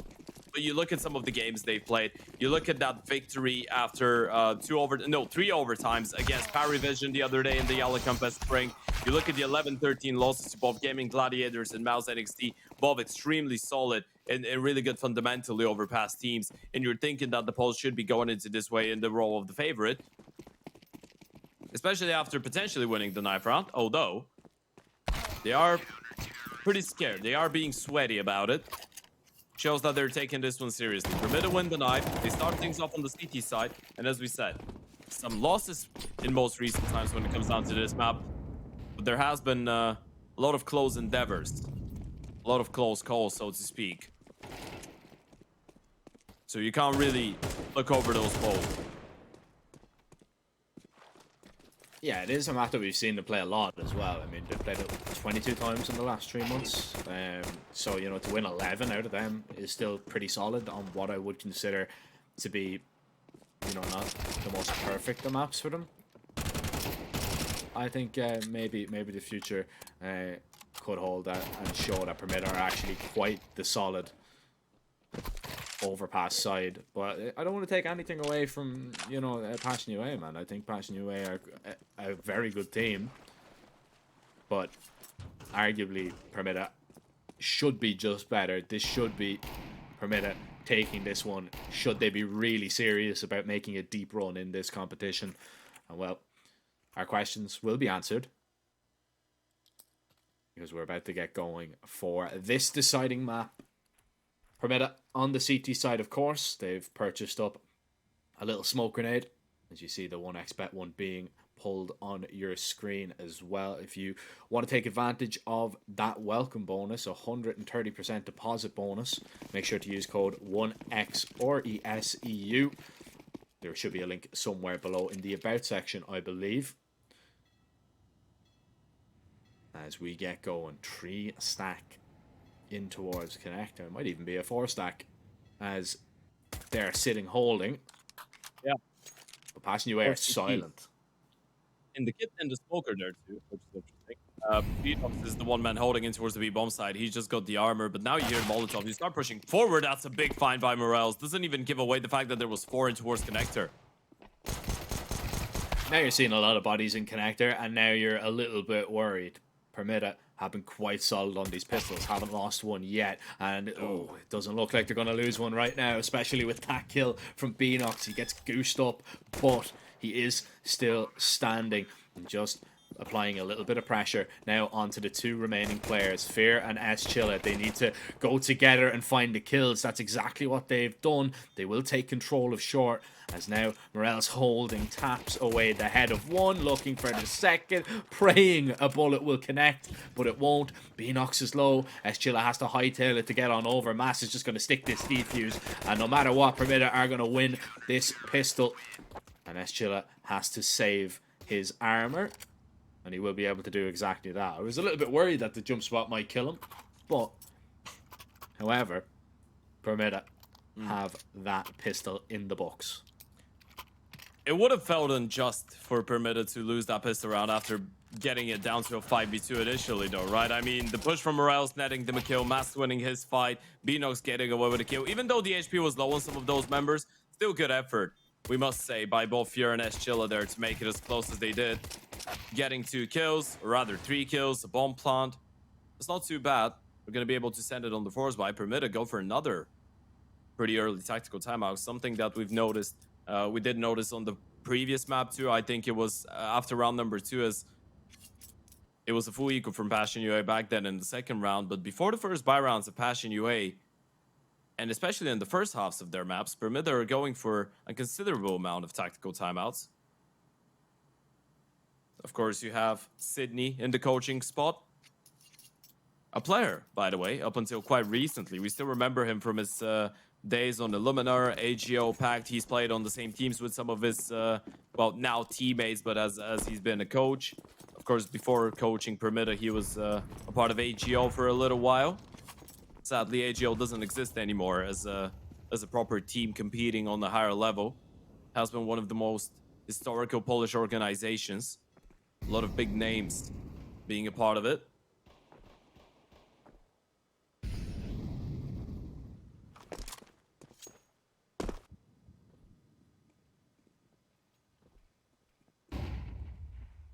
This force buy is a massive threat to Permita right now. If they win this would really guarantee some pretty plain sailing to about round number 4 before things really get serious again. And it's going to be an A-walk here. This setup is quite strong from Permita. If Mary is able to get the information, just a little bit of juggling of nades going on here as Mary sits and waits. Now he hears Fear chucking in the util. He's going to try and swing in on up close. Fear wins that fight. Don't know if he's going to be expecting Morels in this position though. Fear could go down if Morels can hit his shots, which he can't. And now Mast is trapped in the corner. He hasn't been spotted yet. He needs to try and activate here, and he will be able to find at least one to cause a little bit of havoc in the backline. Passion UA still do not have this bomb down. They can't get comfortable on the bomb site, and eventually the smokes are going to clear when the fights will come. It's such a messy round, and Passion UA are going to come out worse for wear. They just could not get control, could not get the bomb down, and Permita somehow that they hold on. Try and come up with an explanation on how Beanox gets away with a triple kill. I don't bloody know. He was in a great position, the smoke fades, but then he whiffs. Well, no whiffs, but doesn't get a kill with the first, 10 bullets, 8 to 10 bullets of the FAMAS, and suddenly recovers and gets away with a triple out of that position, even though he was low on HP at the end. It was still a pretty good stance for Permita going into the post plant, right? I mean, you have 2 in towards long, 2 coming out of CT. The T's were pretty much contained. They had to go looking for fights, but they couldn't find any. And no bomb plant means no party now financially for the Passion UA side. So a full eco coming up, just a couple upgraded pistols. The ecos a piece for Zero Fix and Jambo. You know what, Jack? This game has been extremely entertaining so far, and this is what I'm liking it. We expected a close matchup. Passion UA have been getting some really good results in recent history, and most of the time it has been against teams that you would most of the time put your money on the other team to win. You're looking at teams like Sashi twice. You're looking at teams like 3D Max, like Havu, Bleed. We pointed out on multiple occasions they've been able to take maps off even though they've been losing. You look at teams like Sampi Alliance. The list goes on with teams that you would favor against the Bastion UA boys, but they have been able to take down. Now, this overpass doesn't start in the best way possible. Morales with a good sequence there. Stays alive, gets a 4K on the M4 and the USB. 7-1 start for him. And Permita off to a flying 3-0 lead here on overpass. First buy round though coming up for Bastion UA, and you gotta feel like this is where it will start getting a little bit more complicated for the polls, if it even gets to it. In the first buy round of the last 2 maps, Passion UA were able to win it. Let's see if anything changes here. We have been kind of following themes throughout, in that Permita just seemed to win the pistols and then Passion UA just win the gun round. But it is still up for debate right now. What's about to happen? Morales is going to be flashed in towards connector. He's going to see nothing. This is good for Venox. Chilla was trying to just see past that smoke, but he will gain the advantage elsewhere. It's Veggie to fall in short water. The defense gets a little bit shallower. Mary walking forward as Chill is holding. Oh, the timing was absolutely awful. Spam through the monster smoke, and the fate of it makes him worried. This is the bomb for Fear. He needs to be really careful. Mary's still tapping away. Gets support from Beanox, and Fear somehow withstands with a double. That kill could have been the difference maker there.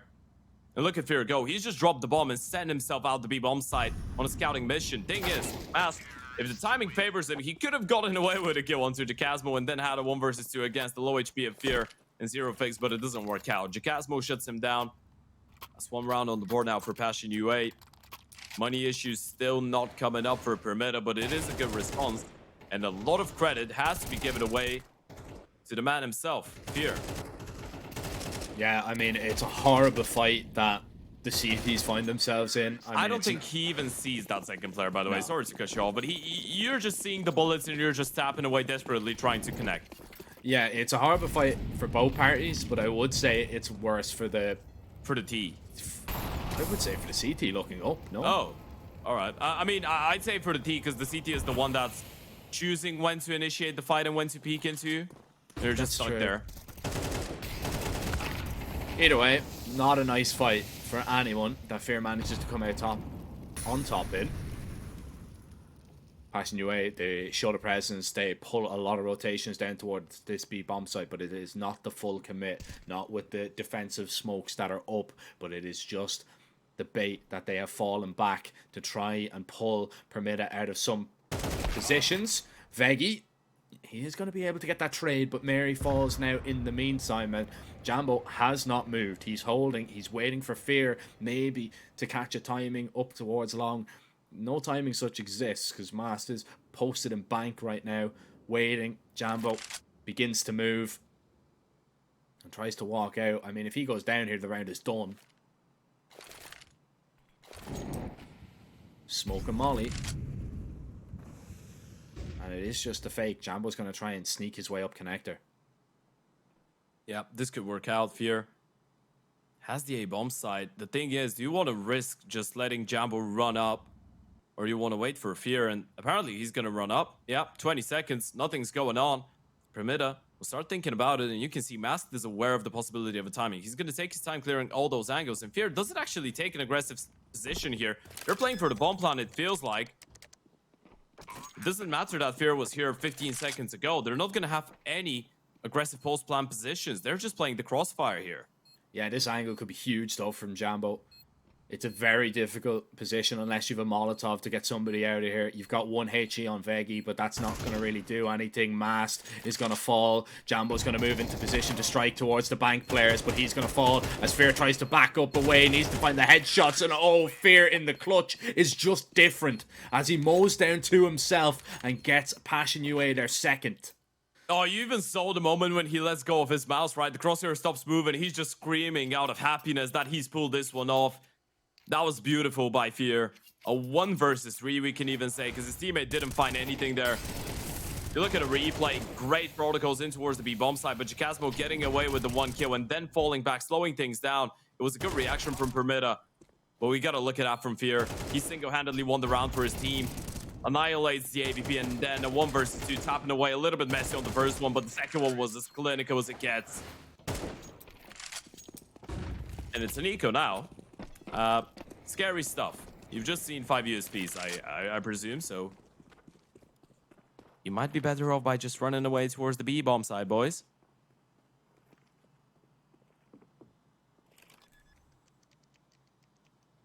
Bomb has been planted.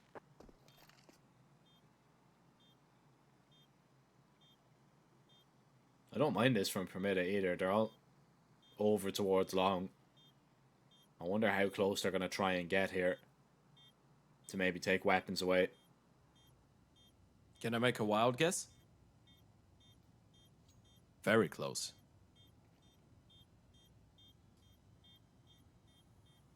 The only weapon they are going to find, I believe, They're is going to always be a Mac 10 for now. Yeah, they're all coming. Oh, this could go horribly wrong or horribly right. Whichever way you want to look at it. And Passion UA do survive a little bit of a scare.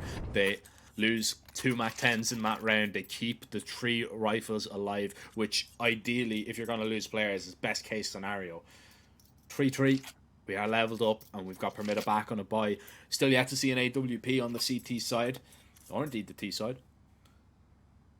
And I wonder when that is going to come into fruition. Unfortunately for Permita, they just did not have the funds for it.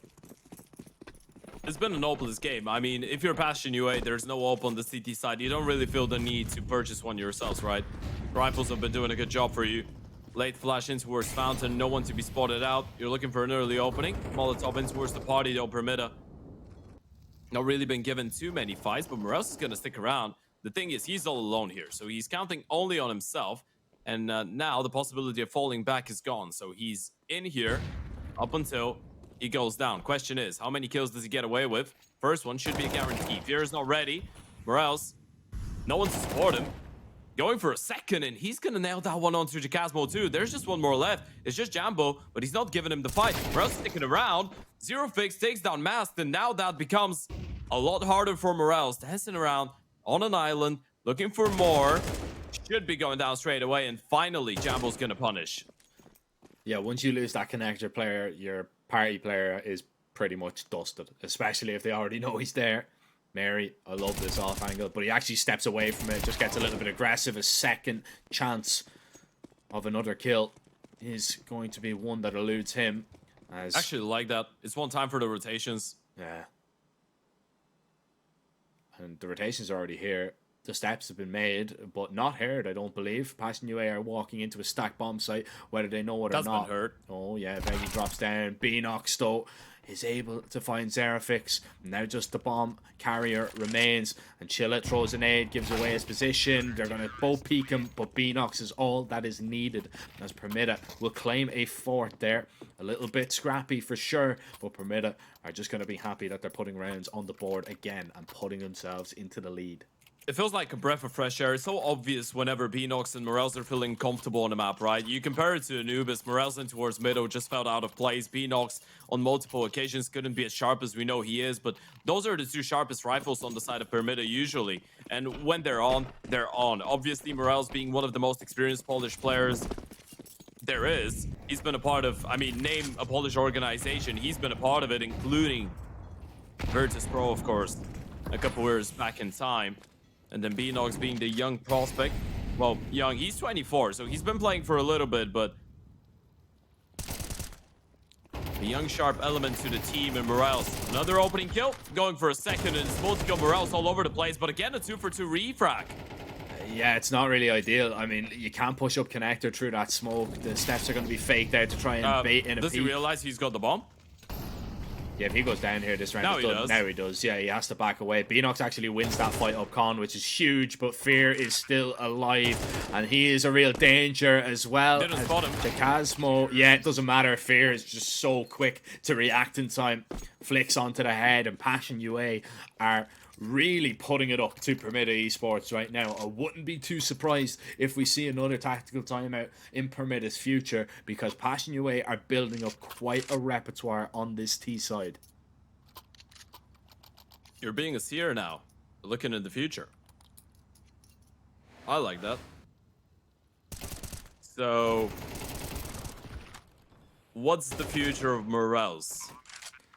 Because he's been playing fairly good, but his team hasn't really been able to capitalize on his multi-kills in towards that A-bomb side. Great refrag work by Passion UA.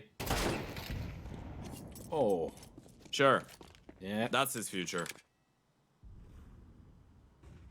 You look at the future, you see a lightning coming out of a pistol. Oh, Flash didn't go deep enough, Doesn't but matter. It doesn't matter. Yeah, they still get away with a kill regardless. This is looking dangerous. They're just falling apart. Yeah, this is always one of those rounds that they're just so scary. The bomb, boys. Yeah, you need the bomb, guys. It's actually Did I realize it? it's a very important part of the round. They've forgotten about the bomb. Is that a glitch on the minimap, or they? I don't. No, they don't have. No, they don't have the bomb. No. Lads, you need the C4, the explosive, the TNT, the big boom machine. Well, they are going for the B play. Bomb or not, they will try and get the kills apparently. 30 seconds. The thing is, they don't have the C4. They're getting mowed down by the pistols, and Fear has just now realized that they have sent themselves to a pretty odd mission. So he needs to hold on to the AK. He's picked up the bomb, but I'm afraid there's not enough time for you to get a bomb plant, buddy. So that's one of the more silly rounds, and that's twice in a row that's happened for Passion UA, by the way. Remember the round where I think it was Jacasmo didn't realize he had the bomb and he started pushing in towards bank? Yeah. They got away with that one. Not this time. Yeah. Not this time. The eco was already going horribly, but man, that's silly. That is silly stuff. Yeah, they're calling a tactical it's a good time timeout. for a tactical timeout. You realize this is something that you actually feel a little bit upset at yourself for not realizing that in real time, right? I'd say probably the two players that I would be upset at are the two players that have died to pistols, and nobody has communicated that you guys do not have the bomb. I understand you don't want to over talk, like, for sure. Realistically, Kane can't say anything because it's not in a tactical timeout. So, it has to be on the players that are dead, and that's like such a vital part of Team Counter-Strike that a lot of people don't realize is that when you're. Yeah, sorry. Carry on. No, when you're dead, you're still in the round. You can still play an important part to just give that information to your teammates. Yeah, I was gonna say, just imagine you're one of those two players that fell down. You're getting really upset that you got killed by pistols. You just mute yourself. You drink a little bit of water. Blah blah blah. You come in after the round. You see the team losing to pistols, and then the tactical timeout gets called in, and everyone's like, "Okay, why didn't you say anything?" Because it's very easy to miss something when you're in the round. When you're not active in the round, you are still active in the round, if that makes sense. You're a part of the team. Yeah. You're like a coach that can speak. Pretty much. Now you've just got the AK affair. And that is a horrible timing to receive a molly like that.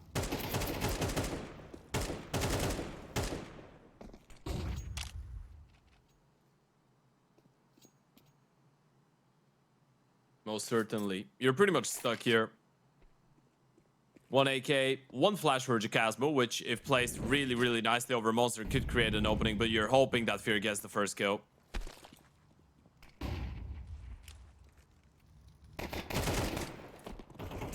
Reverse boost, not going to find anything. But the T's actually do find that first kill. That's going to apply a little bit of pressure on the CTs. Fear getting aggressive with that AK. Mary's going to be spotted and dealt with from above. Oh my, when they need a round, Fear is the man to step up. They don't have it just yet. They need to put the finishing touches on it. They need to hold on to this bomb site. And now Jambo is going to be the man attested to maybe seal it for them. He's got the AK in his hand. Morel's getting aggressive on short. They've got lots of rifles now to play around with. Flash doesn't go deep enough. It fails, and so does the chance of a a round. What a way to make up for it. I mean, you know, we're super critical and saying Passion UA have made a silly mistake there at one of the most important rounds, losing the pistols, forgetting the bomb. Then all of a sudden they do that with the saved AK they had from the last round. That is magic stuff from the young Ukrainians. Yeah, I mean, it's magic stuff for the young Ukrainians, and instantly you're looking at the other perspective, right? Permitta just feeling like they shouldn't have lost that round. Zero Fix with a great opening onto Bits 50, and look at Fear. Just climbing on top of the bomb site, getting that second kill onto Mary, and then even finishing things off with a triple. Fear has been firing on high cylinders so far on Overpass. We did mention Beanox and Morels. They combined for 28 kills. The remaining of the team combining for just 8. Beggy finally finding one. Beggy with a second. And wait a second, this one, once again, out of nowhere, is becoming so much more competitive. Yeah, it is. And Fear now left in a 1 versus 3. This time he has the bomb. I don't know how much use it is going to be to him as he backs up away and goes now in search of maybe a 1 versus 3. He has been perfect in the clutch, but even for him, this is looking dire. When he walks through that smoke, there's going to be Mary waiting to greet him. And the only thing greeting Passion UA is the fact that they are behind once again. 6-5. Permit have a chance to go at least 2 ahead before this half is out, but it's been extremely competitive, and even with the 5 rounds set, I think Passion UA are going to be at least somewhat happy. Yeah, I mean, it's this side Overpass, right? You're looking at a CT side, one of the most CT sided maps in the pool. I know it's really bothersome, and every now and then we're going to see a T side here prevail because of how difficult it is to have a healthy financial campaign on the CT side of things. But I mean, you even look at the odds. They still look one-sided in favor of Permitta. They're still favored, but you compare it to the odds at the start of map number 2, it's nowhere close. Passion UA, I'd even argue that they might be in the better position right now, especially if they get one more, and Jambo wins the fight that he's not supposed to be. Beanox needs to be careful. He's all alone. Needs to fight time with the smoke. They have the flank coming in from T-Spawn, but Beanox needs to stay alive, and he's staying alive. And even better, he's mowing players down. Oh, the flash makes things messy, and actually Beanox is going to fall because of it. Fear holding for the flank of Morales and just executes him as soon as he's spotted. Mary is silent though, and they've no idea that he's here. That molly doesn't go deep enough. Yeah, that's a big problem. They have to plant away right now, and they will plant away. Molly can go behind the pillar. Fear is already crossed, and I don't believe Mary's seen him. Actually, no, he has. Mary's reading into this a little bit too much, thinking maybe that the flank might be a possibility. Fear is just sticking around towards Wood. Mary's still not seen. They need to win this fight. Master seeing absolutely nothing. Mast now needs to drop the low player in the water, but he can't just do it. And Jack Casmo is just going to overwhelm him. What a round from Passion UA. I mean, it's extremely scrappy Counter-Strike, Ted. Like, it is all over the place, but that's what Passion UA need to do. They need to make this game chaotic if they want to win it, and they've done a great job of it so far to have an even game going into the second half on the CT side. Yeah, I mean, still applause for Beanox for being able to get away with a double kill out of this after losing his teammate. But here, once again, just staying a little bit to the back, leaving himself the possibility to get activated in the clutch later on. 14-5. For the young Ukrainian product of the Academy of Na'Vi. Of course, if you want to go back in time, he did spend quite a while playing on international lineups. Of course, the ones that ring a bell, the Witchers, Bench Heroes. He spent a considerable amount of playing CS with Smuya. Apparently, it's paying off. This round, kicking things off. Chilla with a nice opening, Mary with the response, and now the rotations will start coming in towards the B-bomb side. Yeah, Fear just going to play behind this smoke. He's going to chuck a flashbang. That actually cost him his life. Jacasmo trying to still hold on to control of B, but it just falls away and falls apart. The aggressive positions are good, but one of them has been taken away, and it's down to just Master. Passion UA might be on to their first pistol of the series, and they've got it. What a vital moment to win it. The CT side of Overpass as well, Ted. You deny a bomb plant, permit it. They can't afford to force this. This should be the straight up eco, and this might open up a little bit of daylight between the two teams. Knowing Permitta, I think they're having the conversation. It probably will be an eco because the second half, you're on the T side of Overpass. You don't want to let the momentum go against you and go in favor of the Passion UA boys. Look at that once again. Clean shots by Jambo.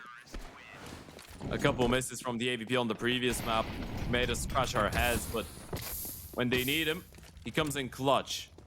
And as you pointed out, just the 5 clocks. This should be 8 on the board for the CTs.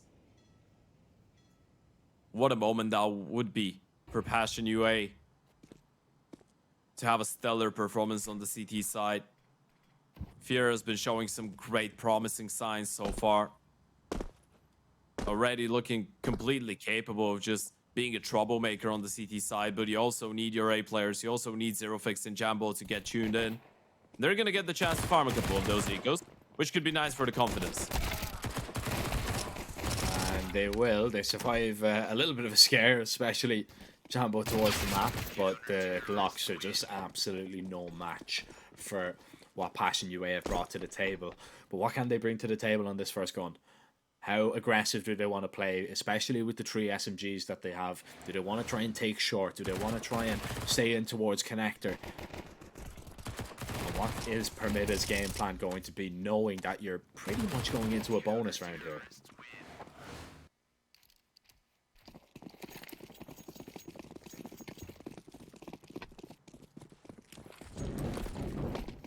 Getting aggressive with the MP9 is surely a possibility right now, but just sending Zerofix in towards connector.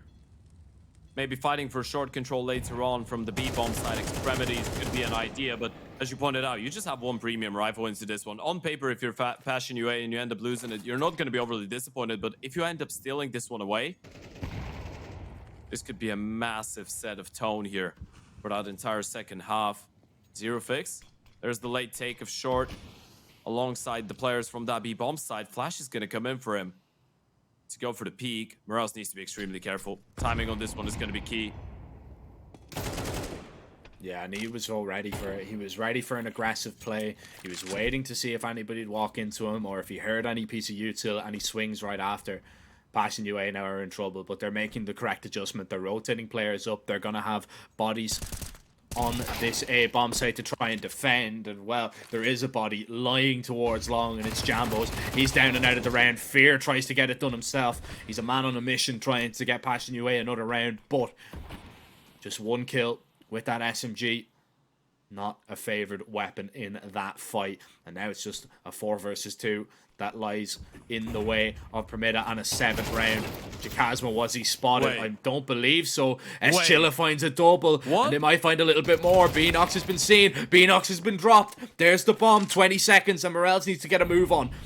This one just kicked up a gear as Morales needs to do exactly the same and accelerate in, trying to duck himself away. But there's only 13 seconds. He needs to find these kills and the bomb as well, but he won't be able to do it. Even if he finds it, it has to be the frag, but he will not connect. And Passion UA, they make it work. 3 SMGs, it does not matter. How many times will this game deliver more and more than the previous situation? Passion UA, you're absolute criminals for winning this round. Absolute criminals for getting away with it. It felt like Permitta did enough. You take care of the M4. You get another kill in towards connector. That's a 3 versus 5. Chilla with a monstrosity of a double kill. And Jacasmo with the perfect timing on that lurk smoke to in towards the stairs. They had no idea. Chilla with a triple on the SMG. Look at his bank account. Look at his smile. They're both shining.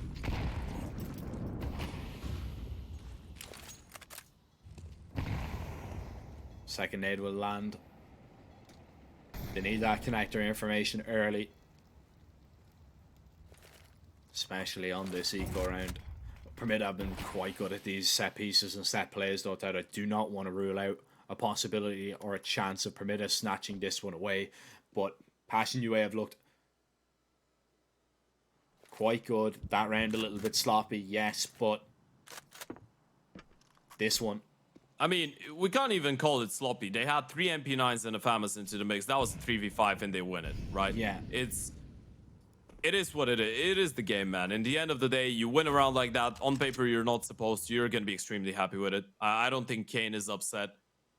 Oh, no, I don't think anybody's upset on the Passion UA side, but Permitta might be a little bit upset, and there might be a few more tears cried towards the toilets in just a moment, especially with that SMG up close of Zerofix. He's going to deploy a Massive. smoke at a perfect time, and they're going to have to run through this if they want to. Zerofix is going to cut apart 2 right now as Jambo knows they're against pistols. He will open up the distance, but it allows Veggie to get a whole lot closer. Now he will fight with the support of his mates. Beanox though with a double tech 9 won't find any more. Morels has to get off the bomb. He will not get a plant, and Permita will not get a round as Passion UA hit double figures, and now only 3 away from snatching away the series.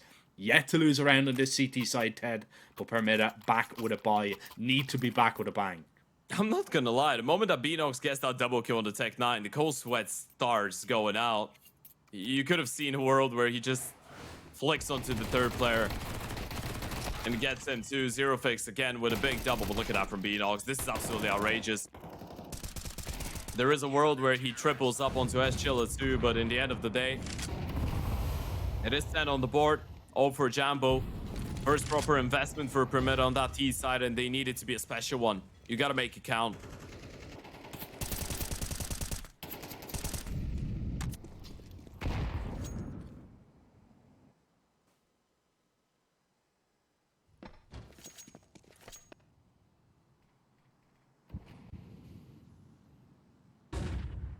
Needs to be a perfectly ideal round for Permita. Mass needs to be at least a little bit careful. It's just tickle damage being done right now, but he's the man with the bomb.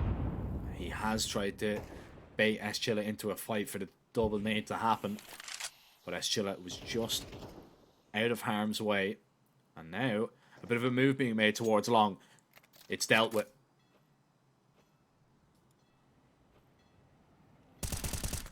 Oh, perfectly executed.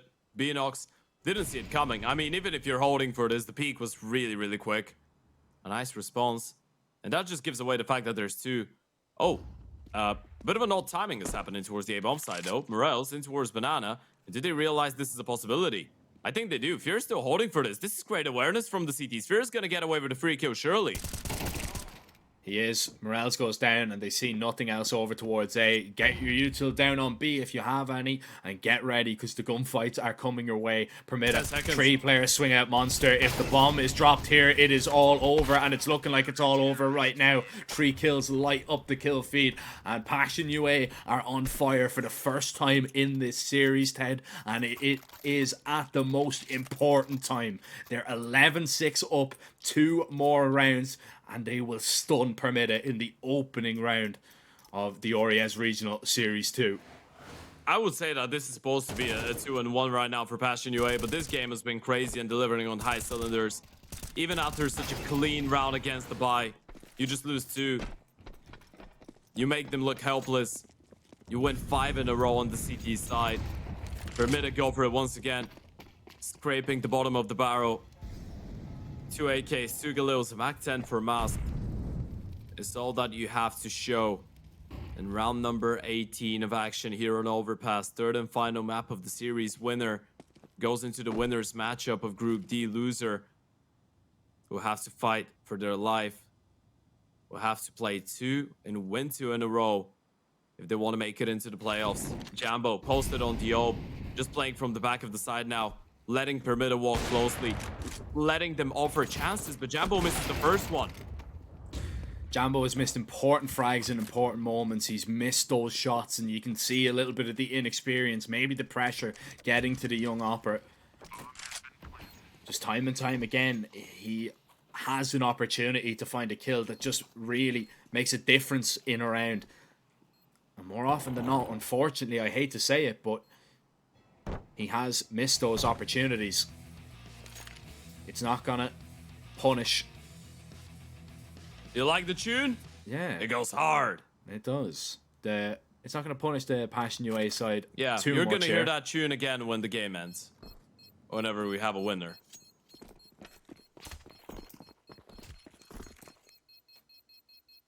You know what goes well with some good OCS? Terrorists win. Some hard rock. Or metal. It depends.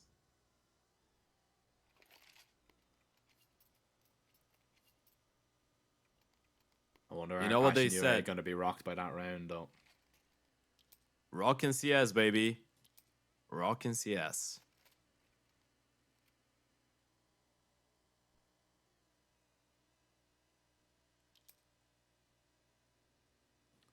One XBet odds up on Whoa. your screen. Isn't that a change? Huh? You know what?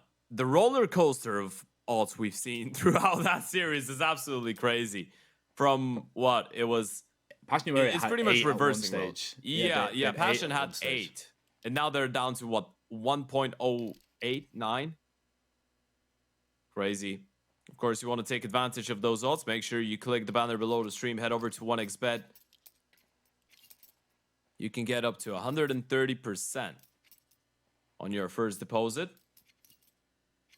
1xRes EU is the code that you should be going for. Of course, res with an S, so 1xRes EU. And Permira are hoping for the T-side round promo code right now. They just need something. The previous one was good. You need a couple more.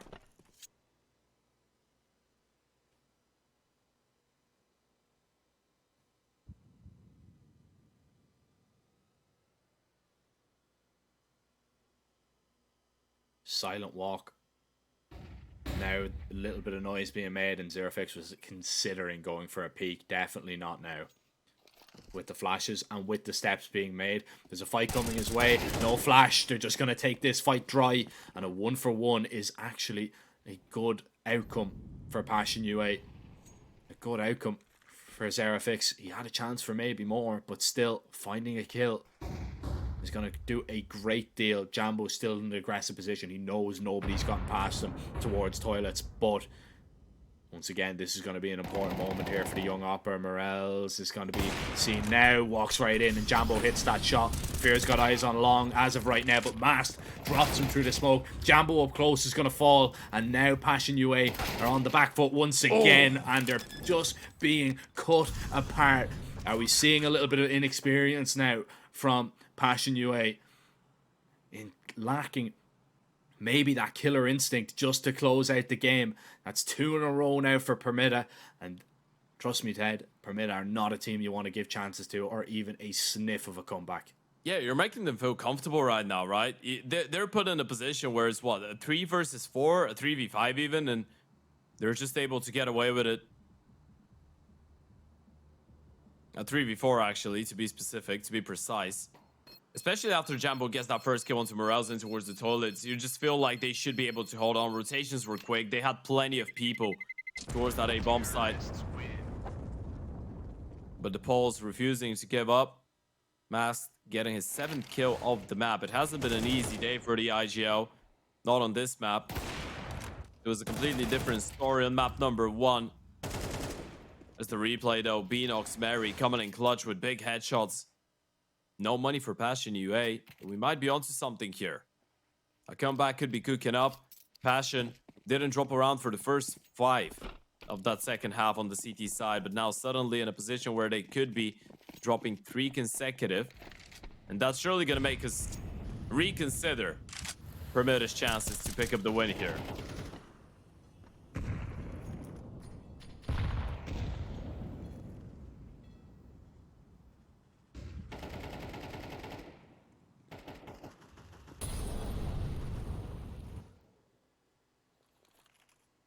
Permita just taking their time. Wherever they go, they're throwing in util, trying to maybe land a few nades, soften up these pistols. Don't want to be walking into a stack either.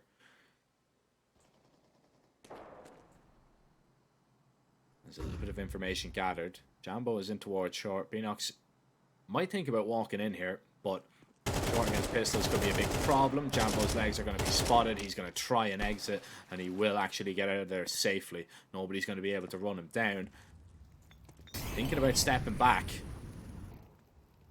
But still, Permita stay silent. They stay waiting. And eventually the first kill will come. Yeah, just exploring your options right now. You don't want to throw this one away. We've seen a couple of rounds fire back quite profusely so far in the series when a certain team was on the pistols. I mean, I can't even give you specific examples because it's happened plenty of times for both teams. Or, well, not plenty, but a couple. We had those back-to-back pistol round exchanges on Anubis. We had one here too. That's going to be 9 on the board. Passion holding on to the M4 on Chilla. He's saving up the armor, the defuse kit, the HE2. I guess it makes sense. You want to hold on to the money. But you look at Permitta, by the way. If I'm Permitta right now, you're just calling for 05 to stay alive. Make sure you're not losing your lives. You're going to be down 9-11 with all the money in the world. And that's when it gets interesting. Going forward, you can justify sending, what, 3, 4, 05 players on the hunt if you keep 05 alive now. This has all the basis of a pretty good comeback story here for Permitta on the T side. Look at the cash. Masked, Beanox, Mary, all of them above that 9k mark. Beggy and Morales around the 5. Things are starting to look fairly interesting. And I wonder what the response will be from Passion UA. They go for the 3rd and final tactical timeout. Kane, as we pointed out, 38 years of age, a legend of the CS scene. Of course, for some of you, he might be more recognizable as the coach that used to stand behind Flipside around 2016 for a short while. Gambit as well after that. 2017 PGL Krakow Major. Winner, of course. A pretty legendary lineup consisting of people like Adren, Mo, Dosia, Zeus, of course, Hobbit, who's still playing. Ended up joining Navi and spending 2 years there. Was able to actually win 6 tier 1 trophies with Navi, even though he couldn't net another major in his coaching career. Well, not yet. Maybe those young fellas can take him there. Who knows, in a couple years. What could happen? We're back to the action though. 11-9, and this is where Passion UA need to put those comeback aspirations of Permitta to sleep. Flash in towards short. Casmo, he's just ready and waiting for Beanox, and there was nobody behind Beanox there. There was nobody in a position to trade, and even though the flashes were good, Jacasmo still wins that fight. And that's a horrible start to proceedings here for Permitta. They fought very hard to even be in this situation. Passion UA now seem to be in the driver's seat, but they will rotate Chilla all the way back to this A-bomb site. However, it's looking like a B play is about to happen. Defensive util still quite solid for the CTs if they can get it down in time. Fear's got a full util belt for whenever he feels any pressure. He can dump that util and just make sure Permitta are going to be penned back. But this is a B play written all over it. Yeah, they still have one smoke though. Jacasmo's going to deploy that the moment that the util comes in. Fear's got an HE. He can just toss that in towards Monster. This is looking really good for the CTs right now.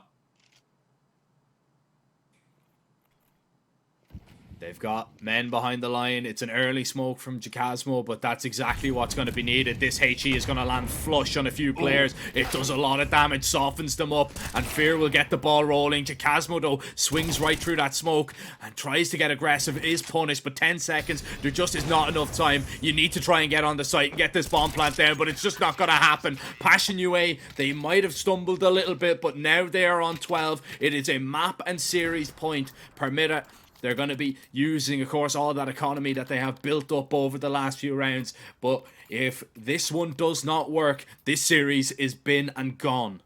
Passion UA, more like patient UA. That was extremely diligent from the CTs. They just waited their time, saved up the util, 22 seconds to deploy that smoke in towards the barrels. You know the T's need to come in with the play. You wait to hear the first flash. You deploy the HE in towards Monster. Fear with a big triple kill once again. Holding on 21-9 for Fear on that 3rd and final map. He's been the real difference maker on a lot of occasions. Jacasmo and Zerofix, of course, with some really important multi-kills. Same for Chilla. But Fear has been the X factor in the purchase this time. Focused in towards the A-bomb side. But look at the setup. Passion UA are completely ready for this. Oh, Zerofix just jumped, though. He just gave away his position. I have no idea. I'm not sure they heard it. I think he scroll-wheeled in the last round as well. No, they 100% heard it. That's why they're not pushing forward. Beanox does find a kill elsewhere. Veggie is going to go looking for this angle. It doesn't matter. Zerofix still wins that fight. They know there's still at least one person there, but it's debated perfectly. Morels now waiting to walk in. One They're more. not expecting the triple stack. And they have been completely bamboozled, completely undone. Oh, but Jambo might have just been giving them a gap into this B bomb site. Needs to connect on this shot, and he is going to hit it this time around. It's down to Beanox as the flashes rain on over. They're trying to support their upper when they're needed, and Jambo is just going to sit, laying in wait in towards the water, but Beanox drops him. And now, pedals back. 30 seconds, Molly down, tries to swing onto the site, but Zerofix will deny, and the bait works perfectly. Passion UA, they managed to bring it back. An OT required on Anubis, but they get it done in one of their biggest wins to date. Oh my goodness gracious. I mean, it's the biggest tournament that those guys have played so far as a team, as an organization, right? And it is one of their biggest wins. I mean, you have been able to take down teams such as 3D Max, teams such as Havu. So there is a couple big organizations in the list, right? It goes on, but this one was one of the most hard fought for games that Passion UA were able to win, especially after the 13-6 on map number 1 in favor of Pyramida, the 3-9 first half as well on Anubis, something not to forget. They were able to push that into OT, win the overtime, and here as well, just put up a masterclass of a performance on the T side, getting 6 rounds, and then on the CT were able to close it out. It did feel like somewhat of a comeback was coming in for Pyramida at time, but man, Fear, he's been playing extremely well, especially on that third and final map. We could have been a little bit critical of him and his performance on map number 2 especially, but he did step it up in a big way. And, Anubis, with that 1 versus 2 clutch, and then carrying it on with a great performance onto Overpass, he did show his worth for the team. Yeah, 100%, man. He really did. And, a credit to him. I mean, Passion UA, I don't know where they would have been without, that clutch and without his performance there on Overpass. But I know where they are now, Ted, and that is still in the upper bracket. Pyramida dropping down into the lowers already. It's maybe a little bit of a disaster for them, but whoever they face, either Young Ninjas or Nexus, whoever loses, that is going to be such an intriguing matchup because they're facing elimination almost straight away. Of course, that game is going to be coming up a little bit later on, and ladies and gentlemen, we do have one more game before that, and it is going to be Mouse NXT taking on Enterprise, another Polish team taking on the Young Guns, the youngest team in the tournament, and they will be facing off. Ted, give me your quick predictions before we send it over. Oh no, this time I'm letting you go first because I had first yesterday. You know what? I'm going to go for a little Mouse NXT Young Ninjas, a little Academy combo for myself. And I think they're going to be able to get it done. I believe that we don't want to take up too much time as of right now. We have to send it across to our friends across the pond. Exner and Fight, you're in very good hands indeed. They'll be taking you through the final 2 games of the day. So we will see you guys after a very short break. Hello, son. Hi, Mom. Pretty girl. This is Eva. Nice to meet you. Thank you very much. Your dad's just making his favorite dinner. It's duck. Come on inside. They're all probably too gruesome to tell you while you're eating at the table. How's your food? Is everything okay? Good, good.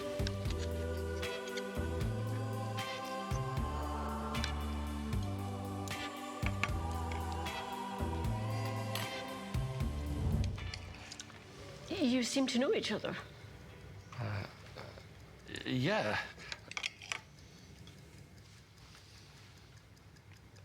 This is the new ambassador for 1xBet. Oh, I see.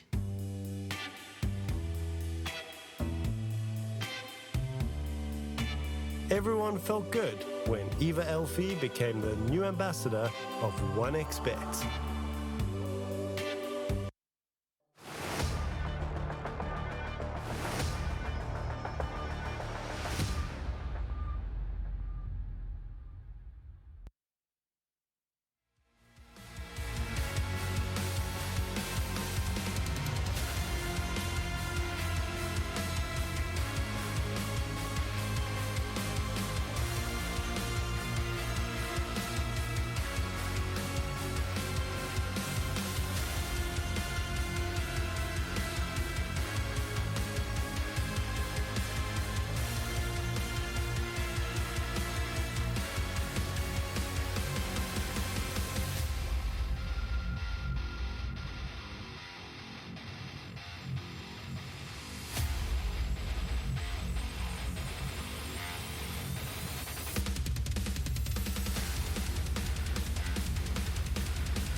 Respect from 1xbet. Respect from 1xbet. Respect from 1xbet. Respect from 1xbet. Respect from 1xbet. Respect from 1xbet. Respect. Respect from 1xbet. Respect from 1xbet. Respect from 1xbet. Respect.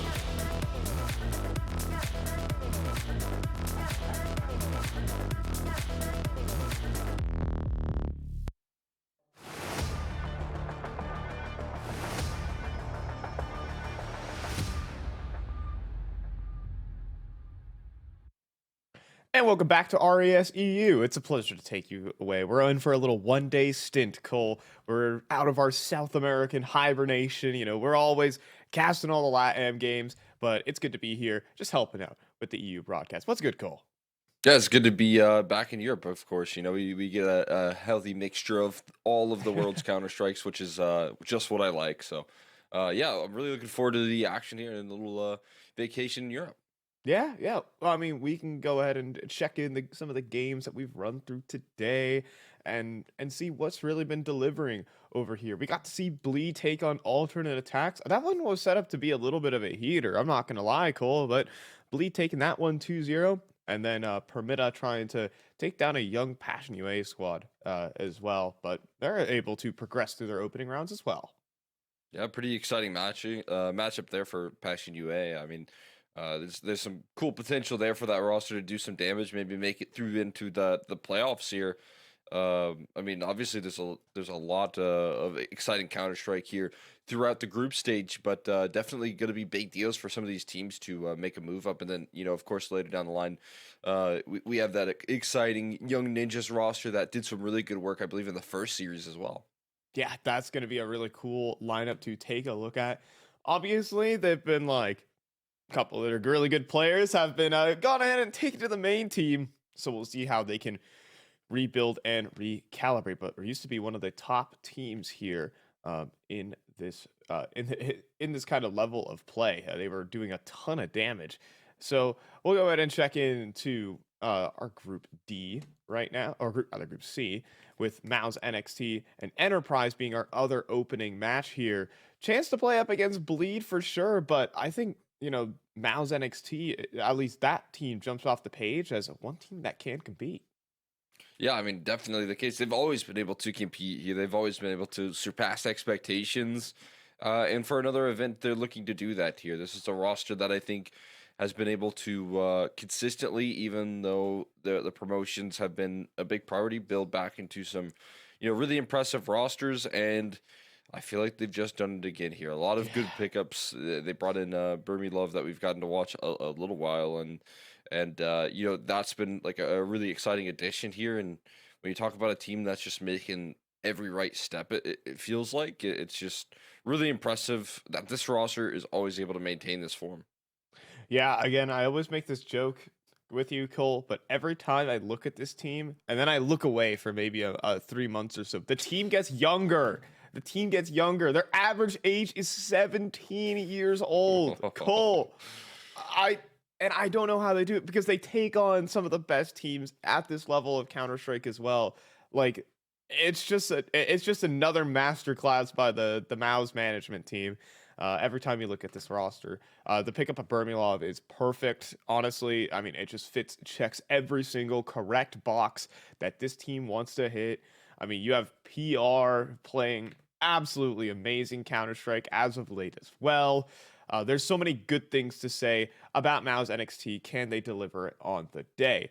On the flip side, though, we have Enterprise. Now, Thunderflash rolling through the end of last year, now picked up by Enterprise and trying to be, I mean, I can make the joke that this team is just friend and friends. Yeah. I mean, again, it was a interesting direction for the organization to kind of switch it up there, and go for like a Polish identity. But with some of the success of these like upstart Polish rosters, like the scene's looking a lot healthier than it once was here, and there's a lot of good leadership in that department as well that I think can really extend some favor here. And like you said, sometimes it feels like this roster can be a one-man show with the big win condition being put onto friend. But I mean, in the tier 2 space, they have been able to pick up some pretty impressive victories. We're talking, victories versus AmCal, victories versus Bleed. So this is a roster that I think can sometimes be underestimated, but it's definitely something that you're coming into this one. And if you're Mouse NXT, you're not taking them lightly. Yeah. I think Mouse NXT. I don't think this team takes like Mouse NXT like have fun with anything. I think the squad is really all business. They understand. Yes, they are at the end of the day, relatively speaking, a bunch of kids, but these people take their things seriously. And I mean, the culture that Mouse NXT has developed over the whole lineups, like obviously the joke, the Mouse main team is just Mouse NXT from 3 years ago. So just kind of understanding that I think this team's culture is a lot different, and they're just not going to take any old opponent lightly. In fact, they still realize that they're on the grind here, Cole. It's about knowing your place here in this space, and I think Mouse NXT one of those teams that can do it. For the side over at rather Enterprise, I'm obviously looking at Friend as another win condition, but what else do you think can help in terms of this team? I think Toao has a lot of experience in the Polish space. What do you got? Yeah, I mean, again, I think it's really tough to like identify a big opportunity, because when you're talking about like this Enterprise roster, I think they were able to really get some decent success towards the end of last year. They were able to kind of press above their weight. But the one thing they have struggled to do here, I think, is get the reps this year. They actually haven't been playing nearly as much Counter-Strike as they used to, which is interesting to see, just a little less. And then you look at Mouse NXT, and they're more on the grind. But like you said, I mean, outside of Friend, you kind of want to see, Bajmi come through and step up a little bit there, I think, as well. He could be a player that's been able to do some really good work. And in their victories in the past here, he has been a big facilitator of kind of those opening duels there. So I want to see him be able to deliver a little bit. Yeah, let's go ahead and check into the veto before we hop into game right now here, Cole. As we're taking a look between these two teams, we're just going to see at least one permaban go out the window, another permaban go out the window. We're taking Inferno, which is honestly jumps out as quite odd here from Enterprise. Vertigo and then Nuke, really trying to throw a curveball here. Yeah, I'm not super surprised with the Vertigo pick there from F60. That makes a lot of sense. The Inferno one, that also sticks out to me. Again, it's one of those situations where you're kind of looking at recency bias here for Enterprise. They've gotten some big wins. A map victory over Espionage and a map victory over Bleed, and that was a pretty dominant victory over Bleed, who are a very good Inferno team. So when you're looking at Enterprise here, you're heading into this event. It was very similar to what we saw, with Imperial and Mirage. Like once you start to field success on this map in like recent history, it feels like that's a clear and obvious pick that your team wants to lean into in the future. Yeah, I think here for at least Enterprise, it's something that they could have been working on behind the scenes as well. You talk about the lack of officials. That's only time to be in the practice server and to expand your map pool, just to get in more practice, see what the meta is, because you're able to just take a look through the VODs of so many different teams, take in so many different play styles and say, hey, what do we want out of this map? And so try to improve, try to be a step ahead of what teams are trying to do, of what the standard is. So I think Enterprise here throwing a little bit of a curveball. Maybe they have some things that are ahead of the quote-unquote Inferno meta. And we'll see if they can show their stuff against a Mouse NXT squad. Gotta look at what they can bring to the table here out of the gates. Again, you might think this is a little bit of a curveball here in the veto, but we'll see what Enterprise have in store here. They're up against a pretty tough team on Inferno again in Mouse NXT, and only one player to defend this A side. A lot of pressure put on Crizzen. He needs to call in for some support here, gets that info that he needs, and gets all the rotates necessary here. This is that help. There's that backup rolling on out here for Mouse NXT. That's interesting to see. For now, no more contact being taken. Sees the shoulder there from Toao. Oh boy, is it close. Surely this apartment's pop is being locked in with the crossfire right now. In fact, there's about to be 3 players on the scene. This feels like it can't go anywhere for Enterprise, as Sire is able to clean up 2 headshots. Exist can't even get out of apartments, and quick 3-on-5 and no answers here. At least Enterprise hold on to the bomb. And that is not even a certainty. Gaster's Curse coming into play here as Kristen mops up the last. Mavs NXT had that whole one premeditated. Yeah, you're right there for a second. But like you said, I mean, out of the gates, if we didn't see Enterprise come through with any hesitation, if they would have just full on A-rushed, it would have been the perfect call. It would have, nearly 100% worked right there, depending on what Kristen could have done by himself. But we know how this A-side post plans go. Instead, Kristen picks up all the information in the world. And sure, maybe Mouse NXT go for a little bit of a gamble. They rotate 4 players and they just kind of sit on the site, but that was off the back of some information that was picked up out of the gates there. And Enterprise weren't able to influence B enough to get the players back. So that's a really good little bit of proactivity from Kristen that gets them all the information. And Sarah able to put that one to bed with the execution. The force buys in here, but it's not getting much space just yet. Emo. Just sitting inside the smoke, hoping for some spam. There's something, though. Need to. Wide swings out with the HE, expecting some respect right there. Now it's Bermalov. Backside, though. Down a player. But getting into mini pit. This is where one of the sharpest riflers in the scene gets to do his best work. However, able to cross there for Friend. Yes, he could put in some work. But the MP9 tries to actually get some space towards lane. I respect the effort, but no kills just yet. Puts it to Bermalov, and eventually he'll be shut down after 3 kills. It leaves Sarah in the 1 versus 2 to stop what was just his T-side force buy. And that smoke not giving him the space he wants. It bounces backwards here. Ooh. But takes a little too much damage here. I think he might call it. He just doesn't have any good options. He doesn't have a kid either. So I think you're right. Just has to go ahead and call it a day. Enterprise get away with a big one. All things considered, very difficult round to chew through right there. Again, talking a lot of resistance offered up by Mouse NXT. But they're able to brute force away on in. So we'll get an exit right there that you'll take happily, but for the most part, I mean, you can definitely see the effects of what happens when you get a little too lackadaisical. Just a small error there from Yetu. It costs them a lot in the end, but you can see that big overstep with the HE. What space it gives the rest of Enterprise is so massive. They're able to take full control of the apartments, and then once you get in towards that pit position on the T side, it becomes a lot more winnable from that point forward. I mean, it also took some really nice shots. That flick up from Toal.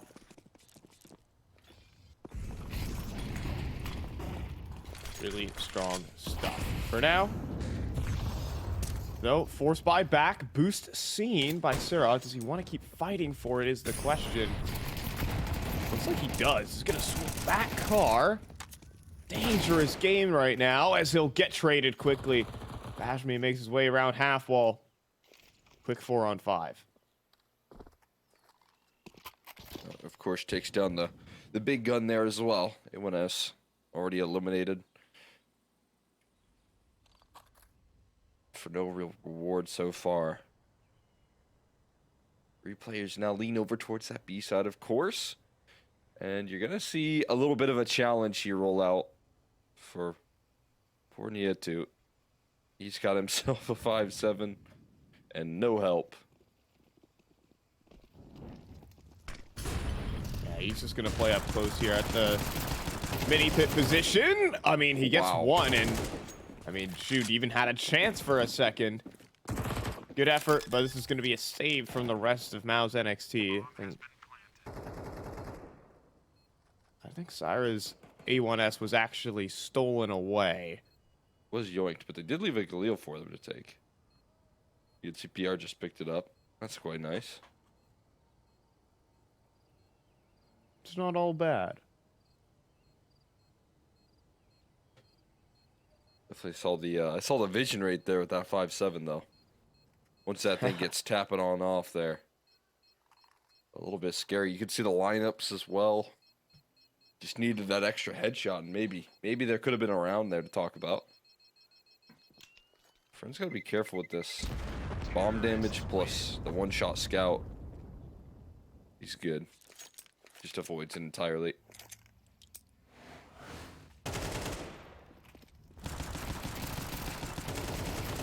You saw the vision there, Cole.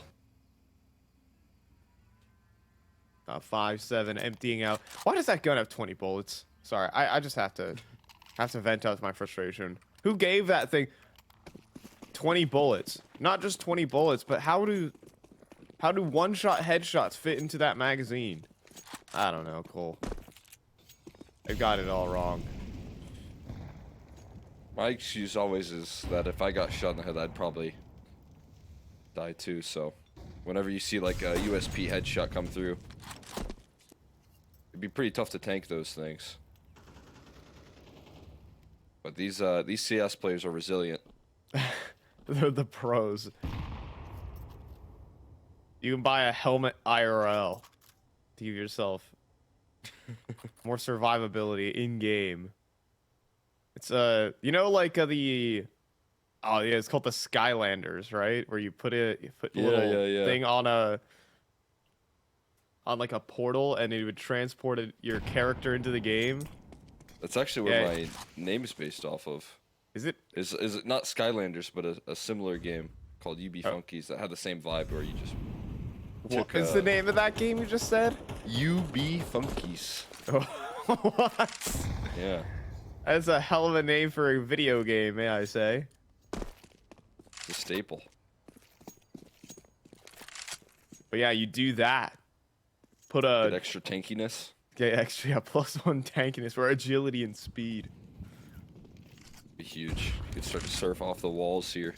This is a good position for the scout to be, but there's no connection just yet. Shots through the smoke come through, but yeah, you're just back into a corner as is needed to. Yeah. It was a pretty suffocating setup here, and they do knock it down pretty easy. Person does pick up his one.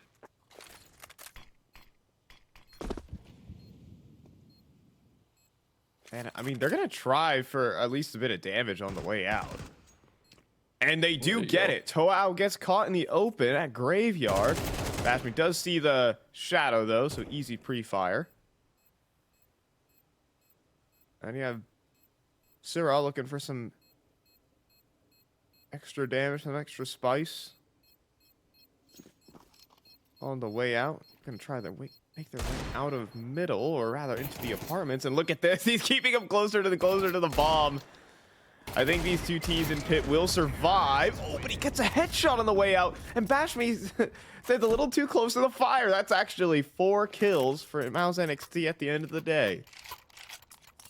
It's a great way to exit right there for Mouse NXT. It's just increasing the reinvestment here that has to come out for Enterprise. A lot of exits. 4 kills. When the round did kind of feel over in the 3v5. I guess that's always the value of when you have nothing to lose, kind of sticking around and going for some of those exits. You can see how impactful it was to contain them.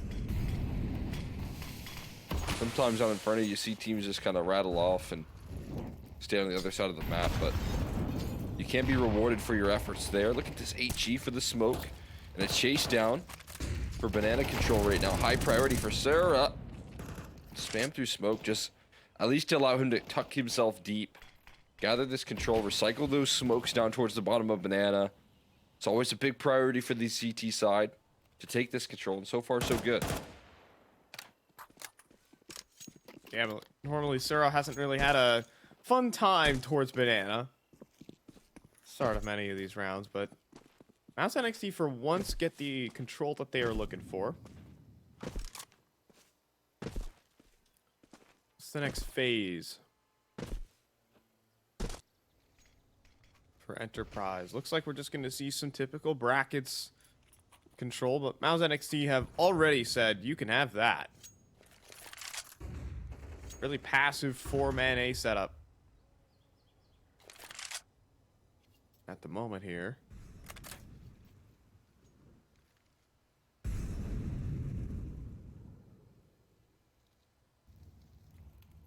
Got a good little setup right now for the CT side. We'll see if they can hold on. Crizzen just taking some fights. How long do you want to commit to this, though, is the big question. He's going to overextend right there, and it does cost him deeply.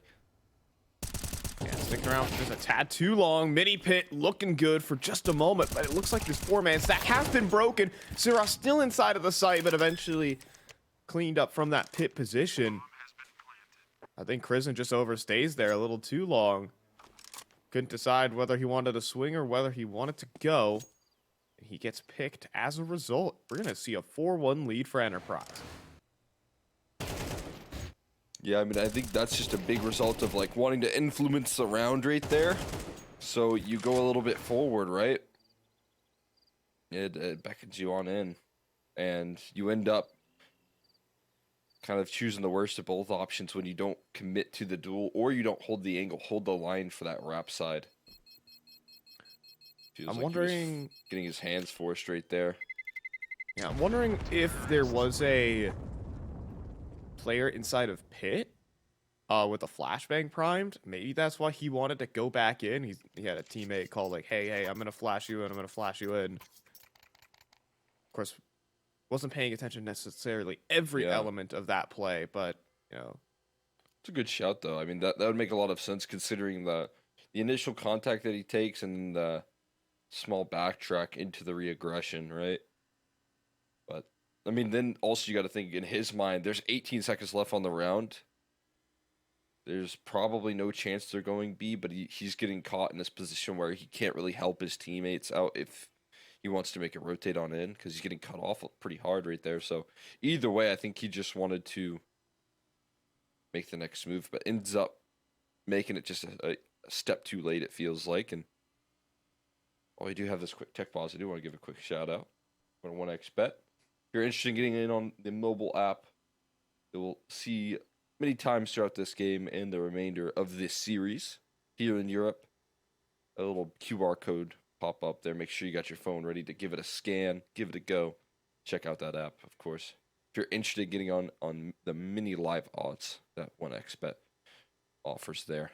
But yeah, I mean, I will say so far, I mean, we are seeing the Enterprise that we wanted to see here picking into Inferno, right? This is a team that slipped up on the pistol, but they have not looked back since, and the execution that they've had towards A so far has worked out pretty much every time they've taken it.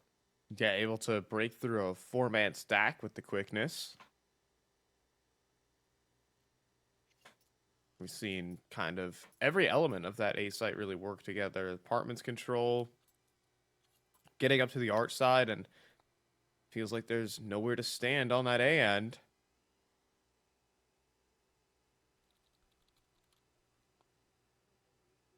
I mean, that's the nature of a really passive defense, is that, you know, if one kill goes down on that extra extremity, you were getting closed in from every possible angle on that site. So despite it being like, you know, a 3 versus 5, you know, maybe it's possible.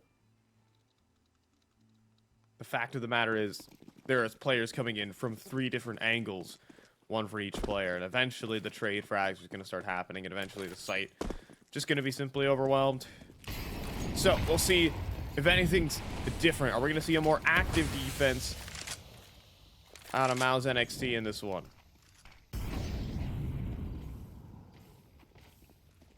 As they're burning. Oh, Crizzen's just cooked. Oh. He's golden brown as he walks around the corner. Nice little bath in the flames right there. That's hot. Pushes him forward. So far, again, opening success already going their way, but the setup could be good here, at least if it's isolated right now. Toao's going on a bit of a solo adventure up middle. What is that spin? Dude, okay. A crispy 180 right there. Now, Exist will falter here, and Syrah actually gets himself over to lane. Or does he? You know, instead he's thinking twice about it. And then the cleanup from Bashmi. Now up to 10-3 here. He's been taking over that banana side. 5 rounds straight now for Enterprise on this unorthodox map of Inferno. Toa is just hitting shot after shot right now. Look at that. Cheeky little spin to disrupt the crossfire. That's something light for him. Enterprise kicking things off with 5. Rajmi putting in the work over towards Banana. That's a good spot up from Burmy Love. Get some information, get some sight lines, but can never get an opportunity to pluck a shot off just yet. He might get a chance pretty quick though. We'll see if a flash comes around that corner, if it's just gonna be a peek, and it is just a dry peek right there. Crisp. He's gonna keep holding the angle too. Spots an arm, knows a flashbang's coming, dives back away, and stays alive. Sick stuff here from Burmilov. Just Kristen needs to make sure he holds on to his life, and eventually he goes back in. Toao cannot stop hitting shots, but Kristen running and gunning for 2 headshots. Hold on though, he is the last player standing on the site. He does need backup with the quickness. He'll stay standing for just a moment. Pre-fire there from Toao is good enough to get them into the 2 versus 2. Already up lane here. There's on a solo effort here. He's spotted. He's spotted on the edge of the truck. He's seen. Demo knows. Surely. But it doesn't seem like he's super reactive to this. To smoke forward. And Demo is going to hop out of pit, but quickly enough, the first kill is in. Fake on the defuse. Demo up top in Graveyard. Can't transfer the spray. PR will be able to pick up the clutch and try to stop this momentum from Enterprise.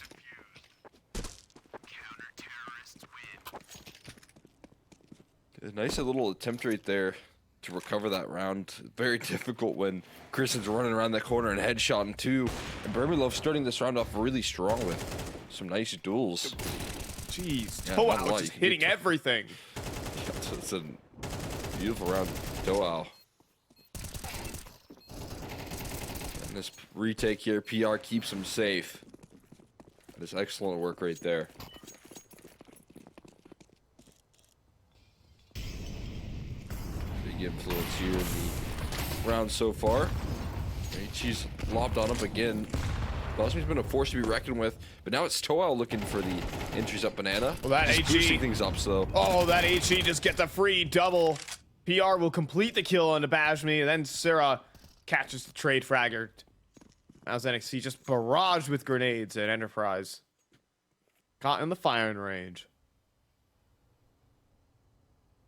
Just taking so much there. Get to. Oh, that's one no. jiggle 2 mini right there. I thought Sarah might have got a glimpse, but didn't quite register it. Oh, and he's past the sight line. It's a tough flick, but you know Burmy loves fast. Oh, now friend. He has an isolated 1v1. This is round deciding. PR just needs to play his life here. And that he will try to. Now calling in for backup, and now the cross cut off. Leads it to the pit player here. Now it's round defining for Demo. The other side of the map comes down to this duel here. A little bit more favorable, I will say, if you get his position known. That's not quite the case here. They haven't fully registered this. They're waiting for maybe a Molotov to land towards pit. Absolutely. Wow, this is some sick stuff. Forced into the open, and now it's a 2-on-2. This is looking like a guarantee.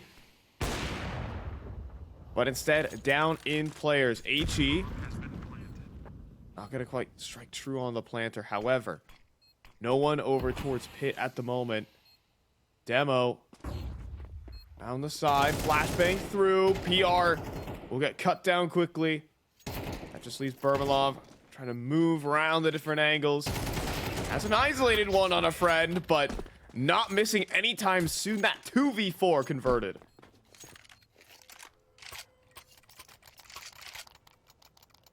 Yeah, I mean, really tough fight back here, but I gotta give them a lot of credit for the patience that they display here in this round. I mean, if you're a friend and you have an isolated duel in CT spawn, it would have been so easy to get that fight up and overextend and maybe not play off your teammate as well. But there's that little bit of discipline that says, hey, let's try and coordinate this effort here instead of rely on this aim duel. Because if your friend, you know, you can rely on your aim duels, you're a capable player of taking that fight and winning it. And then bam, you just plan on B. You know, the round could be over from that point, right? But the fact that he joins forces with Demo over towards that A side. Demo's calling everything clear, getting him access up through apartments. And then the one spot that they really want to focus on clearing is Pit. And guess who has the last bit of utility to do it? It's really well played from Enterprise. That's some smart CS, and that's what you need to do right there if you want to close out this map here.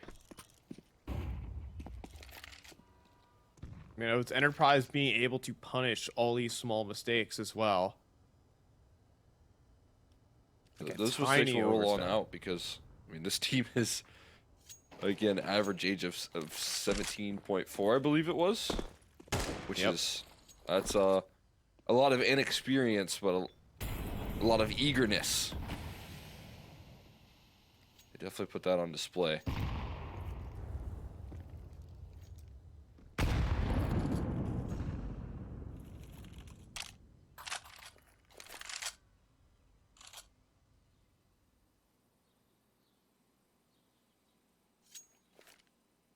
So PR did have a flashbang primed.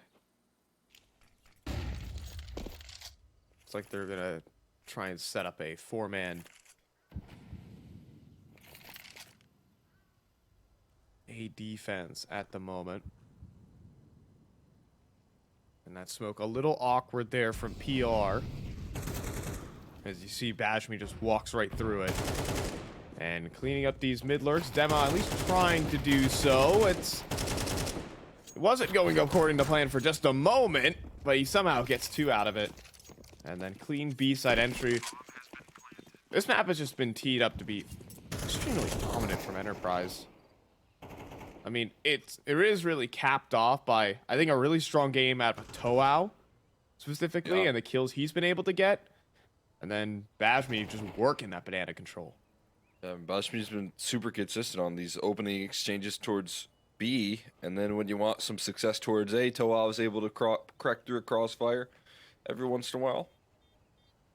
And you know, the person that we really highlighted heading into this game, Friend, is obviously not super called upon just yet, but that's always a good game plan. You know, like in the back of your mind here, Friend can influence the game at any given moment as well. So you still have, you know, further aspects of this T side that you can call upon right now for how well things have already been going. That's a really good sign here. And now, if your mouse NXT comes down to locking in on these gun rounds here and converting on the man advantages that you have been able to establish. That's going to be a key detail here. And that's fast up B. All 5 players on this T side. It's just five players up B. In this age of Counter-Strike, you not see this, and maybe for a reason. Counter utility comes through from PR. Trying to quick trade back, though. PR needs to play his life. And now backup has arrived. Nades come through. And maybe hoping for a bit more of a passive stance there from Mao's NXT. They were wrong. I'll never hate on a B rush, man. Every once in a while, like you said, sometimes a team will throw that at you, and it's so unexpected in the scene right now. Like 5 players up banana, old school matchmaking strats right there, just rolling out. Throw a flash off the wall, see what you can't get.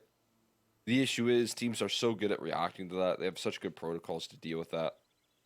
That even if you find a little bit of ground, they're going to take space towards A. They're going to take pretty much all the map control. So there is no plan B. It has to be that success on the B side, or else it probably is just going to be around that fizzles out like this. You know? Where you even find an opening duel, but it doesn't matter too much. Yeah, they got the opening kill with the absolute quickness. Like, again, Syrah at top B has always been swinging down bottom banana, and the last thing he expects is a Mach 10 point-blank range in his face as he swings around half wall with the flash. Makes you wonder if... I mean, you're not really able to pump the brakes when Syrah says all 5 banana, because then the whole rest of the map just closes in. You can't really spread out for a default. So they kind of wanted to take it to the house. They knew there was a sole B defender remaining in PR. But that was really all.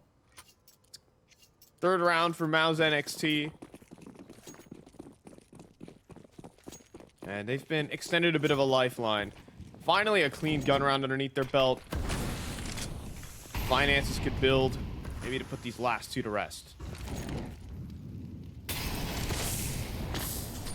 Well, that's a sick molly. So what makes this map a little bit more difficult for the T side is that you can really flush Banana out a lot easier with the Molotovs. They can connect on both sides, so not fun to be a T player without a smoke on Banana. It's the ever-evolving meta on this map because there was a T-side smoke down that does normally extinguish that molly. But then there's another molly that doesn't get extinguished by that smoke. And it keeps folding in upon itself. Oh, now Sarah's going to be in some trouble. He has no utility. Maybe some left in towards spawn, but now he has to get his gun out, try to swing for some kills. He gets one. Picks up on a Bashmi, even a second one through the smoke. Excellent work here done by Sarah, sole B defender. Backhaul control trying to be established from Toa, who just can't stop hitting headshots. Yeah, inspect that AK. Look at that flank as well. You got a big flank formulating here. It's all about how fast they can pull this retake off, but there's still smokes down and there's still players dropping. Dude, this is supposed to be the last guy. Now, Demo does fumble a little bit, firing off on the flank, but eventually Burmalov has to set his sights towards the site. Demo starting to complete the flank, but look who's up close in spawn, friend. Now it takes it up to Toao, though, and too many overextensions, however, will cost them. Maybe if they played the timer a tad more, there was a chance, but Mao's NXT are through with the retake. Yeah, I think mostly comes down to that flank, just not getting anything right there. Shot a little too early, trying to probably distract for his teammates to work there, but, I mean, this doesn't help either. Yeah. Sarah collecting two right around that smoke. Toa was the one that equalizes, though. He brings this thing back to a winning position here. And again, this flank just needed some leg room right there. It needed to get a kill. Just take your time with that next time. Again, small mistakes can flare up, though. This time it's on the Enterprise end, and this could allow for 60 to get it back there. And you have to just firing down through the smoke. And then they just got a stray bullet.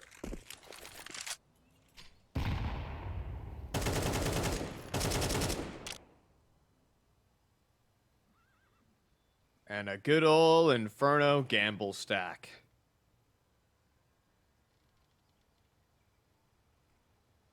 How's NXT gonna try and say, hey guys, the gates are open. Come on in. Or at least try to. They're gonna get Burmalov established towards middle.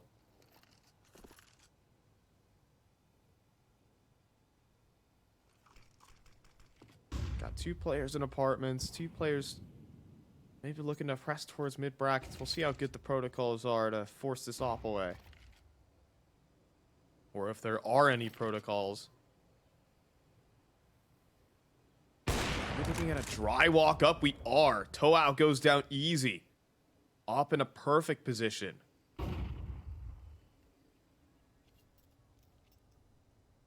What else teed up? Gamble stack really paying dividends here. Oh, they just smoked CT as well. They're trying to fake it out, but no one's budging. 20 seconds left, and Bomb's looking to wrap all the way around as well.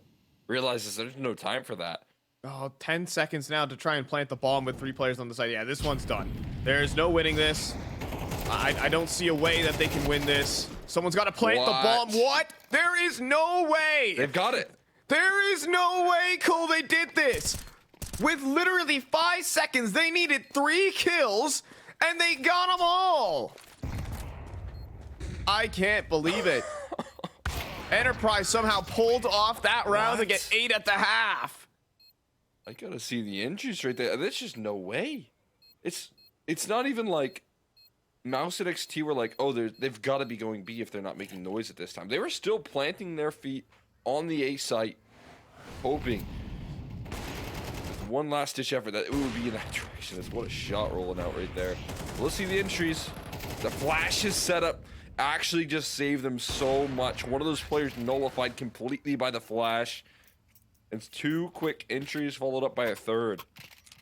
That is shocking right there. There's no way they should have been able to get on in, but that's impressive.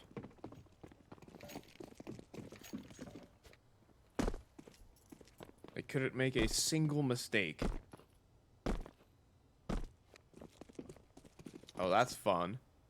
Oh, someone's been reading a book. Demo going for these fun jump spots. 12 Zeus.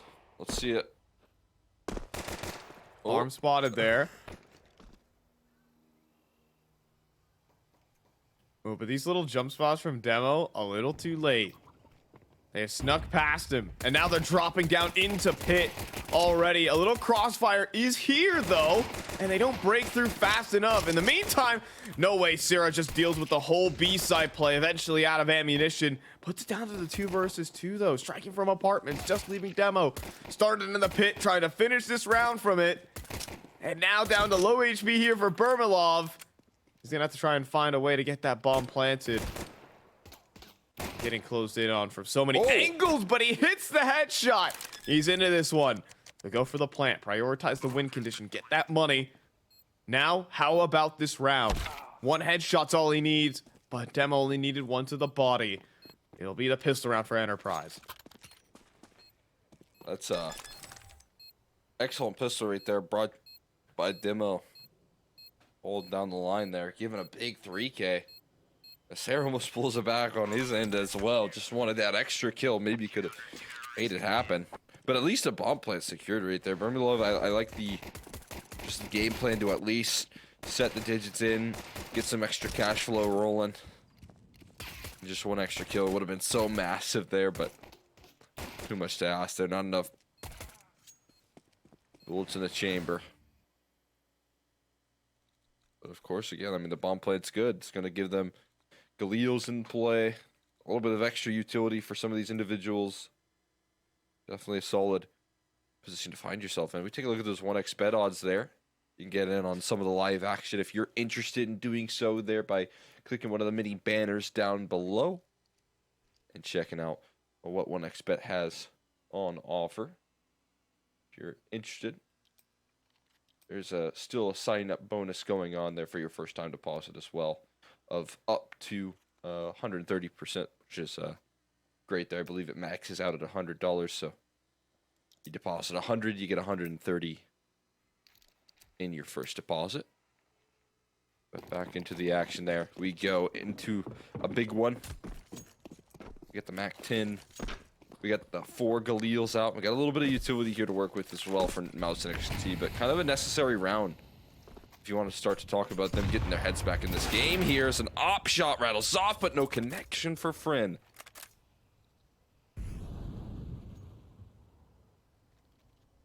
I mean, having an op in this first gun round was a huge opportunity, a huge asset. Well, now everything's gone. Exist is going to try and fight for the round win there, but get cleaned up instead. Individual isolated fights. One there for Mouse NXT, and they just walk over this round.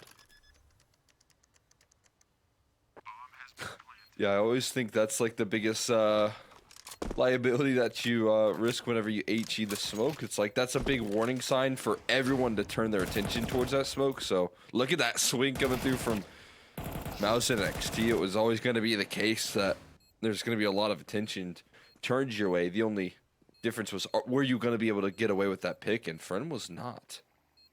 So now we've got an AWP received to use against you. And a very quick and easy round brought by Mouse NXT. Terrorists win.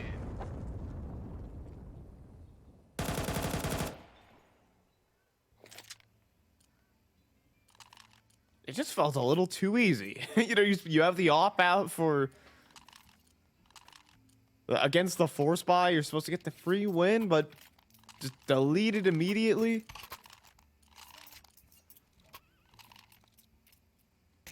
And now look who gets to pick it up. Again, this game is not over. It's very funny. Both teams won the pistol. Who won the pistol immediately lost the force buy afterwards. Those darn T-sides.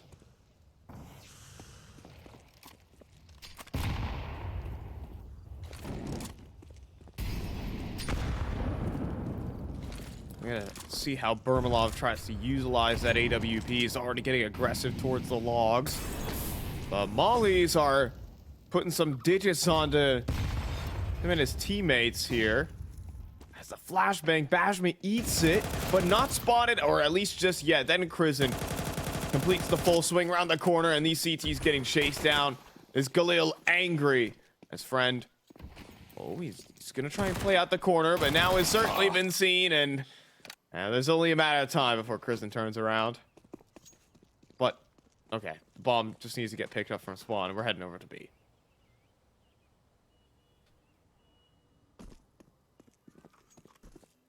The mission to make sure that he gets in safely. Very careful. Making sure that there are no mistakes here on the way out. I was thinking, you definitely can't afford them at this point, so respect the diligence. Inferno not so straightforward here anymore. NXT punishing, again, another force buy this time around with ease. Breaking that down. They're going to close that distance even more. Have opportunities for even more.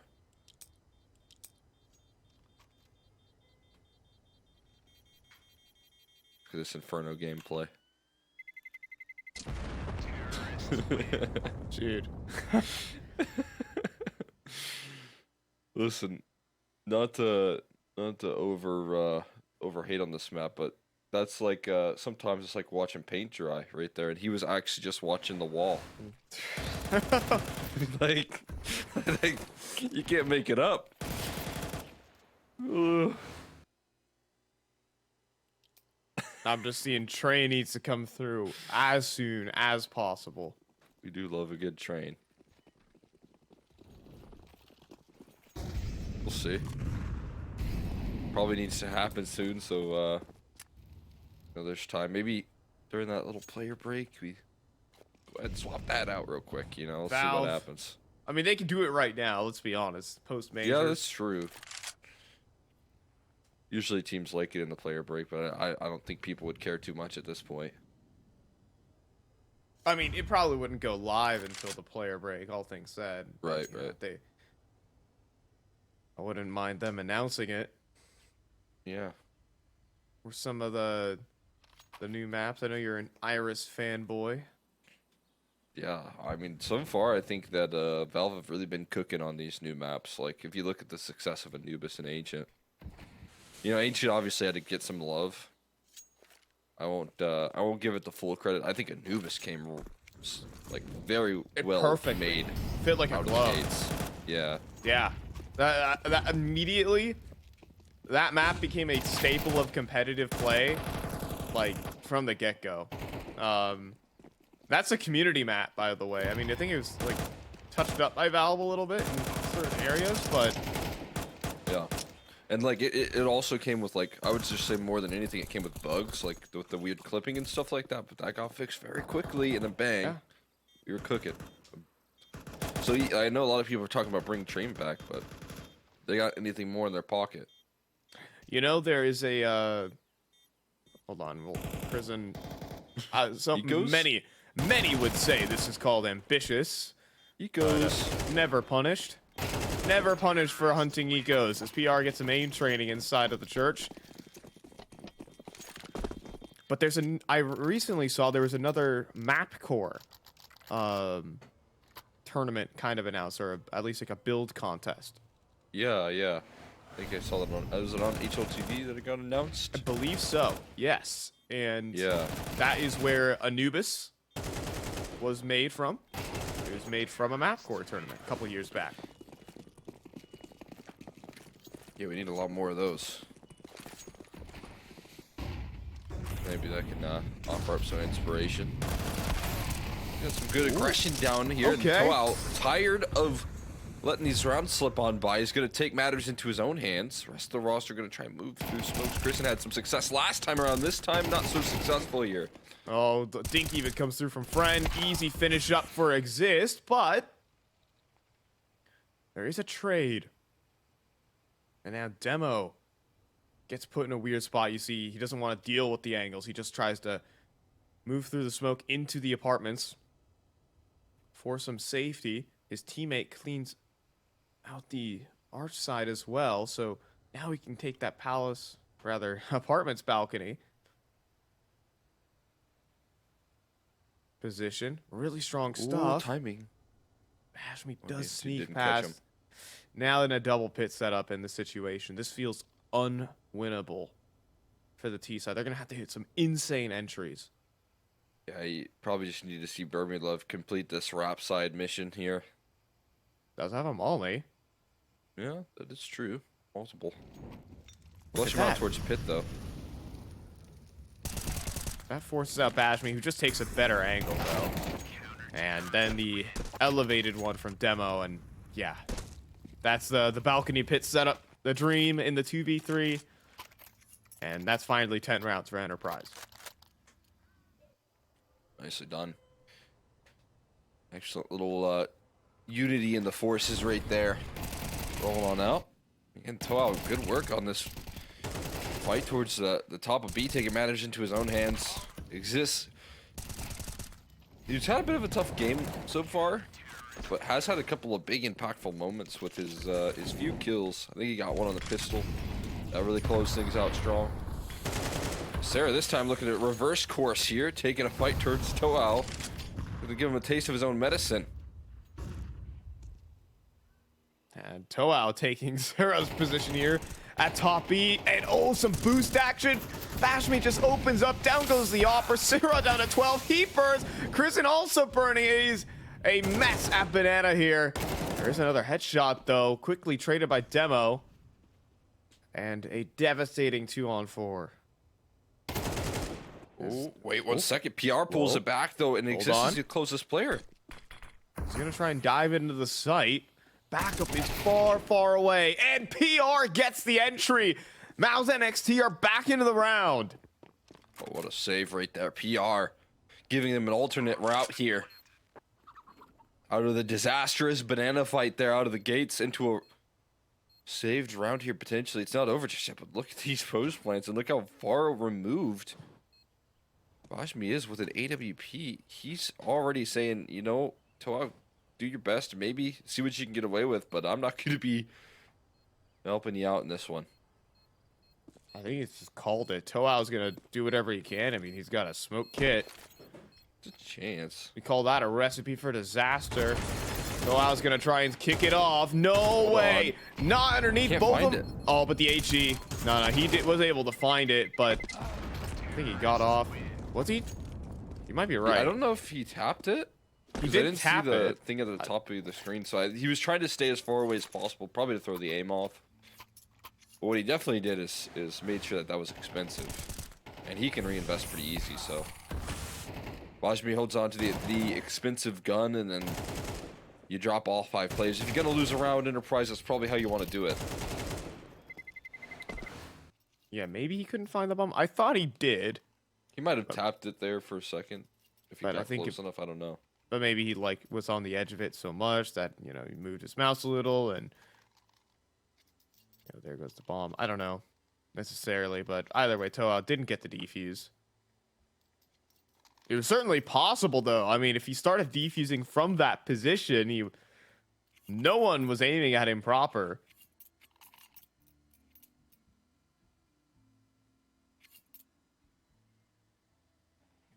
Small little TO from Enterprise. Again, that round shouldn't have even been for Mouse NXT, all things said. PR, that double entry. Massive stuff. Now, Toa, though, flashbang top B commits for the second. However, and will overstay his welcome. Next up, the jump, though, and Exist hears that drop. Oh, but PR is so sharp. Yeah. He said, I meant to miss that jump so that you would push forward, thinking you were safe, so that I could get that opening duel. It was all calculated. It was a master plan from PR. Very 4D chess, playing across the Z-axis right there. Playing chess sideways. He's just got his brain fried right there. How did that happen? I thought I had the chance. I thought I had the duel. In my mind, this game was already won, says PR. It's very quickly turned to you. We've got a single round. No, 2 rounds rather closed out here so far from Enterprise, but only 1 gun round. They got that first pistol. There haven't been much mistakes here, and this is certainly not going to be one of the mistakes. They're going to walk into the empty bomb site instead of the stacked one. Full execution with only Ghost to take down here. The Ghost of Toao.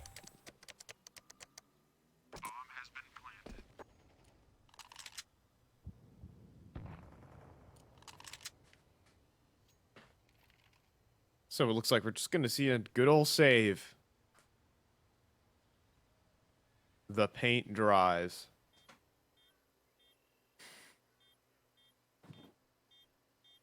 I don't know. What are some other good ones? Obviously, watching the grass grow.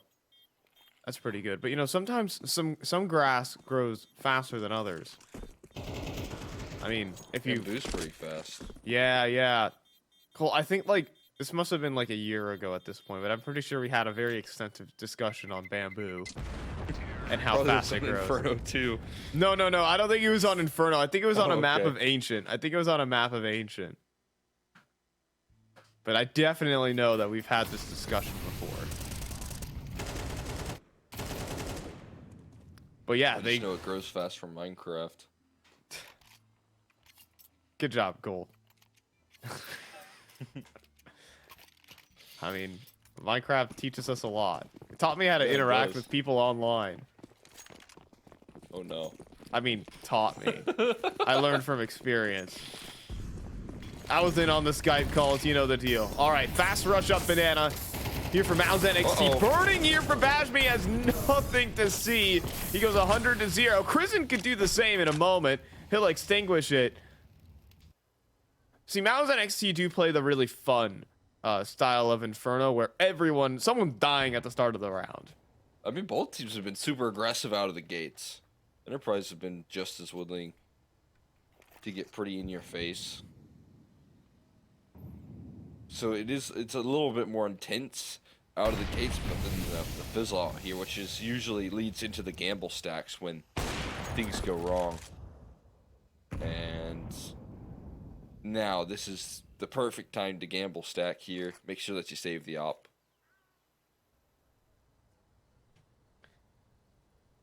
And I hear if you blow on paint, it dries a little bit faster. I'll look that one up, Cole, just to make sure, but... Get a blow dryer, maybe. Turn that on. Put it on a cooler setting so that your walls don't catch flame. Maybe well, keep I your think distance. I think the paint would dry not as fast if it was heated up. Right? You actually want the paint to cool down. To dry faster. Not like freeze, but I'm just thinking of the best techniques to dry paint. Oh, this is what we're thinking about. Thank you so much, Inferno. We love you. There you go. PR is going to give us some action here. Exist might as well for the exit. It's all about saving this AWP for friend, but the truck angle, always good for one. Terrorists win. But we're all tied up. I mean, so all of a sudden, yeah, it's all nearly the same sort of timeline for both teams. Lose the force buy. Got a bit of a one-off CT side round.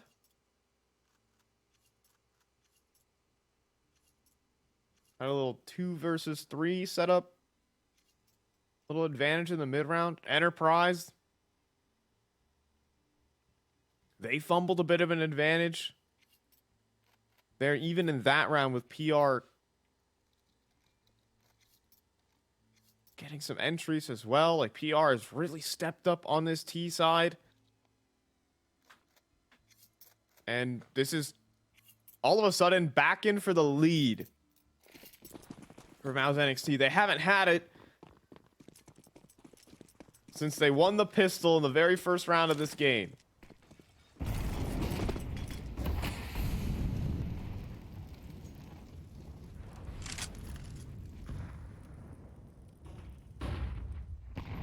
Apartment setup for Enterprise. That is the order of the day. They have to beat PR. Does Demo have the right angle? With the perfect flashbang.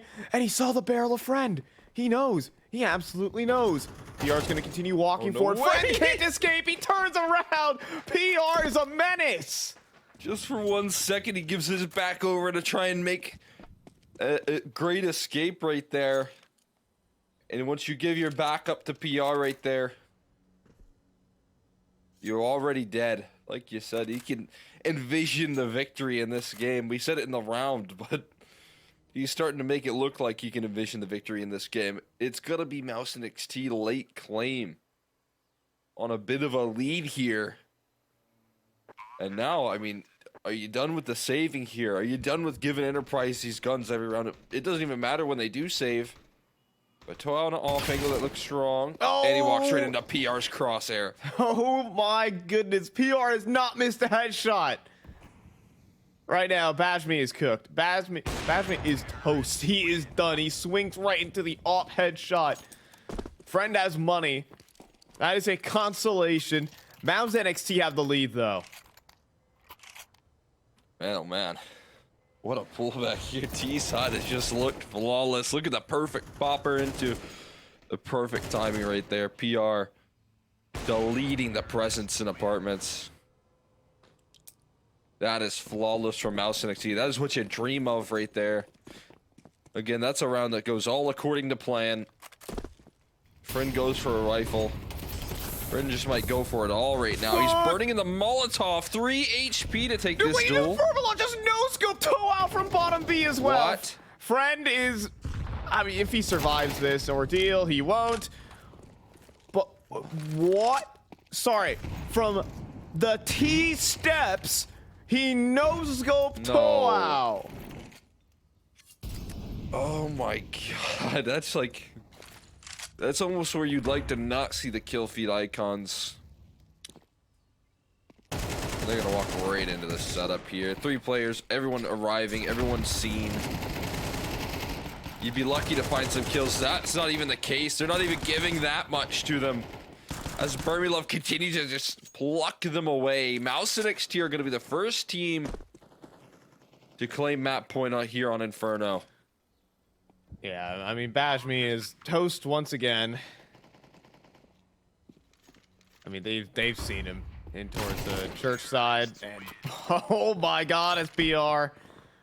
Cole, Mouse NXT, they looked out of it. They were down 9-4. They lost the pistol.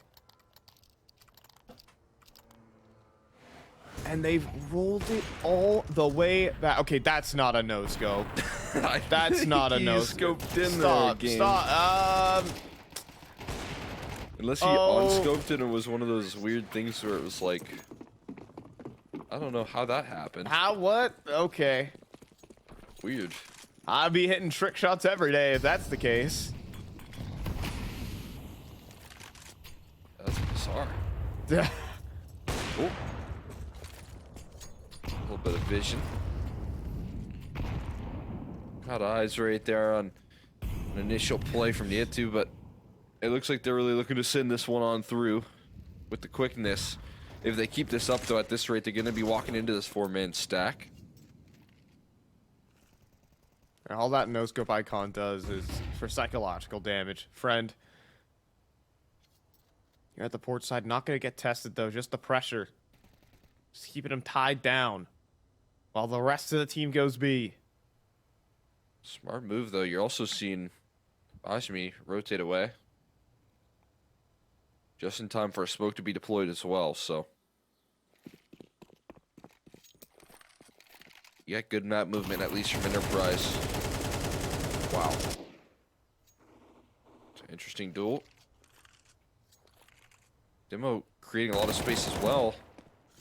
And he gets a big one right there. That's a bold play to make when you're this far down, but sometimes you need a little bit of, bold moves here to save you.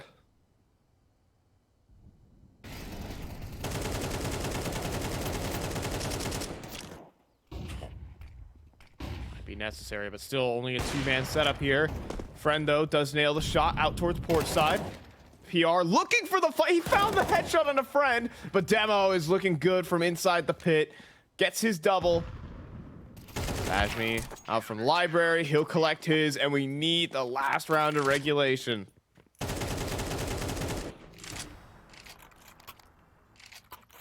Go the distance here. 2 opportunities for Mouse and XC to close, but we finally see a wake-up call here for Enterprise. Sometimes 13 can be hard to find, and it doesn't feel like they're playing with any pressure once they've gotten to this stage. It's a lot of confidence on some of these duels here.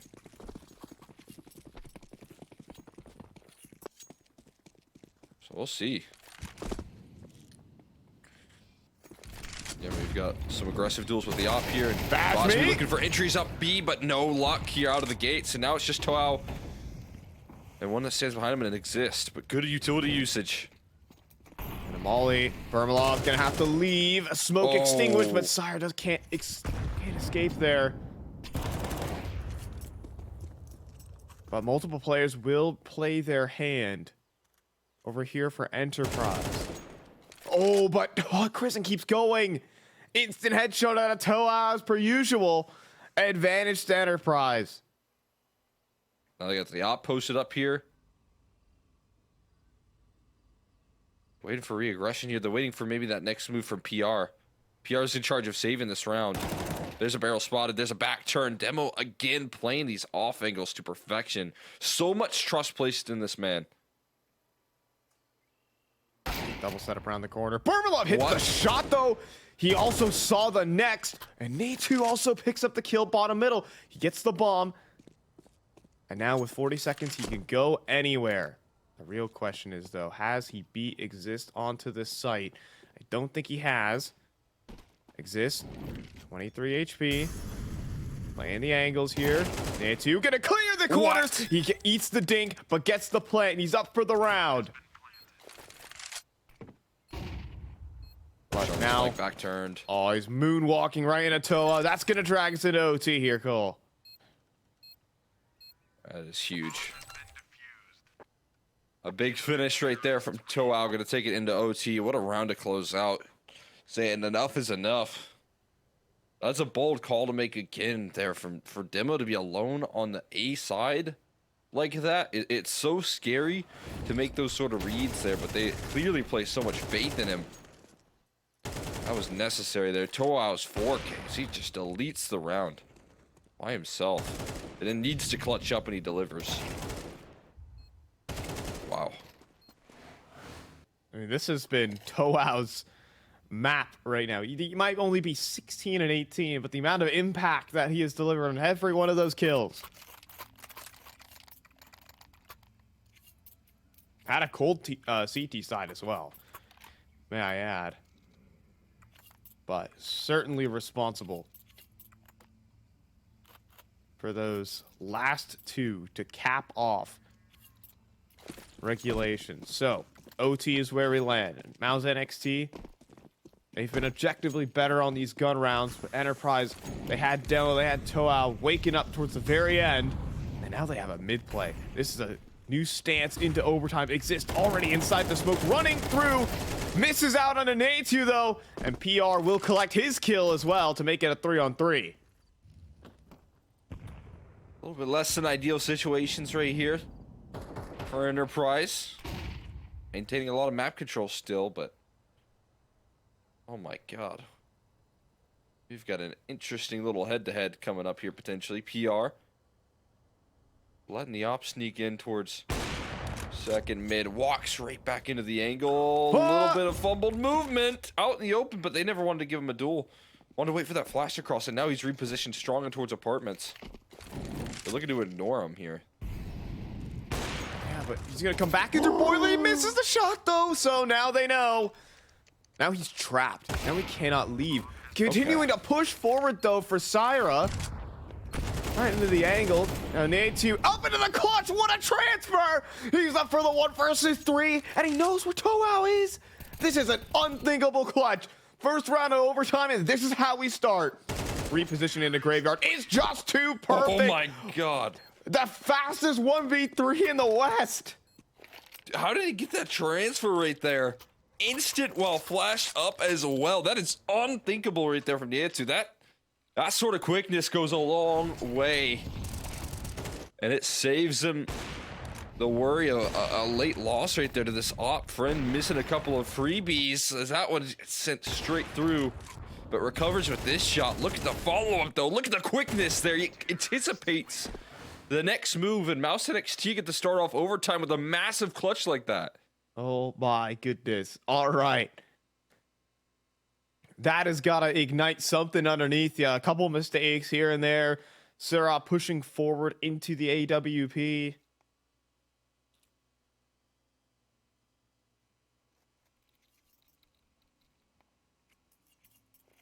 But saved by the Frenchman.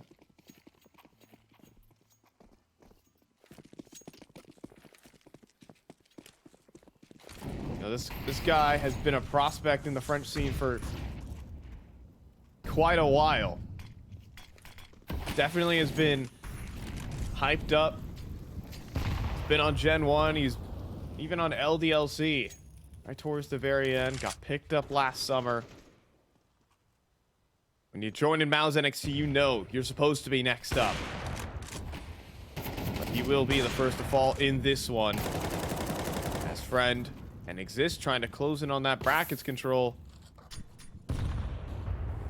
No shots back, and instead a grenade. They're really not getting any space here so far. Silent. That noise. Anticipating the reaggression. And Burmilov just catches Exist in his arms right there. So an answer, an equalizer. And again, it's going to be full faith in this B-hold for Toao. He just heard the shots up towards the top of Banana. He still has a smoke that he's yet to deploy.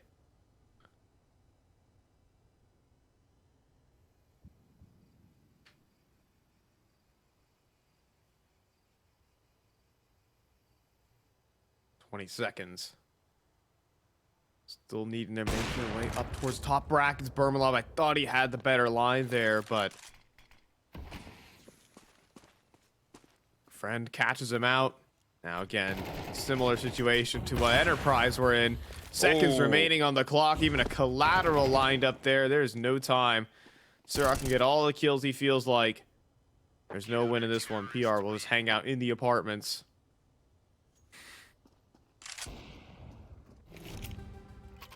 Like he was just bouncing from wall to wall right there. Hands off the mouse. Yeah, I was wondering if that was a tech issue. I don't know if it was, but that looked like because you would think PR would just at least go for it with his teammate there because there's no money issues at all. But I think he might have lagged out in apartments or something. But I don't think it would have changed the end result there, considering that lineup, the collat, and the setup. Looks strong for Enterprise to reply. Helps a lot when you take down the hero of the last round to open things up.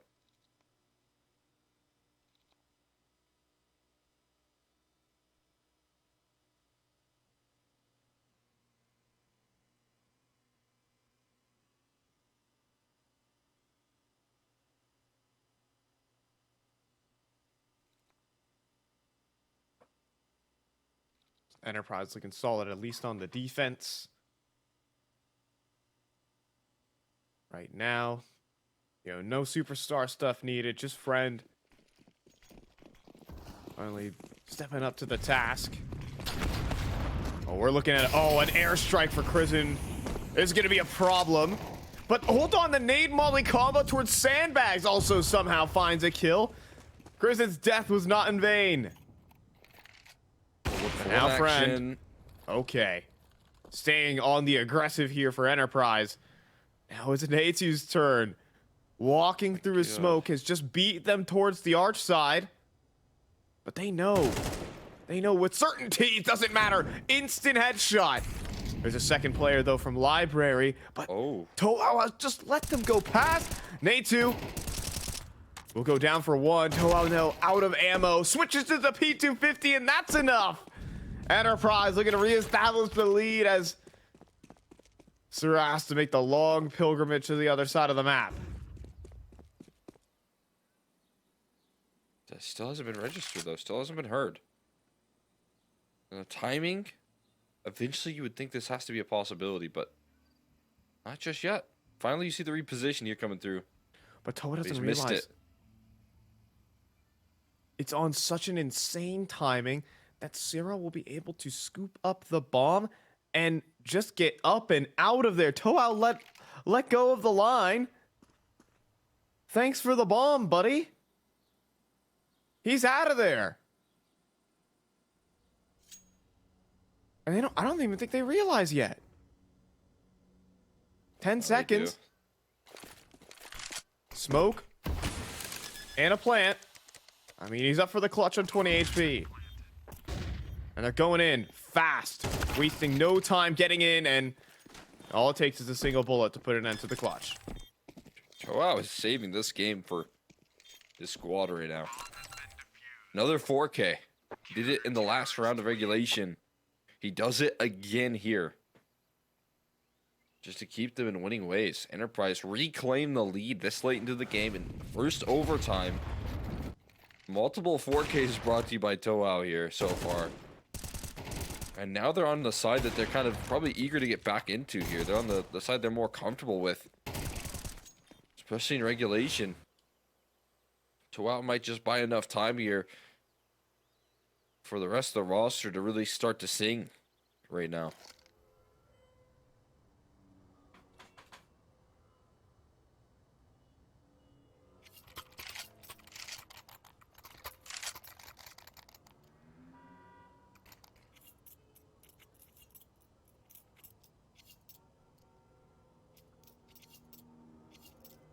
I mean, they cannot waste this game from Toa at the moment. Honestly, someone who is responsible for even winning those last 2 rounds of regulation to get them into the overtime in the first place. He's gotten 8 kills in these last 5 rounds. Extremely impactful stuff. Now, Sirah steps forward in front of Halfwall, though. Bashmi gets caught off guard. Flashbang through the smoke, though. Here's Toa again, continuing this magnificent game. The HG will put an end to him, though. 3 on 4. The man advantage here. CT side looking to start off strong.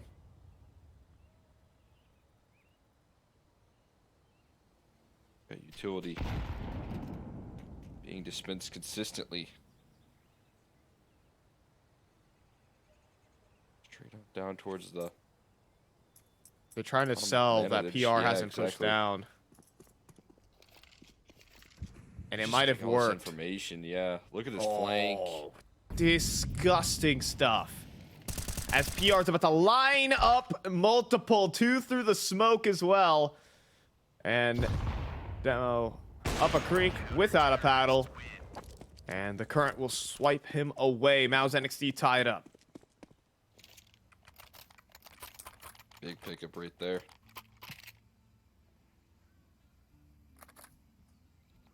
They close it out. A little bit of success there. Off the back of that deep control, and then PR just strikes perfectly. Doesn't even know what he got away with on that second kill, but lining them up perfectly. Mouse NXT eager to reclaim that lead. Eager to re-inspire this CT side. Oh boy. It's getting hot over here towards Banana again. Toao dodges the grenade, though. Seems like going forward is the best course of action always. Dodges out on the utility. A second HE strikes true on a PR. But Toao not going to wait for the molly to start cooking. Another one gets close up. Towards the half wall, forces smoke at everyone. Just absolute chaos.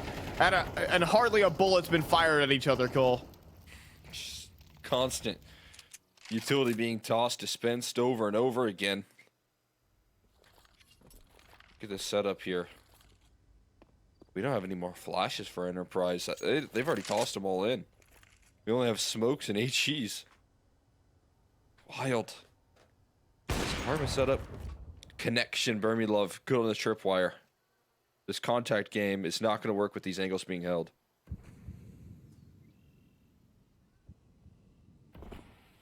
Yeah, eventually this banana push does need to start.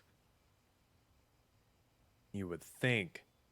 But walking out arch side at the moment. Bashmi playing with the lines. He'll get taken down with the quickness. But the question is, they're gonna full rotate? This is the problem. They're splitting through spawn instead. And there's no one coming through from A. Yeah, I don't know. This seems like a big miss on the communications. They realized it late. And now we're going to have a post-point. We have a chance here to save this round. Look at this. Exist has gotten himself for his coffins. A huge error from Mao's NXT. Could give Enterprise map point instead. Friends even jumping up top of Orange. This feels unwinnable. I've said that many times before. In this game, though, nothing is certain. But a CT smoke misses as well. Friend, top oranges, godlike angle. Toao even pushing through CT smokes. But now it just exists and everyone starts swinging. Everyone falls. Defuse is there here for Mao's NXT. They're on map point. Yeah, I mean, that was an incredibly challenging position to put yourself in right there. But the execution in towards speed, the retake right there from Mouse NXT working wonders. That smoke and CT helps a lot. The 5v3 obviously helps a lot as well. But shocking to see that sort of that sort of misstep rolling on out.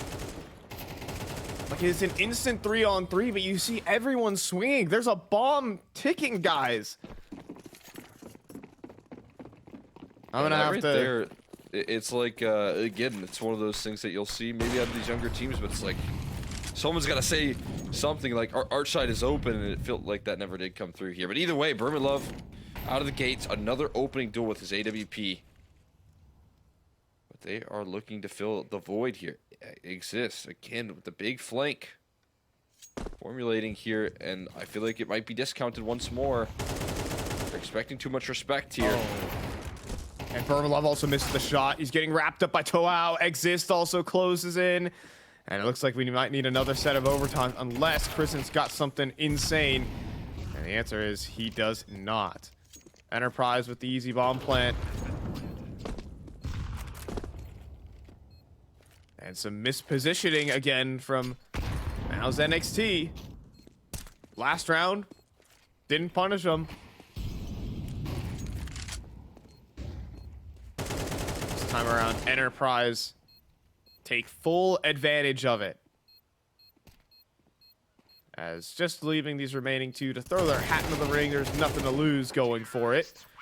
And there you have it. Second OT needed here, Cole. Yeah, I mean, same case here. It feels like maybe you could have learned your lesson from that last round, but they, again, anticipate a lot of respect right there. And after what they got away with, if you're Enterprise, you're thinking, why don't we just try that again? They clearly had no anticipation of that being a possibility. So it's a simple call right there, and exists. You got to give him a lot of credit here. He's had a really hard game so far. Right? There's no question about it. But what a time to step up to the plate right there and be influential when your back's against the wall for the third time.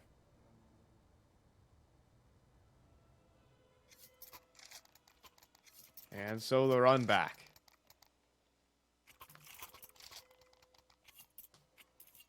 How's NXT? Can they hang on?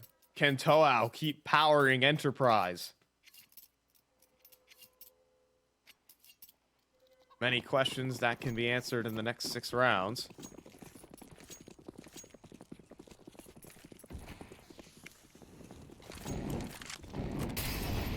Let's see it. As we have a little boost action, I believe, here for Bermalov. Over in middle. Battles versus Banana, though, and Toao and Sarah non-stop locking horns. This time the young gun gets the better of Toao. Oh, and another! Exist walks into a stray bullet right there. That's brutal. HE recycled. And also So there's even Bajmi. more damage dealing utility. Bajmi is just so low. That's also the problem.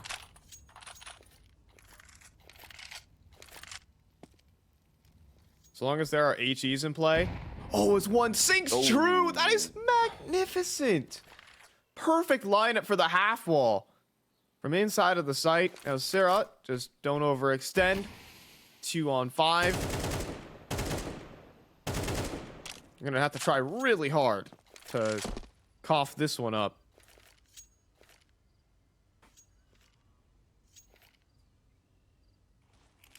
But they'll put in their 2 smokes and they'll give this one a go.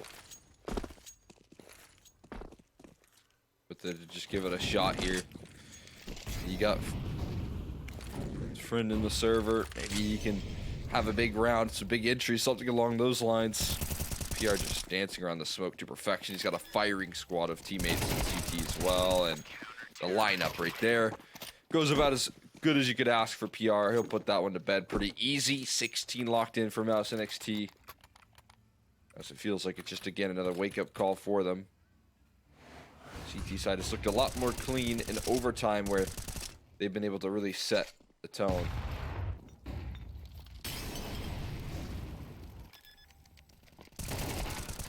Nah, not the biggest a deal for the Molly.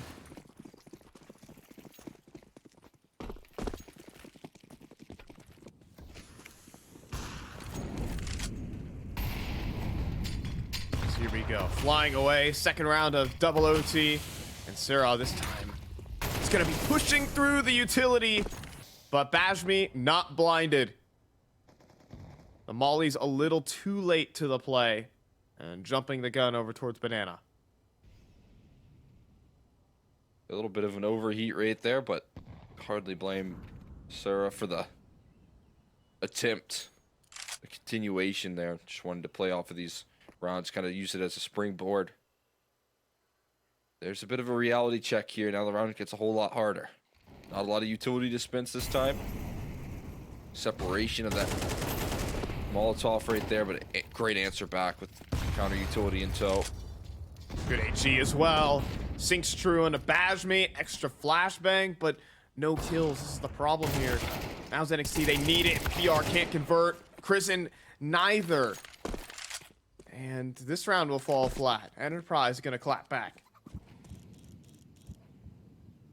They are. Toho, another big one. Multiple kills on the entry. Bajmi, and also an influential force over towards Banana as well. Toho just in charge of clearing out the site. That's 2 players throwing utility over towards the B side, though, and they realize that pretty quickly. Back turn right there. Nah, nothing's working. Porch flash. Nah, I guess you could call it that. Enterprise had enough of waiting, so they just take him down. That's an interesting porch flash. Just good to see Nietu blasted. He got flown out of that round. Do you remember the little CSGO update where ragdolls just became insane? Everyone just went flying off of a single headshot. That was pretty early on in like the change of the ragdoll update, which was that was an underrated. Like when they just get sent to the sky as soon as they die. Or like when if they're moving and you headshot them, they just go flying off to the side. Just go and they just accelerate into the wall. That was a fun update. I wish that they never reverted that. It's a good April Fool's thing if they wanted to do that. Yeah. It might be hard to recreate though, given like how like CS:GO's code was or whatever. Feels like one of those things that just messed up and you're like, what is going on here? Well, I'm sure they just turn a dial. Something like that. Just dial up the ragdoll. Straight to 10. Then bang, everyone's flying. It's like turning off gravity. Now that would be funny. If all the ragdolls had no gravity, so you just, you know, headshot them, they boom, just start flying in slow motion. I think that would be funny. And I'm pretty sure that's actually pretty easy. You just turn down the time scale for the ragdoll physics. Now bash me. Oh, asleep at the wheel. PR. Instant headshot on that. That's going to force everyone to hit this A site with 20 seconds on the clock. Stepping back into the line. Burmalub will connect. 3 HP remaining. Now back onto the site, though. How's NXT huddled together? There's hardly anywhere to stand. Crizin swings past the op. Burning out in the open. He'll be finished off, but now it's just Sarah in the site. Jumps up, drops the bomb. No time for demo. As he'll wrap around. Sarah's going to get both kills. The lead for Mouse NXT. Lovely work.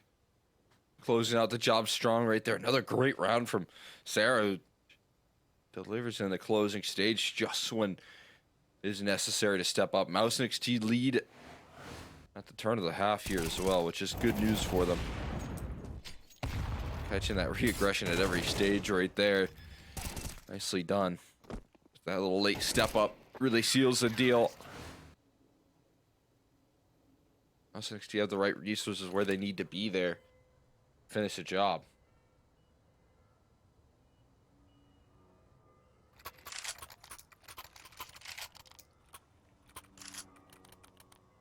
I mean, I feel like this map was necessary for Enterprise to close down. You just can't afford to waste this kind of map from Toao.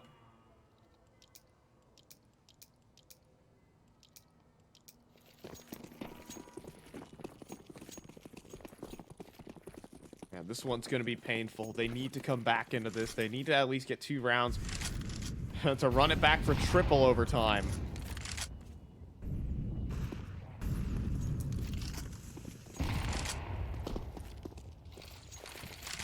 For now, we'll dodge on the nade stack for Enterprise and some Bass B control for Mouse NXT.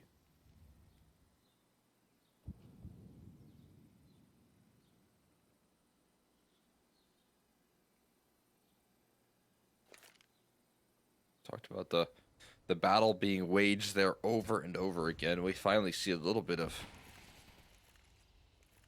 relief. I mean, maybe if you're Enterprise, you're kind of tired of that fight. Understandable here. Fatigue setting in. That opening duel requiring the full expansion of utility. Rockets control being maintained here, friend. Getting posted up in a good position with this AWP, but they retreat pretty quickly. That doesn't make any moves. He does start to feel the pressure, though.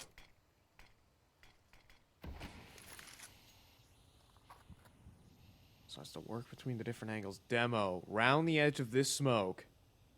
He's going to play the fade game. With 20 seconds on the clock as well, Cole. This is unbelievable. He's face to face with so many T's. And he's going to let them go past. He's going to try and pop in for a backstab. And he'll drop the bomb. It falls down to the truck, though. It falls down right to Crizin. He'll be able to get the plant in time. Just a little toss right there. And there's just enough time on the clock to set up an A-side post plant. And positioning looks strong as well. There's only one Molotov, and it could be used towards Pit. But Bajmi, a little bit far removed. He's going to toss it towards the back of site, I believe. We'll have to see. It looks like it. This Pit position is going to be so deadly. Get it off. And Crizin, he just steps forward. Now Sarah will drop, but just need to play the time here. PR with the kills coming through, and there will be no retake effort for Enterprise. Another set of 2 map points for Mouse NXT. Oh my god, perfect collapse. Rolling on out right there. Crizin running out to claim an extra kill to exist. No, he will find a kill on his way out. It's so just null and void, though. It doesn't even matter. These plays get made right there. Little bomb toss right there. Rolling on out of apartments. It ends up just falling right in favor of Mouse NXT as they deal with the setup. The bait and switch setup as well, working wonders.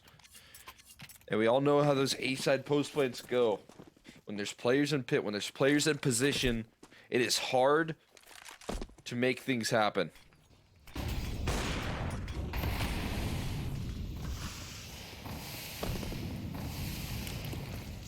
Here we go, running back the Nasac this time around. Oh my goodness. Bajmi down to 14 HP, still getting kills though. Okay.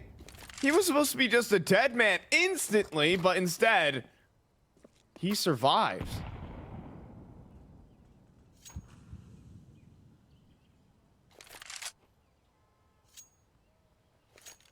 Bajmi should have been down to those grenades, but with Toao backing him up on a secondary op, Enterprise will survive their 4th map point if this 2v4 holds. If it holds. Nothing is guaranteed. Toao needs to connect this shot. It's pretty simple. It's point and clicker. There you go. Now 1v4 for Bermilov, and Toao escapes. This now... I mean, Mouse NXT just have not been able to convert a map point. No, it's like a mental block for them. As soon as they get there, they start to run into these walls.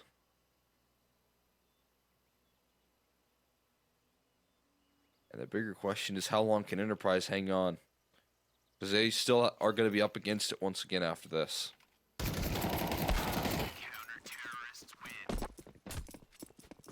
That's a round that can re-inspire faith right there. Toao still delivering. I mean, I say like hitting the wall here for Mouse NXT, but the wall is Toao and some of these like round-saving game or map-saving plays from him. Being able to deliver big-time Bajmi as well. But between the two, some massive impact offered up there. Another multi-kill for Toao when the game is on the line. He is, I mean, like you said, you just don't want to waste this sort of performance out of him.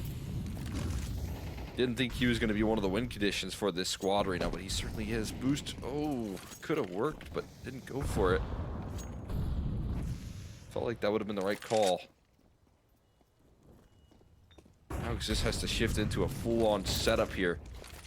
Oh, and he's in trouble. He's going to just drop some utility to try and flee the scene. But not enough to slow them down. It's not something like a Molly that'll actually stop their progression. Just flashbangs to buy time.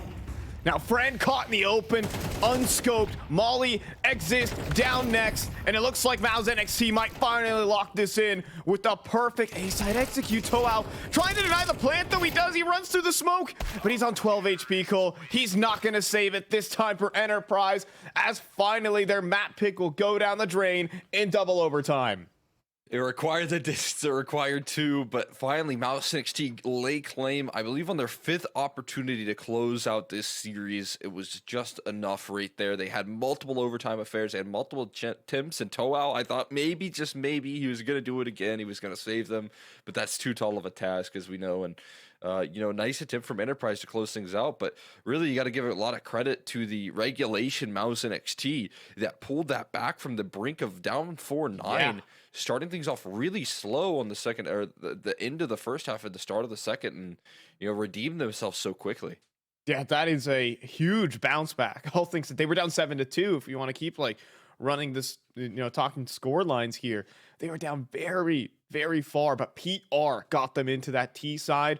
And just a real slugfest in overtime. Eventually, they get enough map points, enough opportunities, and that A-site play, that A-site exit just looked absolutely pristine and well-coordinated. That's exactly what you wanted to see towards the very end. And now they move to Vertigo, where I feel like they just can't lose.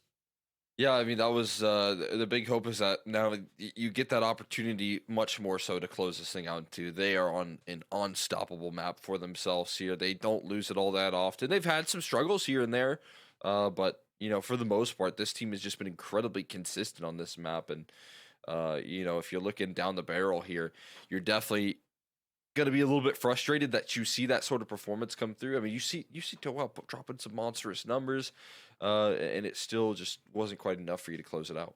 Yeah, I think that's going to be a big problem and a big regret here for the side of Enterprise is not being able to utilize Toa. We'll see if he can keep it up. If it's not just a map thing, maybe he can keep it up for a series. Maybe he can move it over to Vertigo and give his team a chance. They're up against the ropes though against Mouse NXT. We're tossing this one off to a break. It's map number 2 only up next. I have very complicated job, but I love simple things so much. One move, one push.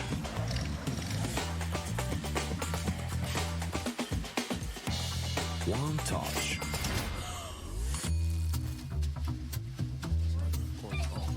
One love. One click. One XBet.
OneXBet and Eva Alfie present betting on all esports events on the website and in the OneXBet app.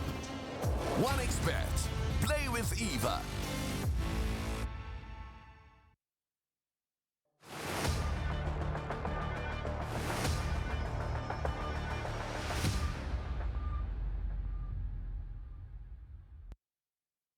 And so a huge opportunity missed right there by Enterprise. Toao going absolutely massive for his team. Just not taking over the server in terms of the kills, but the impact and the multi-kills and the rounds he was able to win for his squad, it just wasn't enough. Too much resiliency out of Mao's NXT in a double overtime affair. And Cole, we're on Vertigo now. Yeah, I mean, that's a massive shock right there. That's for sure that they were able to get that sort of performance out of Toao, and it still wasn't quite enough. I don't even know, like, if we saw like the best performance out of Friend. I think that usually you see a little bit more output from him as well, but there was other players, right? Bajmi was playing very good. You had Demo, so it really was just a surprising little result there, and I think a lot of Mouse and XT resiliency coming through towards the end to just keep them at bay, keep that performance just kind of nullified. And again, Vertigo rolls around here, and you expect now for Mouse and XT to get a whole lot more comfortable in this series.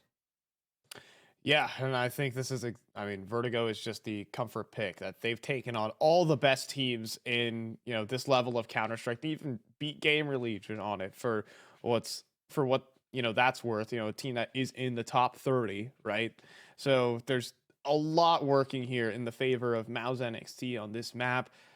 The question is, can Toao continue, and who else is going to step up? It will need to be an individually strong performance here from the Poles in this one to give them a chance. But even then, like, PR playing exceptional. Sarah as well. I think he was having an awkward time towards top B, start of that CT side. Heading into overtime, he absolutely cleaned up his game and started collecting these multi-kills and propelling himself to top of the server. Everything started clicking towards the very end. And, this is the Mao's NXT team that just needed some time to warm up.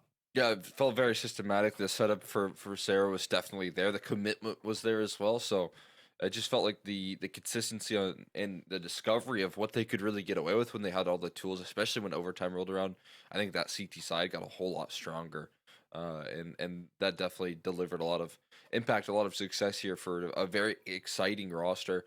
And then you're talking about hopping into Vertigo, and you imagine that all those same protocols, all the same unity that we saw on Inferno rollout is going to come through even more so for a map that they've just been so comfortable on. For a map that, for the entirety of Mouse and XT's run, so I kind of give a lot of credit to Tobas here and the fact that they are just so consistent on this map here throughout the entirety of this campaign for this academy roster that you can only imagine the amount of work that he does in the team's success on this map as well.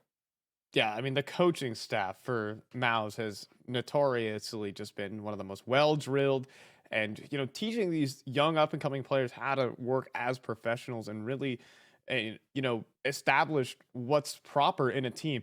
Now, I won't say that there's been zero experience from any of these players prior to them coming into Mao's NXT. Again, talking about Natu was really one of the top up-and-coming French prospects, but he went through a couple of different lineups, up and downs, even when he was 15 years old, playing on Gen 1.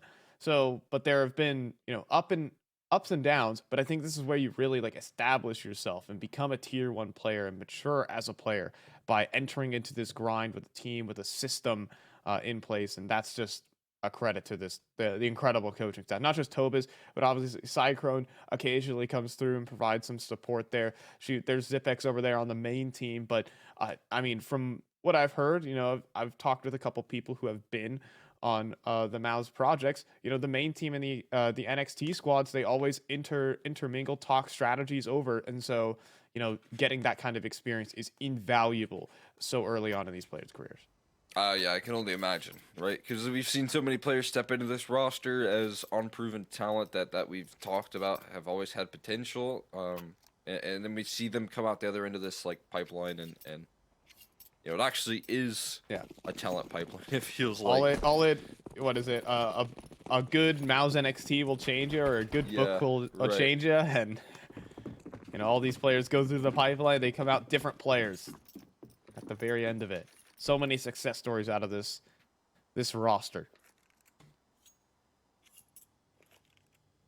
See if they can add even more to that list of accomplishments here. Got the double dualies on the round, though. Sarah and Yetu with it on opposite sides of the map right now. And Enterprise, they stomp up ramp here. But there's just no map movement at all. This is going to be the setup that Mouse NXT live or die on here. Contact game. It's going to be PR probably taking that first point, and then hopefully to set up the bait for Sarah to strike next. Yeah, but they've repositioned back towards the ramp.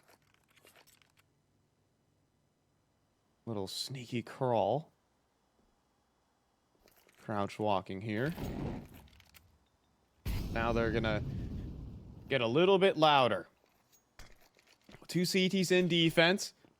Burmalov, he's tossing that flashbang with the quickness just around the corner here. And Exist already beat him on the angle. Quick, though, on the trade for Krisen, who steps forward and gets himself a second. And putting this pistol round into the dirt is Mouse NXT. Yeah, hoping for a last-ditch flank. No one's watching. There's not a lot of time, and as soon as I say that, there is someone covering at least. Toao, he tried to make it towards B, maybe? Okay. Not a bad idea. I don't know if he had time, but worth a shot. And either way, Mouse NXT doing most of the shooting there on that pistol. They'll make sure to lock that one in. Yeah, I mean, now it's Krisen to step up. I thought the flashbang was a little awkward, but look at that crisp shot, and then quick readjust, and swinging with the team right there. And it works out nicely.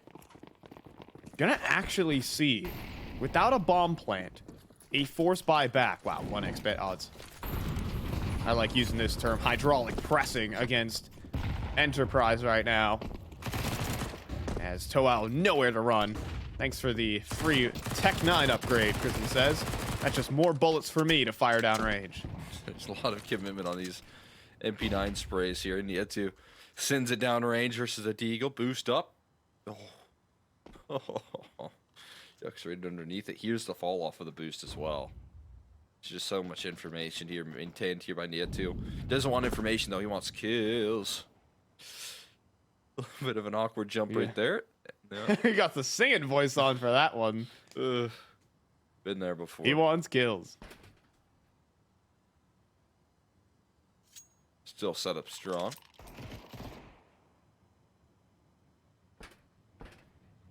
Oh, he caught that. Got a little glimpse. This force buy getting swiped aside here.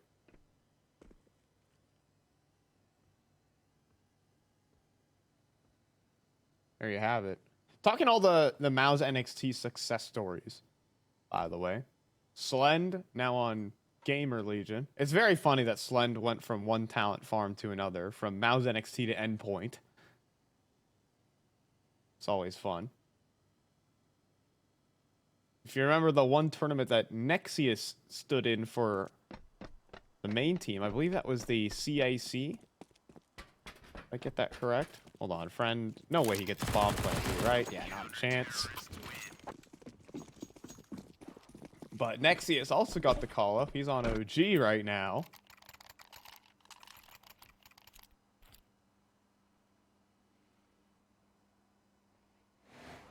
Obviously, MHL was on Falcons once upon a time. But now I believe you had a little stint with 9 at the start of this year as well. So yeah, and then you know, the whole Mouse main team as well. You know, that helps. Right. All products for the most part. You got Jimmy doing work. This utility usage here, it's just so brutal. Toao gets up with 3 HP. What do you think about this force buy again here for Enterprise? I mean, this is a bold call to make. Yes. Just keeping the investments rolling here. They're hoping to catch him off guard. Maybe they felt like they were getting a lot of MP9 action in play, but definitely putting a lot of weight on yourself here with little tools. Yeah, definitely a risky decision. I mean, there's maybe the hope that some extra overextensions, you know, they saw in the previous round, they're looking to take advantage of that, but now they're down to 3 smokes and a single flash, and they still have only gotten the basic map control on Vertigo. They have yet to even execute the site. Boost action, though, will get caught immediately. Exist does find it, but is quickly answered back upon. Now Bermilov around the edge of this smoke. He will get cleaned up. Prison. Last defender here. With the FAMAS, and what on earth? Toao! Okay. Well, keep forcing, and you might win. Nantu has probably something to say on the back end of this one. But, oh wow, okay. All right. Through the smoke with the MAC-10, no problems for him. Enterprise will pick up their second force buy in a row, or at least you get what I'm trying to say. Yeah, there's second attempt at a force buy. Works out. Yeah. You know what they say, if at first you don't succeed, try again. And that one is a massive shock right there. Excellent closer from Enterprise. I think you were onto something. I think they felt a lot of re-aggression there, a lot of overextensions, a little less respect out of Mouse NXT, but I wouldn't even say that was the biggest part right there. I don't think there was a lot of overextensions at all for Mouse NXT. Just get blasted on the boost, sets the tone for the round there with the opening duel, and the closing stage is very comfortable.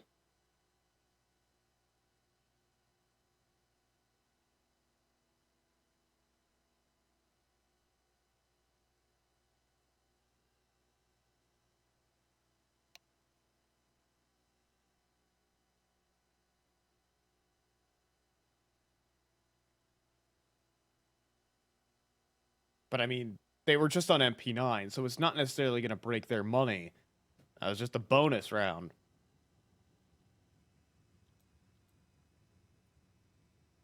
For Mouse NXT. This is the real deal.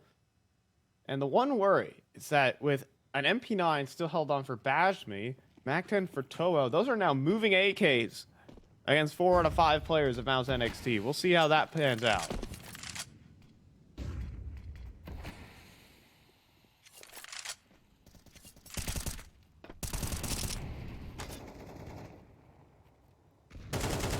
Look at the head armor. There's a lot missing here on Mouse NXT. So those MP9s and MAC-10s can actually just tear through the offense, or the defense rather. See if they get much use out of them. There's that pop flash. There's the information. How much do you want to commit to this sight hold here? Doesn't seem like they're too interested in sticking around. Ah. Ouch. Go Chrisen on the peak. Wide swing.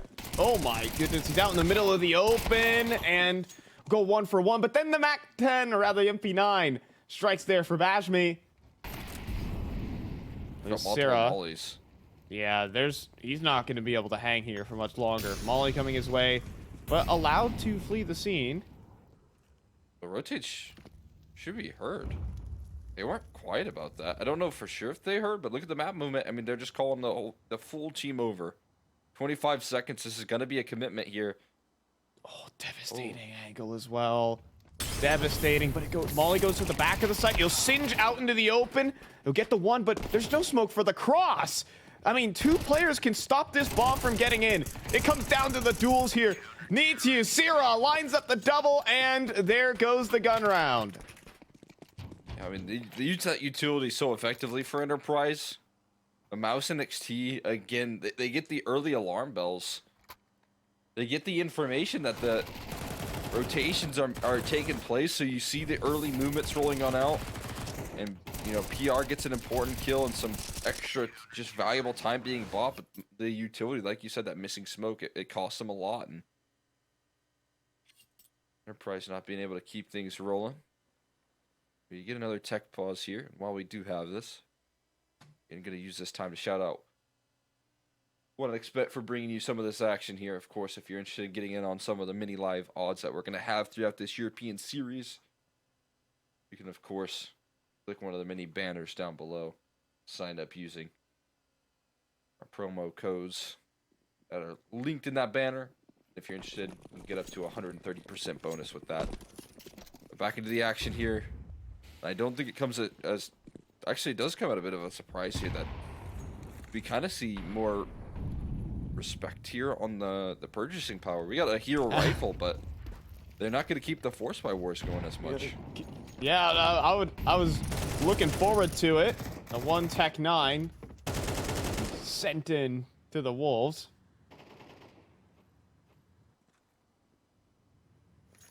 That hero rifle's not done, but a huge off.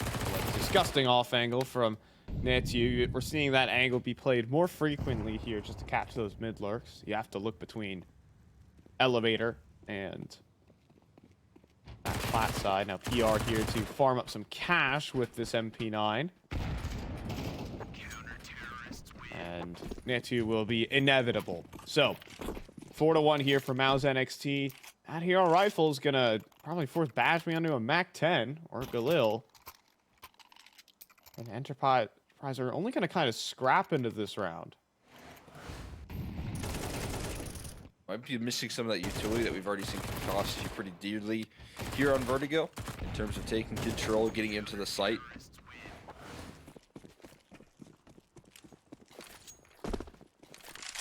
There's a nice little smoke being tossed out. Whoa. Oh. It's taken care of right though. Bashmi able to just pluck him out of the server. Just gave him a little jiggle. Oh, same could be true right there for Exist. Down to nearly no HP, but then returning the favor right there is Friend. A wild start so far. Oh, look at this from Sarah though. Down below, but Friend able to readjust. Mid push now. Knife out for Krisen is interesting. Bashmi will eat the headshot, but this 2v5 a little far gone. Gonna be able to head on into that B site. Counter utility is good from PR, but players have already gotten into this site. Able to readjust though. Oh boy. Oh, this is not over. This is not over. Permalov is also here. This is the 2 versus 5. Made 1 versus 1. Friend, Glock out. Fake on the plant. PR smarter than that. So, a standoff. What about that first overextension? And just some time being bought off the clock creates this feeling. Oh, but it's just a really good reposition instead. Gone out. Available, and he's just facing off versus the Glock. It's a 2 versus 5 for Mao's NXT. PR just so wise to readjust there in the middle of that clutch. I thought for a second he was thinking it was going to be that A-side play, but no, he just wanted to shift things up, become even more safe in that position. Wow. I mean, that was pixels on the recoil control that he had to keep in line. It's an impressive opener, but it all gets nullified so quickly. And again, it's just that lack of utility being on that B side. If they just had a right side smoke to get on in, they would be in such a better spot in this game potentially, but they just never have that availability on the line. And multiple times, 2 players have been able to break through 4.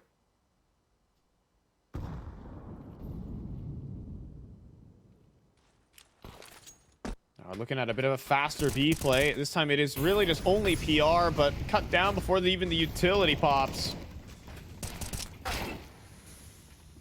Friend does nail a Deagle headshot, but again, out of gas. Last smoke expended there. A good HE to, soften up a target. Out of ammo there for Nate, but bomb plants are taken care of and more problems on the server. Bashmi 1v3 and moving USPs all across the site. It is a quick 6-1 for Mouse NXT. A little bit of speed right there in that round. Some nice responses, some nice shots. Back in return, at least make it close, but no bomb plant. Could have kind of hurt a little bit. And Sarah just flying through that smoke. Keeping up the motion right there. Up 6-1. Enterprise is not without bad looks. They've had some really good looking rounds here. A couple of them that looked really close. But the late round factor here, the clutches required, have all gone in the way of Mouse NXT here.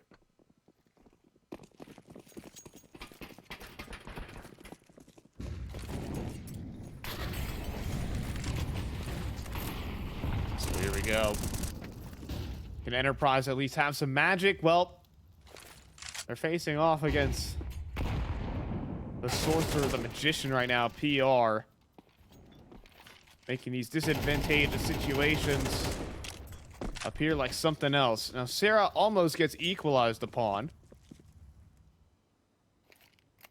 Go down to 6 HP, and he'll just be the utility guy for the rest of this round.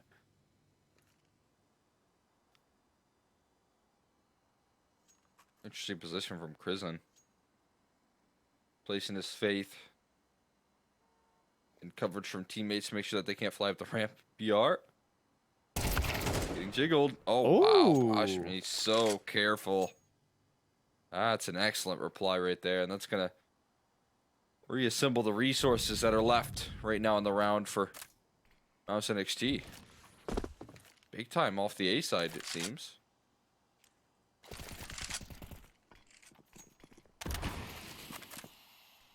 Yeah, it's actually going to force him all the way back. Great angle, though. Oh, but Friend fires back. And nothing to deny the plant as a Bashmi catches a spot over top. Friend able to get the plant in. He will burn, but that is not enough to consider this retake. Everyone just kind of falls for free there. What a closure right there. Can't really pop much shots off. I mean, it looked like Krisen had some sort of lineup where he wanted to just like tap away, but then shot a bullet, landed it, cleared the smoke enough to where I think he was seen, and then just got blasted for it on his way out. Enterprise find themselves a second. And it's not like the CT side economy has gotten too far out of control. That's a man deficit that they have to pull back there.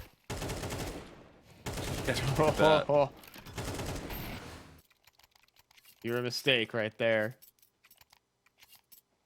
Give him vision.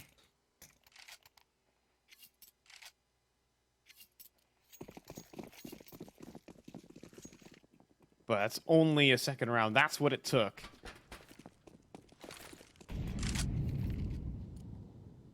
What else? It's looking like just a faster B play once again. This time it's Bermilov's off, however. That's posted up as everyone for Enterprise is just stacking up this B stairs. They want to take down PR.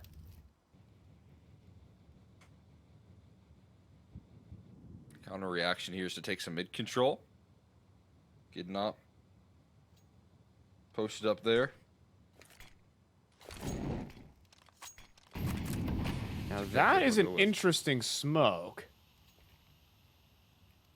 that PR is going to try and work around here. And up top, Exist sees him, but PR stays alive.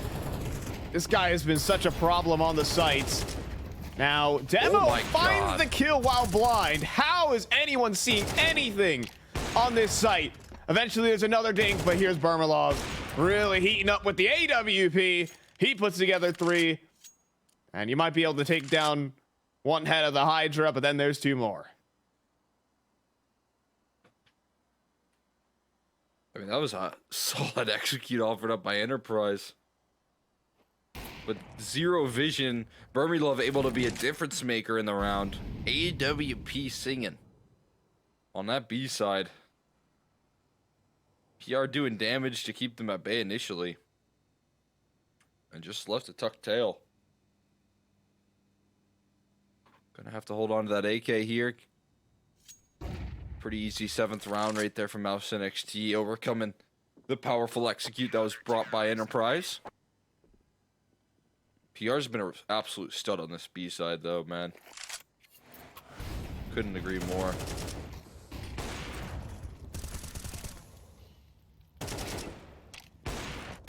Just a problem, man. They sent everyone to take him out. They find him, but then look who stands beside him. Of course. Yep. It's unfair.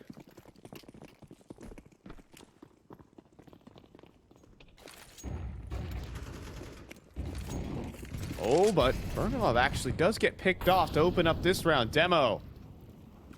It's a good job at dealing with them. Hey, that's a barrel scene. That was a barrel scene. Demo will be able to collapse on this. Night 2 sticking around, though.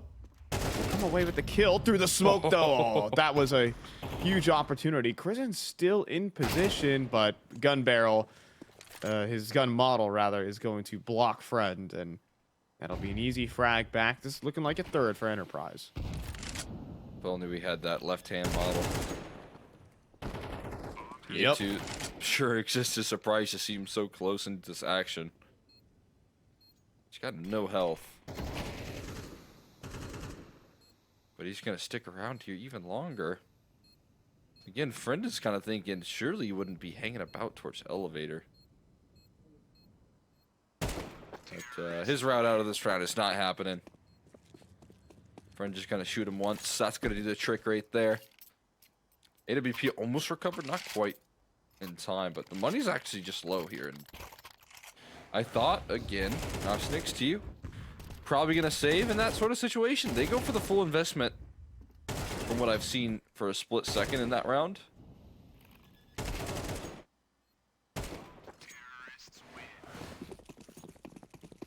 They're not saving. They're going to go for 4 spies here for the remainder of the half. Won't be a 4 spy if they win this round, though, Cole. I'll tell you that. Walking through the smoke. Oh, exists. He dies to the grenade, but Friend instant trade back. Battles right now as PR falls last. 2 versus 3. But the bomb right in front of him. Oh, but Krizen struggling on the 5-7. He gets the kill, though, but needs to get away critically. And that he will. Friend just going to buy time here for these repositions. That's what they really needed. Yeah, toe out. Gets himself checking corners. Oh my goodness. Precise headshot, though. We'll be able to get him in. So, Krizen, 5-7, charging forward. He falters last, and Enterprise, it was a little scary, but they convert. Gonna be able to close that one. Said. The fear struck into their hearts right there, but mission complete. That HE bounce was a bit, I don't know if it was intended to land there. But sorry, you didn't see that kill from Friend. Just one-tapped Syra through the smoke. But okay.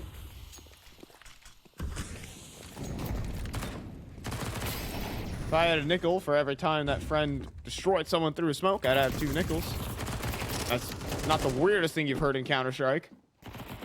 As the MP9's last round of this half. No way these are the guns to get it done. 4 players charging down ramp. Every individual kill going their way. Perfect flashbang to follow up. And, well, that's the most unexpected round. Just keep throwing numbers at the problem right there. Those MP9s and a lot of mobility, they can be a whole lot more scary than you anticipate right there. Enterprise don't know what hit them. They didn't expect for them to continue to chase down range. 4 players. But it's Sarah to lead the pack right there. That one ends in a quick blaze right there. a healthy lead, a healthy position for Mouse NXT, and again, it puts that same sort of pressure on Enterprise here. You gotta win a pistol. Let's take a look at those 1xbet odds at the top of your screen. They heavily favor the Mouse NXT side of things. If you want to get in on the odds, of course, you can click the banner down below and get in on that first deposit bonus. RT by 1xbet there, but Sarah opens things up out of the gates. Towow strike down early. And it starts looking good here for Mouse NXT. Yeah, looking like those odds might get a little bit worse.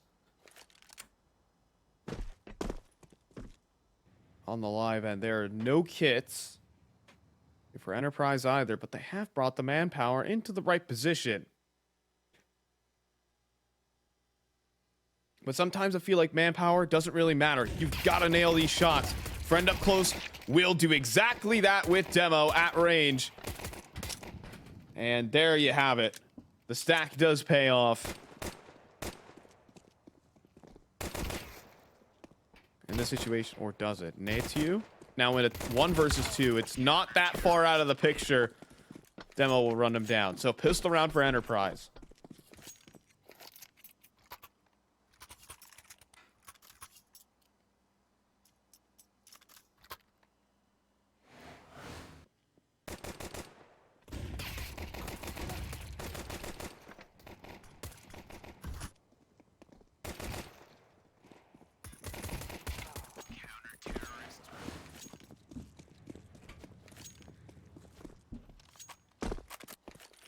Oh, run boost. Round the world. Oh, it's not good enough, though. In fact, he might go down to the grenade.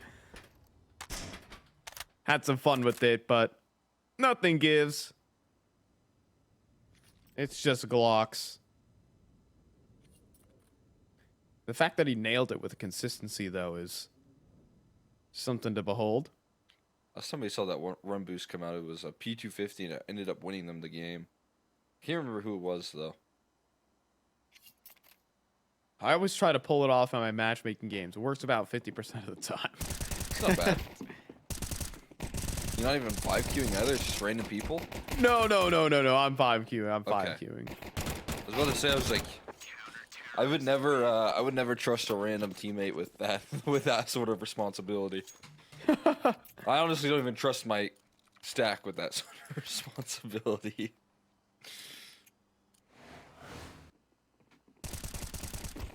I willingly queue up with him, but would I trust him to throw me over a 51-story building?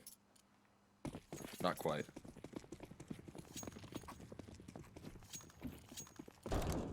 Well, if it's an online game at Counter-Strike, it's like, it's not really a 51-story building. It's just, you know, it's just a video game, Cole. It's not real life. I might trust a random to do it. Hey, if he says, like, hey, I know the run boost, I'm going to say, yeah, bro, let's run it. All right, friend, boosted up top middle, instantly deleted. Vaporized where he stands. And a pile of ash left behind him. Prison now chasing down. He knows where Towow is, and last couple bullets of the spray will get him. So just reestablish as next up is PR. See ya. Man. Just lost their whole team in a flash. 2v5. And it is a lot of pressure. Right there. That's one player spotted, though. Exists. I mean, clears out a lot of the ramp side of things. Doesn't feel a lot more heat. There goes another. They know where both players are, but they're going to have to kind of converge in. They're taking their sweet time about this as well. Oh, what a play. What a play. It's you, though. We'll find the headshot, and now Bashmi is locked into combat. They know where he is, and he will be found. No fun and games remain as Mouse NXT advance to 9. Was the perfect move right there, but once they start to clear out the entire site, there is only one place he could have been. So, smart CS right there. From Prison and Itu towards middle. Really well played off of each other as well. Great crosshair placement. And of course, Ajmi no luck in getting away from that spot. We're going to get the buys out once again, though, for the CT side. Bonus isn't converted, but they still have a healthy enough economy to keep it up. Safe to say that they absolutely need to win this gun round, or they're just down too far. Some information right there from PR, very valuable. Here's the flash, obviously coming through from a teammate. Friend. He heard one footstep out middle. He's gonna go back in for the swing, though. It's only the dink. Instantly dealt with, and now the pressure is on here for this B-side setup. I think they know. PR has probably called out that there are 2 players on this site. They can really begin to work. As next up, Syrup sees Toe House. He lets him go by because those grates block most of the bullets. Oh, I thought he was going to take the full-on lurk. Instead, he's just going to move all the way up the ramp. He knows that he's still hit an insane timing. Back turn there for Toao. He's going to say, how the heck did he get there? Watch the demo, buddy. Just left scratching your head. The push and pull is perfect, and now you realize both players are here. So Bomb's going to transition in. Nietu, he now has the cutoff. Lurks on lurks on lurks. There's another headshot for Nietu. There was no losing this round. Just coordinating perfectly. That's a nice little position right there. Out in the wide open, exposed to everything. It's going to be hard to save even with the crazy positionings that we're seeing already. There's information. AK dropping towards heaven. Yeah, he's done. Calls Boxed in. He's headshot. Shadow. Advantage.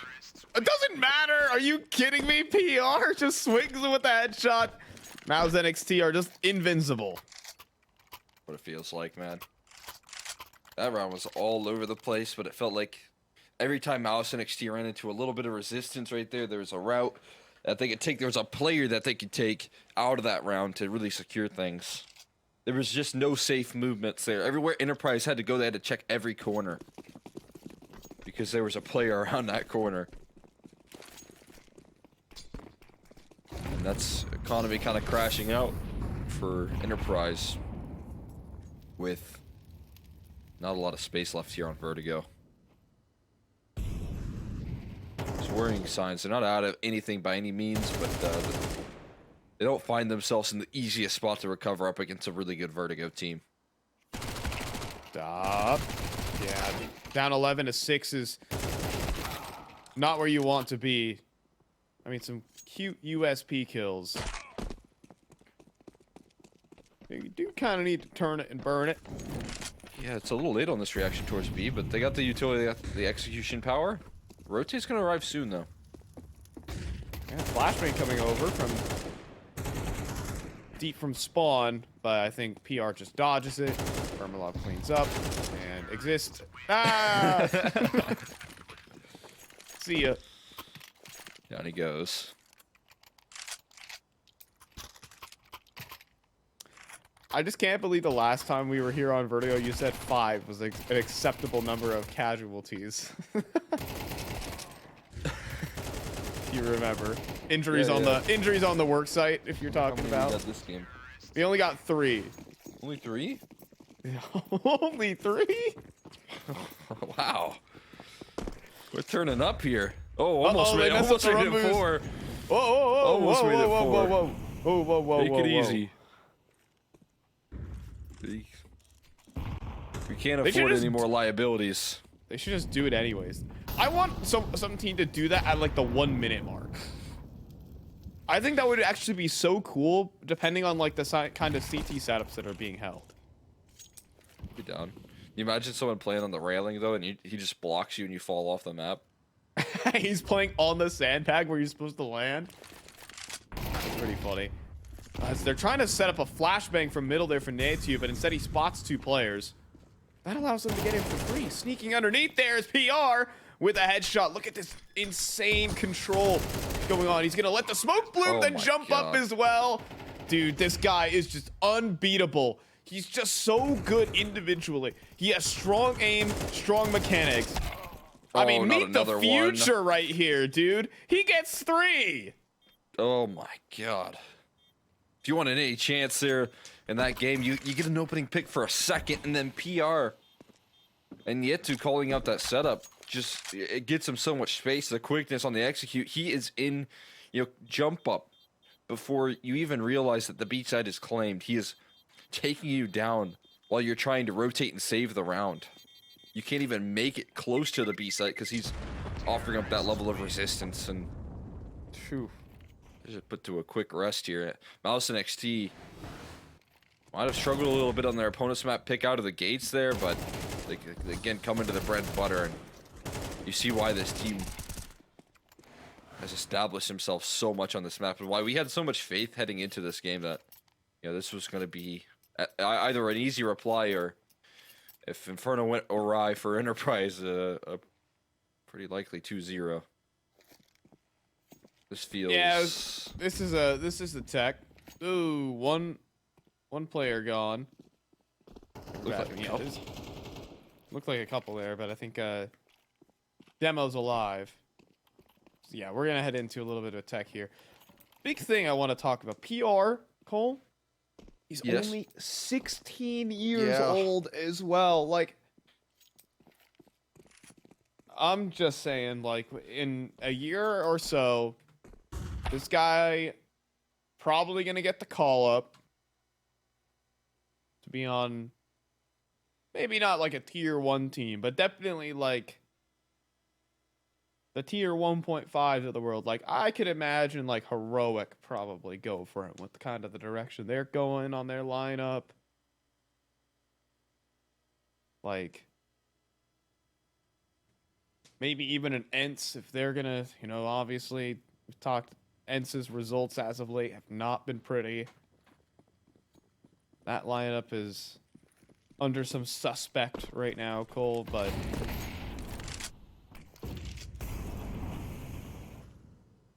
there's a lot of places this guy could go right now. 16 years old, and oh my goodness, this is just foul. This is at the minute 30 mark, Cole. They're in elevator, flanking the A site. Hello there. There's gonna be one. Fortunate that the second didn't come through, but now there's just utter chaos in the comms right now. Pushing through the smoke. Vermalov quick scopes one. Friend, no way he's surviving this. Courtesy of Syrah. Is a 2 versus 3. Netu is still inside of elevator. Deep smoke into the back lines. Hello there. There's another headshot. And it's a masterclass here from Mao's NXT. 1 versus 3 needed to be completed from Bashmi to even keep him in the map. It's beautiful, Cole. You can't believe the positioning. It's going to be Netu that repositions himself once again to finish the map as well. What a map from Mouse NXT. It's Vertigo. It's what you expect out of these guys. They are just far too strong when you roll into that second map, that Vertigo. And again, you really get to see the game plan all come into form right there. Some massive success. Even though they lost that second pistol as well, they just quickly save. And then once they get the guns out, they just don't give them any opportunity.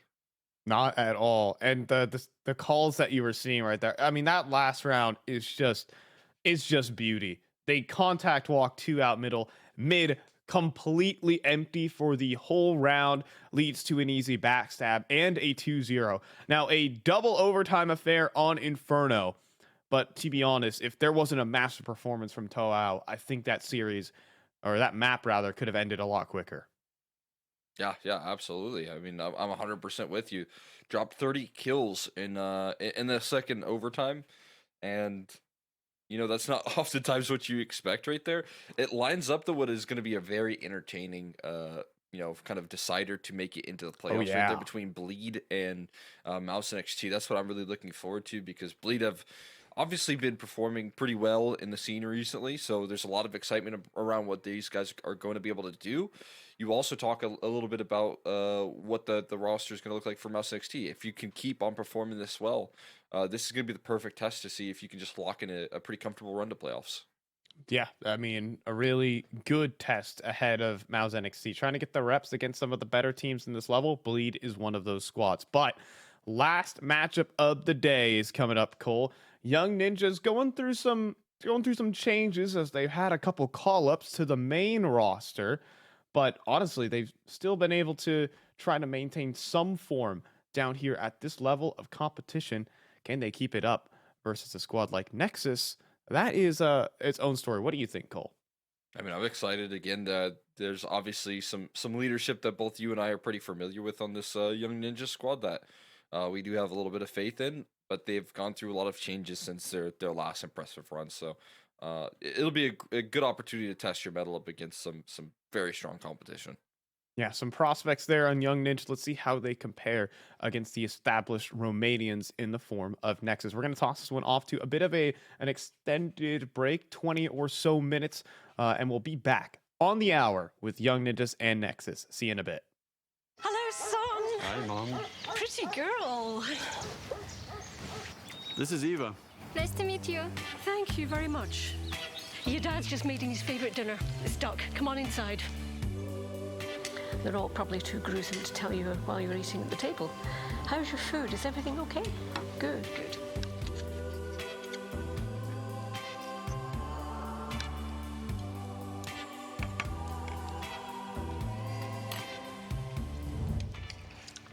You seem to know each other. Yeah.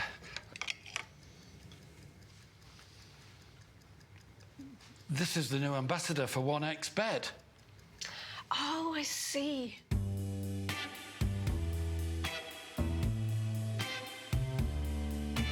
Everyone felt good when Eva Elfie became the new ambassador of 1xBet.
1xBet respect. From 1xBet respect. From 1xBet respect. From 1xBet respect. From 1xBet respect. From 1xBet respect. Respect. From 1xBet respect. From 1xBet respect. From 1xBet respect.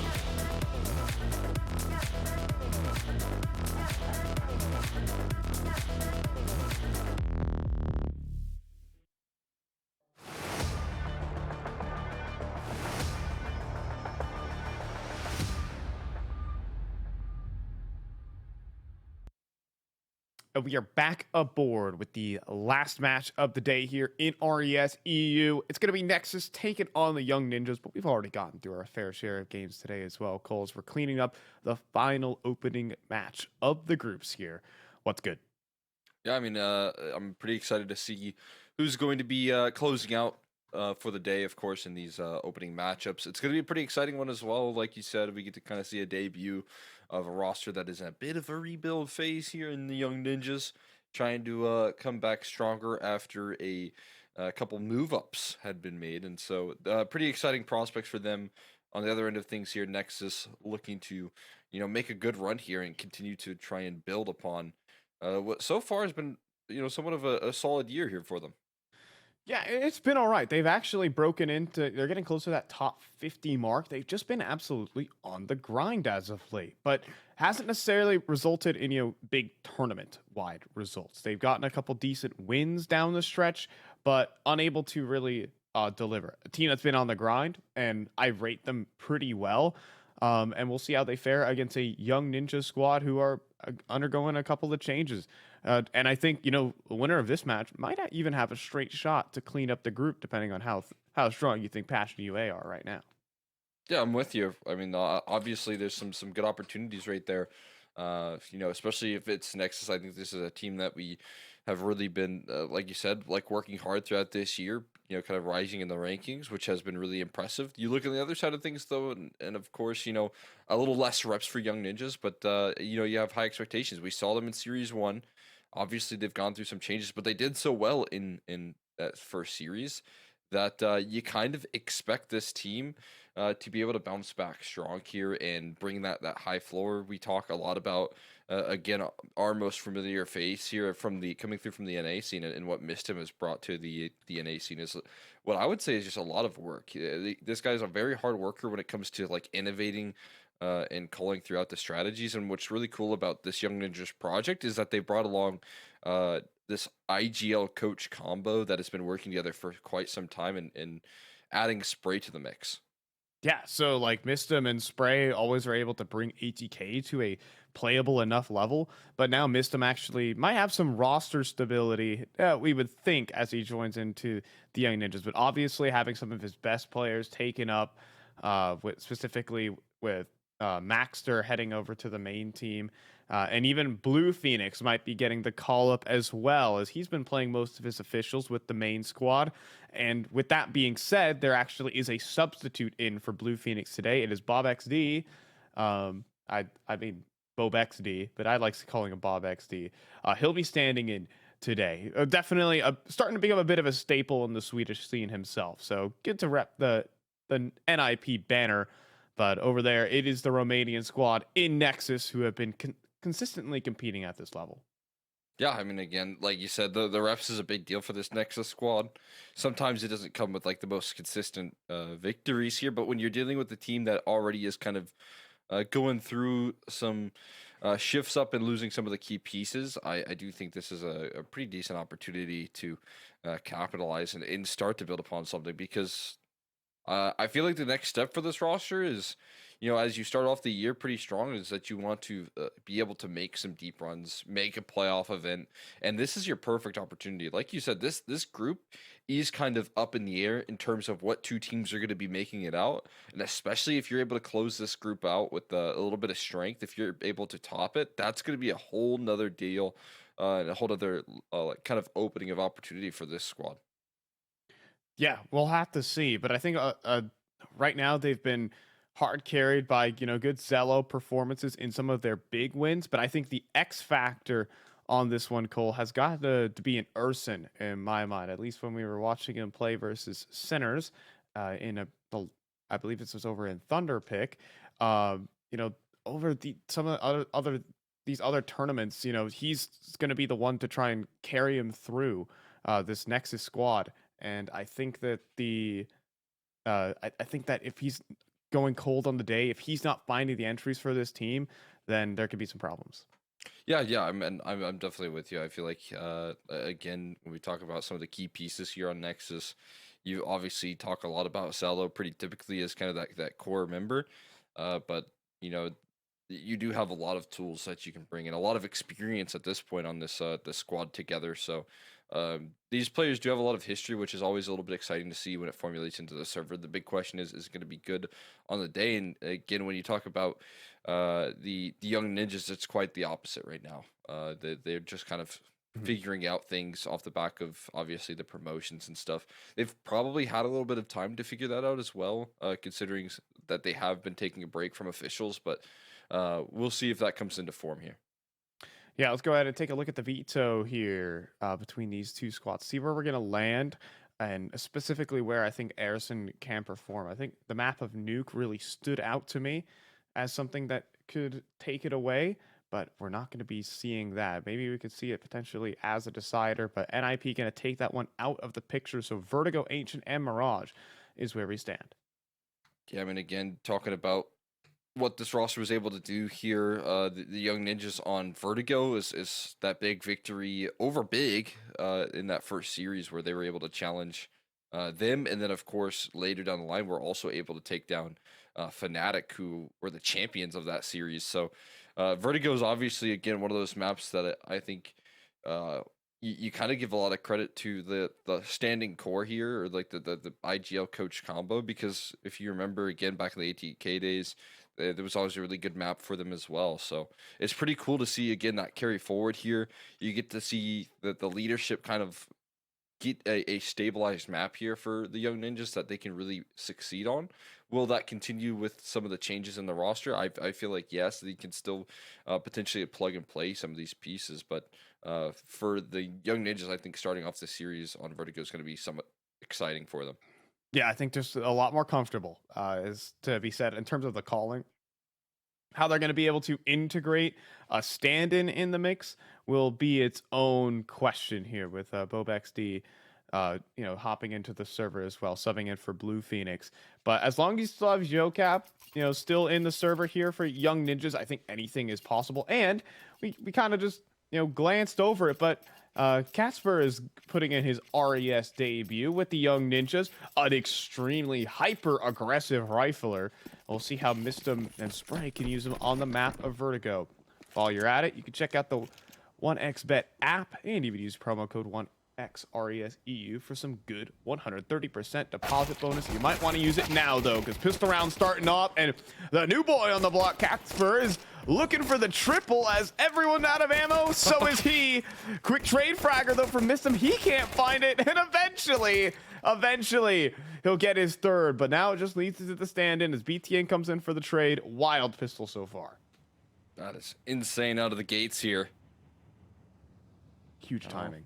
Bob XT left onto the clutch. You're right. Erison's going to be caught by this, and close angle, but it's just not connecting quick. He takes so much health off his docket there. One bullet will do him in. And BTN has that one bullet chambered. A lot of tough sprays right there. A lot of tough misses with the Glock sprays and just firing down range, not connecting the headshots, but there's definitely some vision. There were some opening ups here. It's just that last third kill right there. That needed to be clean, and Zello punishes him with his last bullet in the chamber. That is so huge. So he had to line it up. He had to make sure that it connected.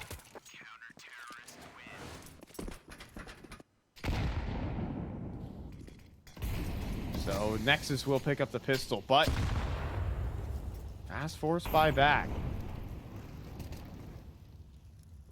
Cab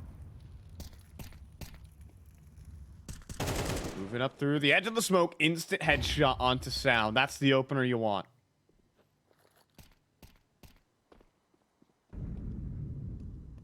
Nice little kickoff right there. Gonna start things off. man advantage here, obviously, up against Nexus's purchasing power. Again, these aggressive force buys becoming a little bit more mainstay. Vasella making the move. He's trying to be the hero right now this round, and he gets caught as well. Another opening. It's disgusting. If this round's not done. Oh, or maybe it is. Mistim has a Deagle headshot as well. Just BTN. Gonna try and land a nade onto the site, but Silence will get it in clean, no problem. He's taking flak from an MP9. Then the headshot from Yocab. He got 3 with the hero AK. It's the dream. Just brutal. As he gets the smallest of upgrades onto the Famasa lineup, but it's still closed out. Trusted with the AK and walking away with 4 kills. 2 opening duels, 1 out by him. That is an insane round right there. And he's going to be happy to give his team some runway early, just out of the gates, closing out up against the investment there from Nexus. I mean, always risky to go for those sort of purchases, but rewarded beautifully with that opening success. And now looking to continue that forward here up against the Deagles of Nexus's very own. They've got a little bit of a tough buy up ahead.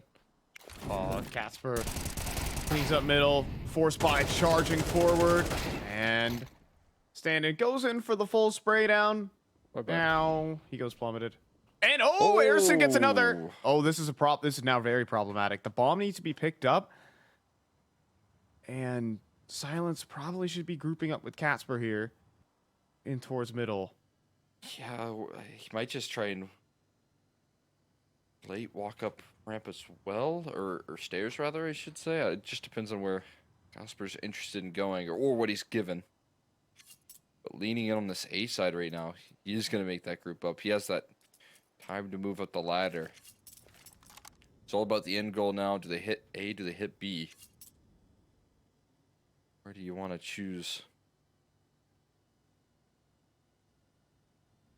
See him walking over towards that A side here. It gets a little bit more concerning. That's where they're going to finish. But BTN's kind of left. Erison's still up towards construction right now, and no one's actually going to take the time to clear this. Oh, they think it's B. They think it's B. Ships in the night have just moved past each other. Oh my god. It's about to be a cruel realization as Erison has missed out on one of the worst timings here. Easy plants. A huge shadow advantage incoming. Yeah, there you go. Shot at the shadow. Yep. I was expecting that to happen last game a couple of times. Finally, we get to see it happen. We saw PR last game. Didn't care that his shadow was showing, hit the instant headshot. Now BTN, he just realizes there's just no winning this without a kit. He's calling it. NIP will convert their force buy and the conversion.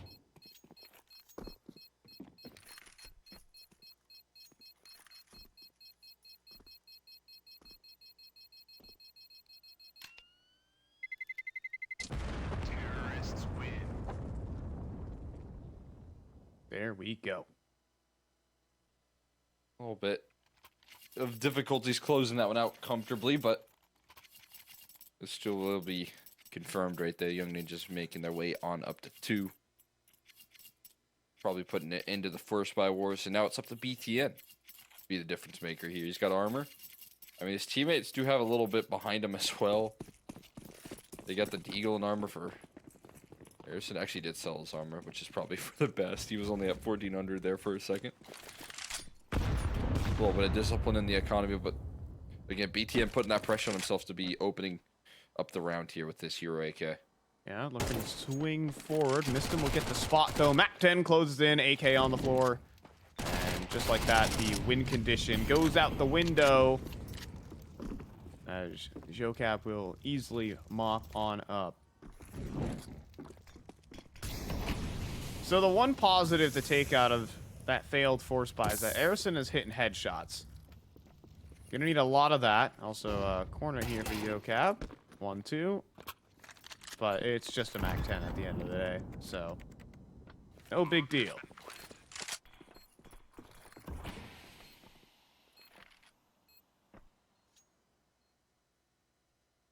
Now I want to see them late collapse like you do on Inferno, where, you know, once the bomb explodes, it does about like 50 damage or so. And then bam, all of a sudden that Mac 10's doing a 50 damage as well. So you get an extra kill. Oh, a sound cue from Sound. Gonna make his job a little bit more difficult. Sound making sound. Who would have thought, Cole? Here we go. Oh, no, didn't get much of a chance there. All right. They got one. Sharpshooting at the stand-in. Yeah, they did get one. They'll take it, but so will Young Ninjas. Up 3-1, losing 2 to the full eco.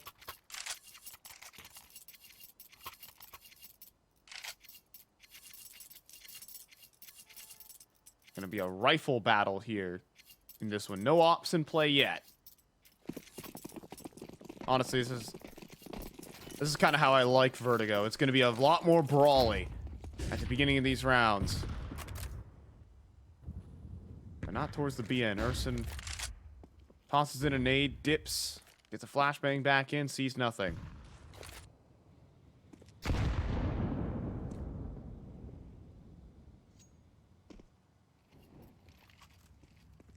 They're just gonna hit the execute button. Here it comes through, and what a headshot from the stand, and Bob XD double entries them.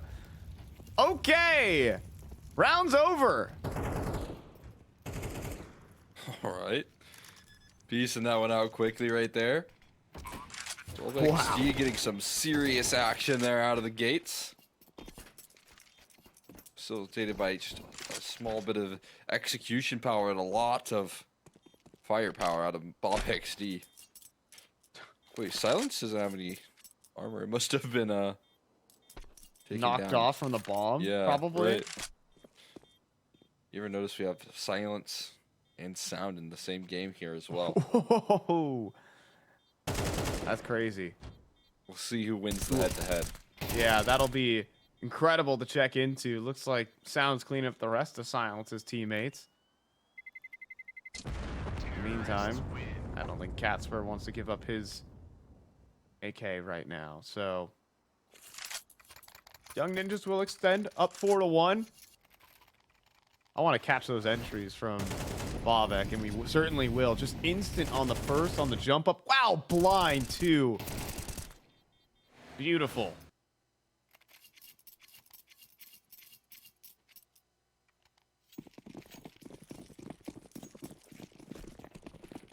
Double whammy. And they keep it up. Let's see, you're up. Still just up a ramp. No respect given. They're going to have to be forced off your Nexus. Just get pushed away from where they want to stand here to fight for ramp control. And already some very valuable real estate claimed here by the T side. Now the next question is, do you want to queue up any reaggression? That Molly says maybe I do want to take some space back. They got 4 players here as well. Looks like they're going to go for the re-aggression. Question was, is there going to be a flashbang? No, they're going to dry fight this. Missed him. Readjust for an easy 1, but Zello has 2. And Jocab, nothing to really do, but... Casper finds the entry into B. And Jocab's going to clean up the rest. Oh, it's devastation for Nexus. As he's coming back into side hall. Raga, did he see his shoulder? Jocab was prepared, but... can't quite get the kill. It's a 1v2 opposite side of the map for Raga. And I think he's calling this one quits. Understandably so. Wait. Silence. Okay. Ooh. That could have gotten weird. But not today. Not today. Now we see Casper being able to do some good work towards the mid lurks right there. Opens up the alternate route out of that round away from the stack. As Mr. does a good job of holding for this initial push, but you know, it really is just Nexus throwing numbers at the problem. But they lose those numbers so quickly. Jocab able to reply big time because no one was able to really cover off side hall like that. They didn't expect to be even more in resistance, and probably panic sets in once you lose that sole B player as well. all hell breaks loose once that happens, and you know the site is given over, and you know you have to make a game or a round-saving move right then and there, and that just wasn't going to happen. Not with the positioning of the Young Ninjas, where they found themselves entrenched early.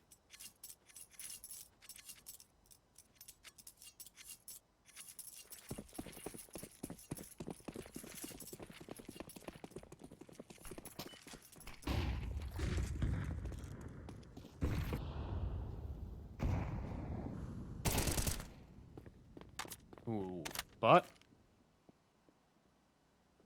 Nexus are still looking for opening kills across the map, and Cats will actually be caught out on that end.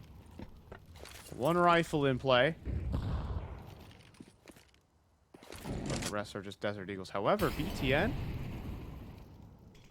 he made one footstep, and Silence even gets the spot at the headshot boxes. Still poking and prodding.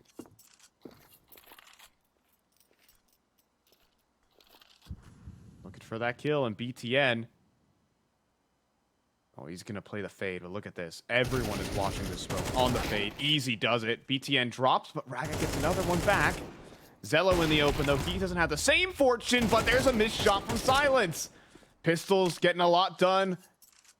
Mistum needs to reload. As Bob, just turns around there from Raga. Incredible timing. And Desert Eagles trying to move out in the open. Mistum has the last player pinned. And Erison. And he can't hit the headshot through the smoke. Now down to 5. Now finished off. Nexus unable to capitalize. So close right there, but a couple of infuriating timings right there. Get caught back to back. Doesn't really fall in their favor here. Also feels like a small miscommunication. I thought for a second there that maybe he was spotted. Mistum was like seen crossing, but look at he gets multiple kind of freebies, discounting the ramp play right there. And that's where the breakdown starts to come through. Is Mistum pulling things back piece by piece. Ooh, oh. Little run boost attempt, but executed not quite the same.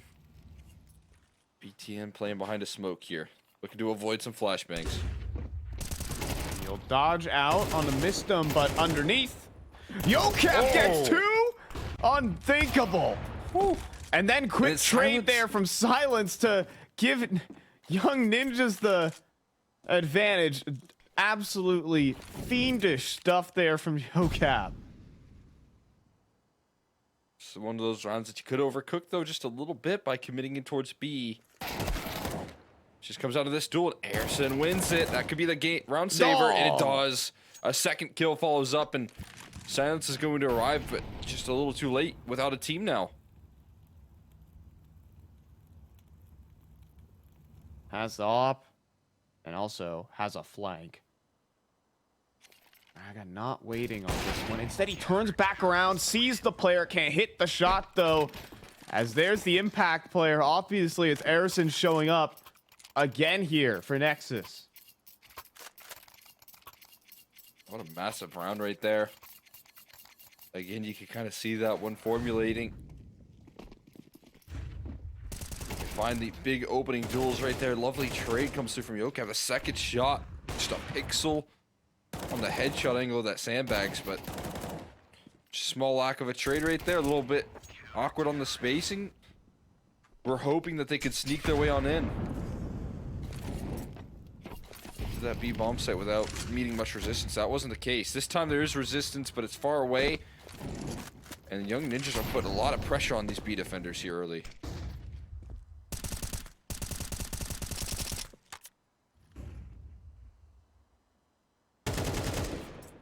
Oh, but look at this. The stand-in right now. He's saying, boost me up. And then Casper also finds a kill out middle. Raga has hardly anywhere to stand. He's going to just hide inside the smoke. He's getting stuck on a player. And Mistum finds him. Round's over again. Nexus, as soon as they get some fortune, some wind in their sails, that sail's torn to shred. The mast is broken. Yeah, I mean, they're just feeling no pressure here. for the most part, I'm just getting opening duels all over the map. They're winning every single challenge here. Look at these quick shots rolling on out. Mid control and B entries in unison. Never makes it around easy. And continuing to press every extremity here. It is just a one duel everywhere you look. There's no victory for Nexus in that round.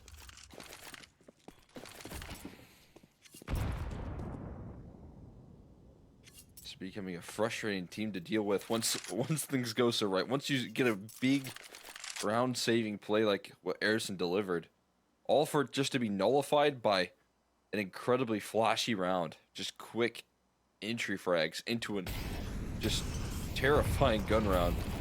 Here's that execution rolling out again towards this B side. They're throwing so much util. And the stand-in flying around, strafing around corners, looking for that entry. I think he saw a shoulder, but Raga hits the headshot. There goes your entry fragger, held off by the mollies. And there wasn't much follow-up on that entry, but continuing to swing right here for the CT side. Will it be given? Yes, Erison finds two. Back at the pillar here. Eventually Zella goes down and another player hurt up close. Oh my goodness, but the Deagle headshots are starting to connect and they get it. Everyone from NIP keeps going. Everyone from Nexus keeps fighting. And that's what you get. It's a bloodbath over towards the B side right there. A full-on brawl. Everyone looking for a duel. Raga starts it off with a very nice headshot. And Erison able to somehow pick up that AK. That's a huge lifeline, finding multiples with it. Op and AK recover there from that round, and Ninjas, they finally hit a bit of a wall, it feels like. Let's see, maybe he saw something over that smoke. I thought he would have, but Erison's the one that actually has the vision. Right there. And opening duel again, you know, back-to-back rounds for Nexus, which is a big game changer.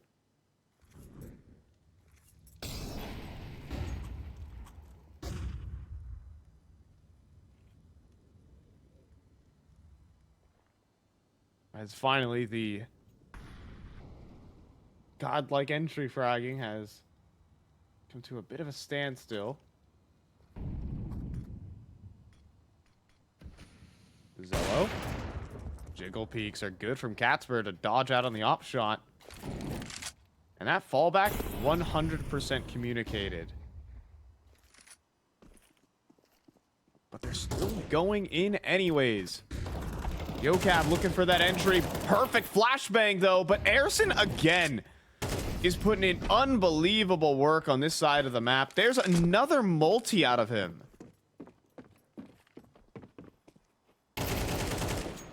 But, okay. Casper just runs up the ramp, handles BTN. Sound will put an end to him, though. Up top, Zello with the swing has got the op shot in. Erison, again, dude, is just carrying Nexus on the CT side. Yeah, it's giving them a backbone to work off of here, which is huge. Need some defensive rounds here, considering how things started. With pistol success, Erison delivering a couple of opening phases here. Another big multi on the B site.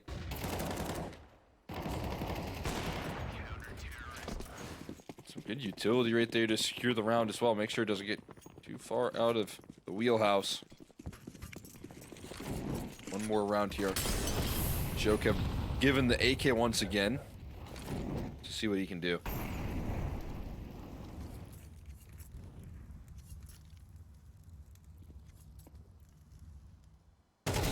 Sound making cues right now as there goes the hero AK, then the Deagles again. And Zello, he can't really fight. He has too many angles to deal with. And now smoked out. No targets on his screen. Maybe the jump up top headshot. We're getting real desperate.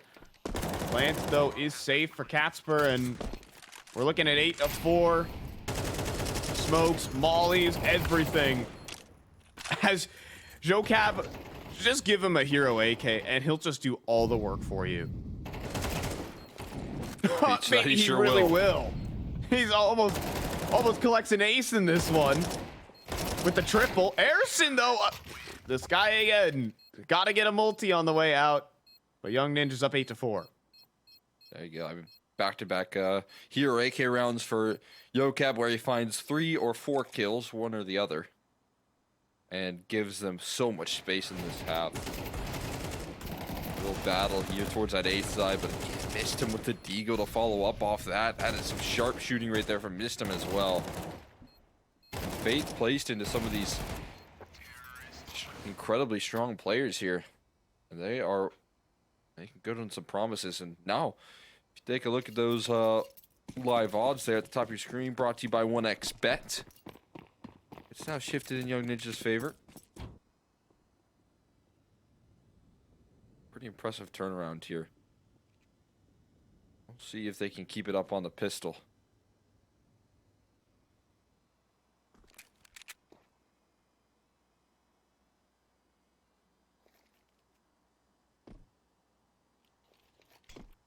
So, he's going to be the one looking for that first fight here. He's giving the raid boss the P250, the armor.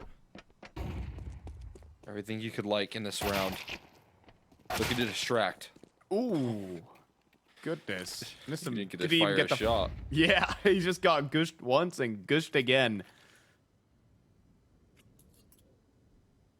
But look at this. Look at this push coming in from Casper. Inside of the connector with some dual Berettas. He's going to keep pushing. He's about to meet the whole team, though. Stuck around too long for the fight, but they're going to continue up that A ramp. Zello got a quick P250 shot for you. The funny part is, it would be Nexus picking up both pistols here if this holds. 2 versus 5, and oh my goodness, a stand-in Bob XD putting in work. Eventually cleaned up by BTN. There you have it. 5 rounds here for Nexus. Getting those both pistols downrange as well is always really nice. Even though they didn't get much grace off of the first one that they got. Does help out quite a bit. Feels like that one's largely just according to plan there. A lot of distractions caused. Separating the rotates and the quick entries as well. Pistol rounds looking very good for Nexus.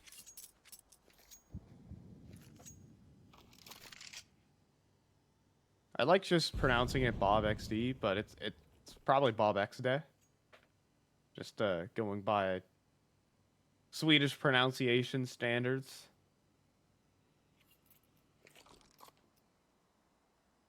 I believe, but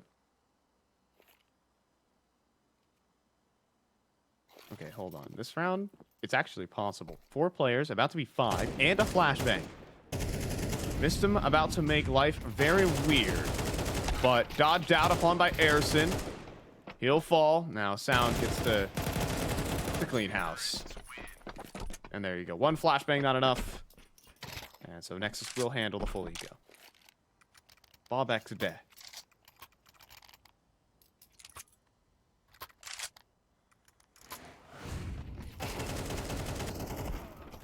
I just wanted to put the actual XD face in his name instead.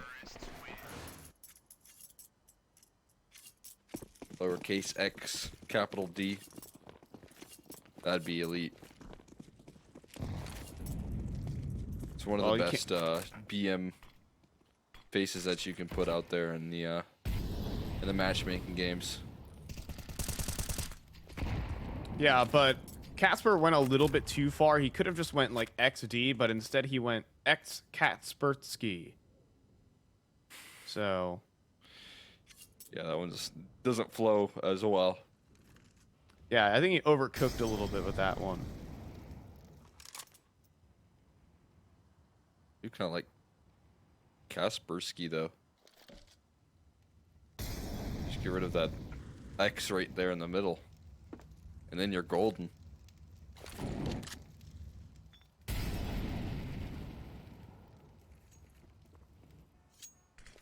Hey, we thought we were gonna make it out of the South American region and get rid of the three the 3 letters, letter names, but we still got BTN in the server, so we're not there just yet. And not escaped. It's a little feigning of presence, though. It's not gonna sell anything when Yocab just kind of reclaims ramp control here and calls it clear. So you can see instantly off the back of that little info play that he made, the map movement's also being made here from the CT side. Oh, hello there. Bobek's going to be in a little bit of trouble. Hiding behind the pillar, though. Dodging flashes excellently, and then missed him. Comes in for support, and it's a mowdown. There are going to be a lot of AKs for retrieval. Zello can't take away many of these guns, as Young Ninjas put together a solid enough hold. Try to get that one. Bucket line it over. But 2 will be recovered.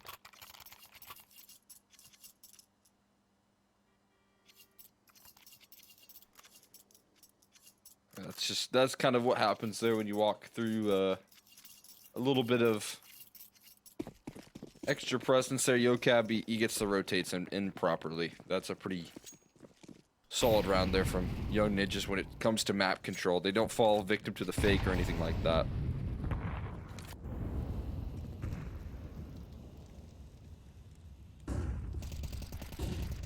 Nice work being done right there. Flashbang.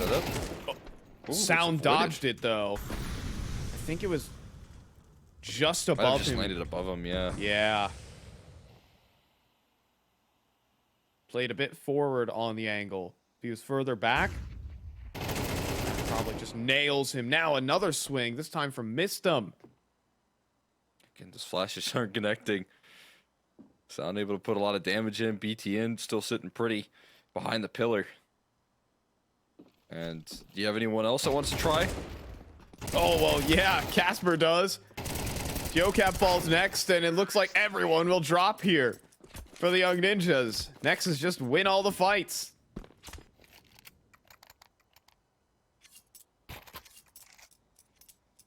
What they do.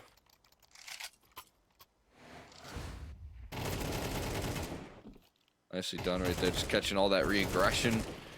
I think there might have been another flash. I felt like I saw a pop there somewhere. That's just every step right there. Its Nexus prepared for the re-aggression of the Young Ninjas, and the Young Ninjas kept on re-aggressing.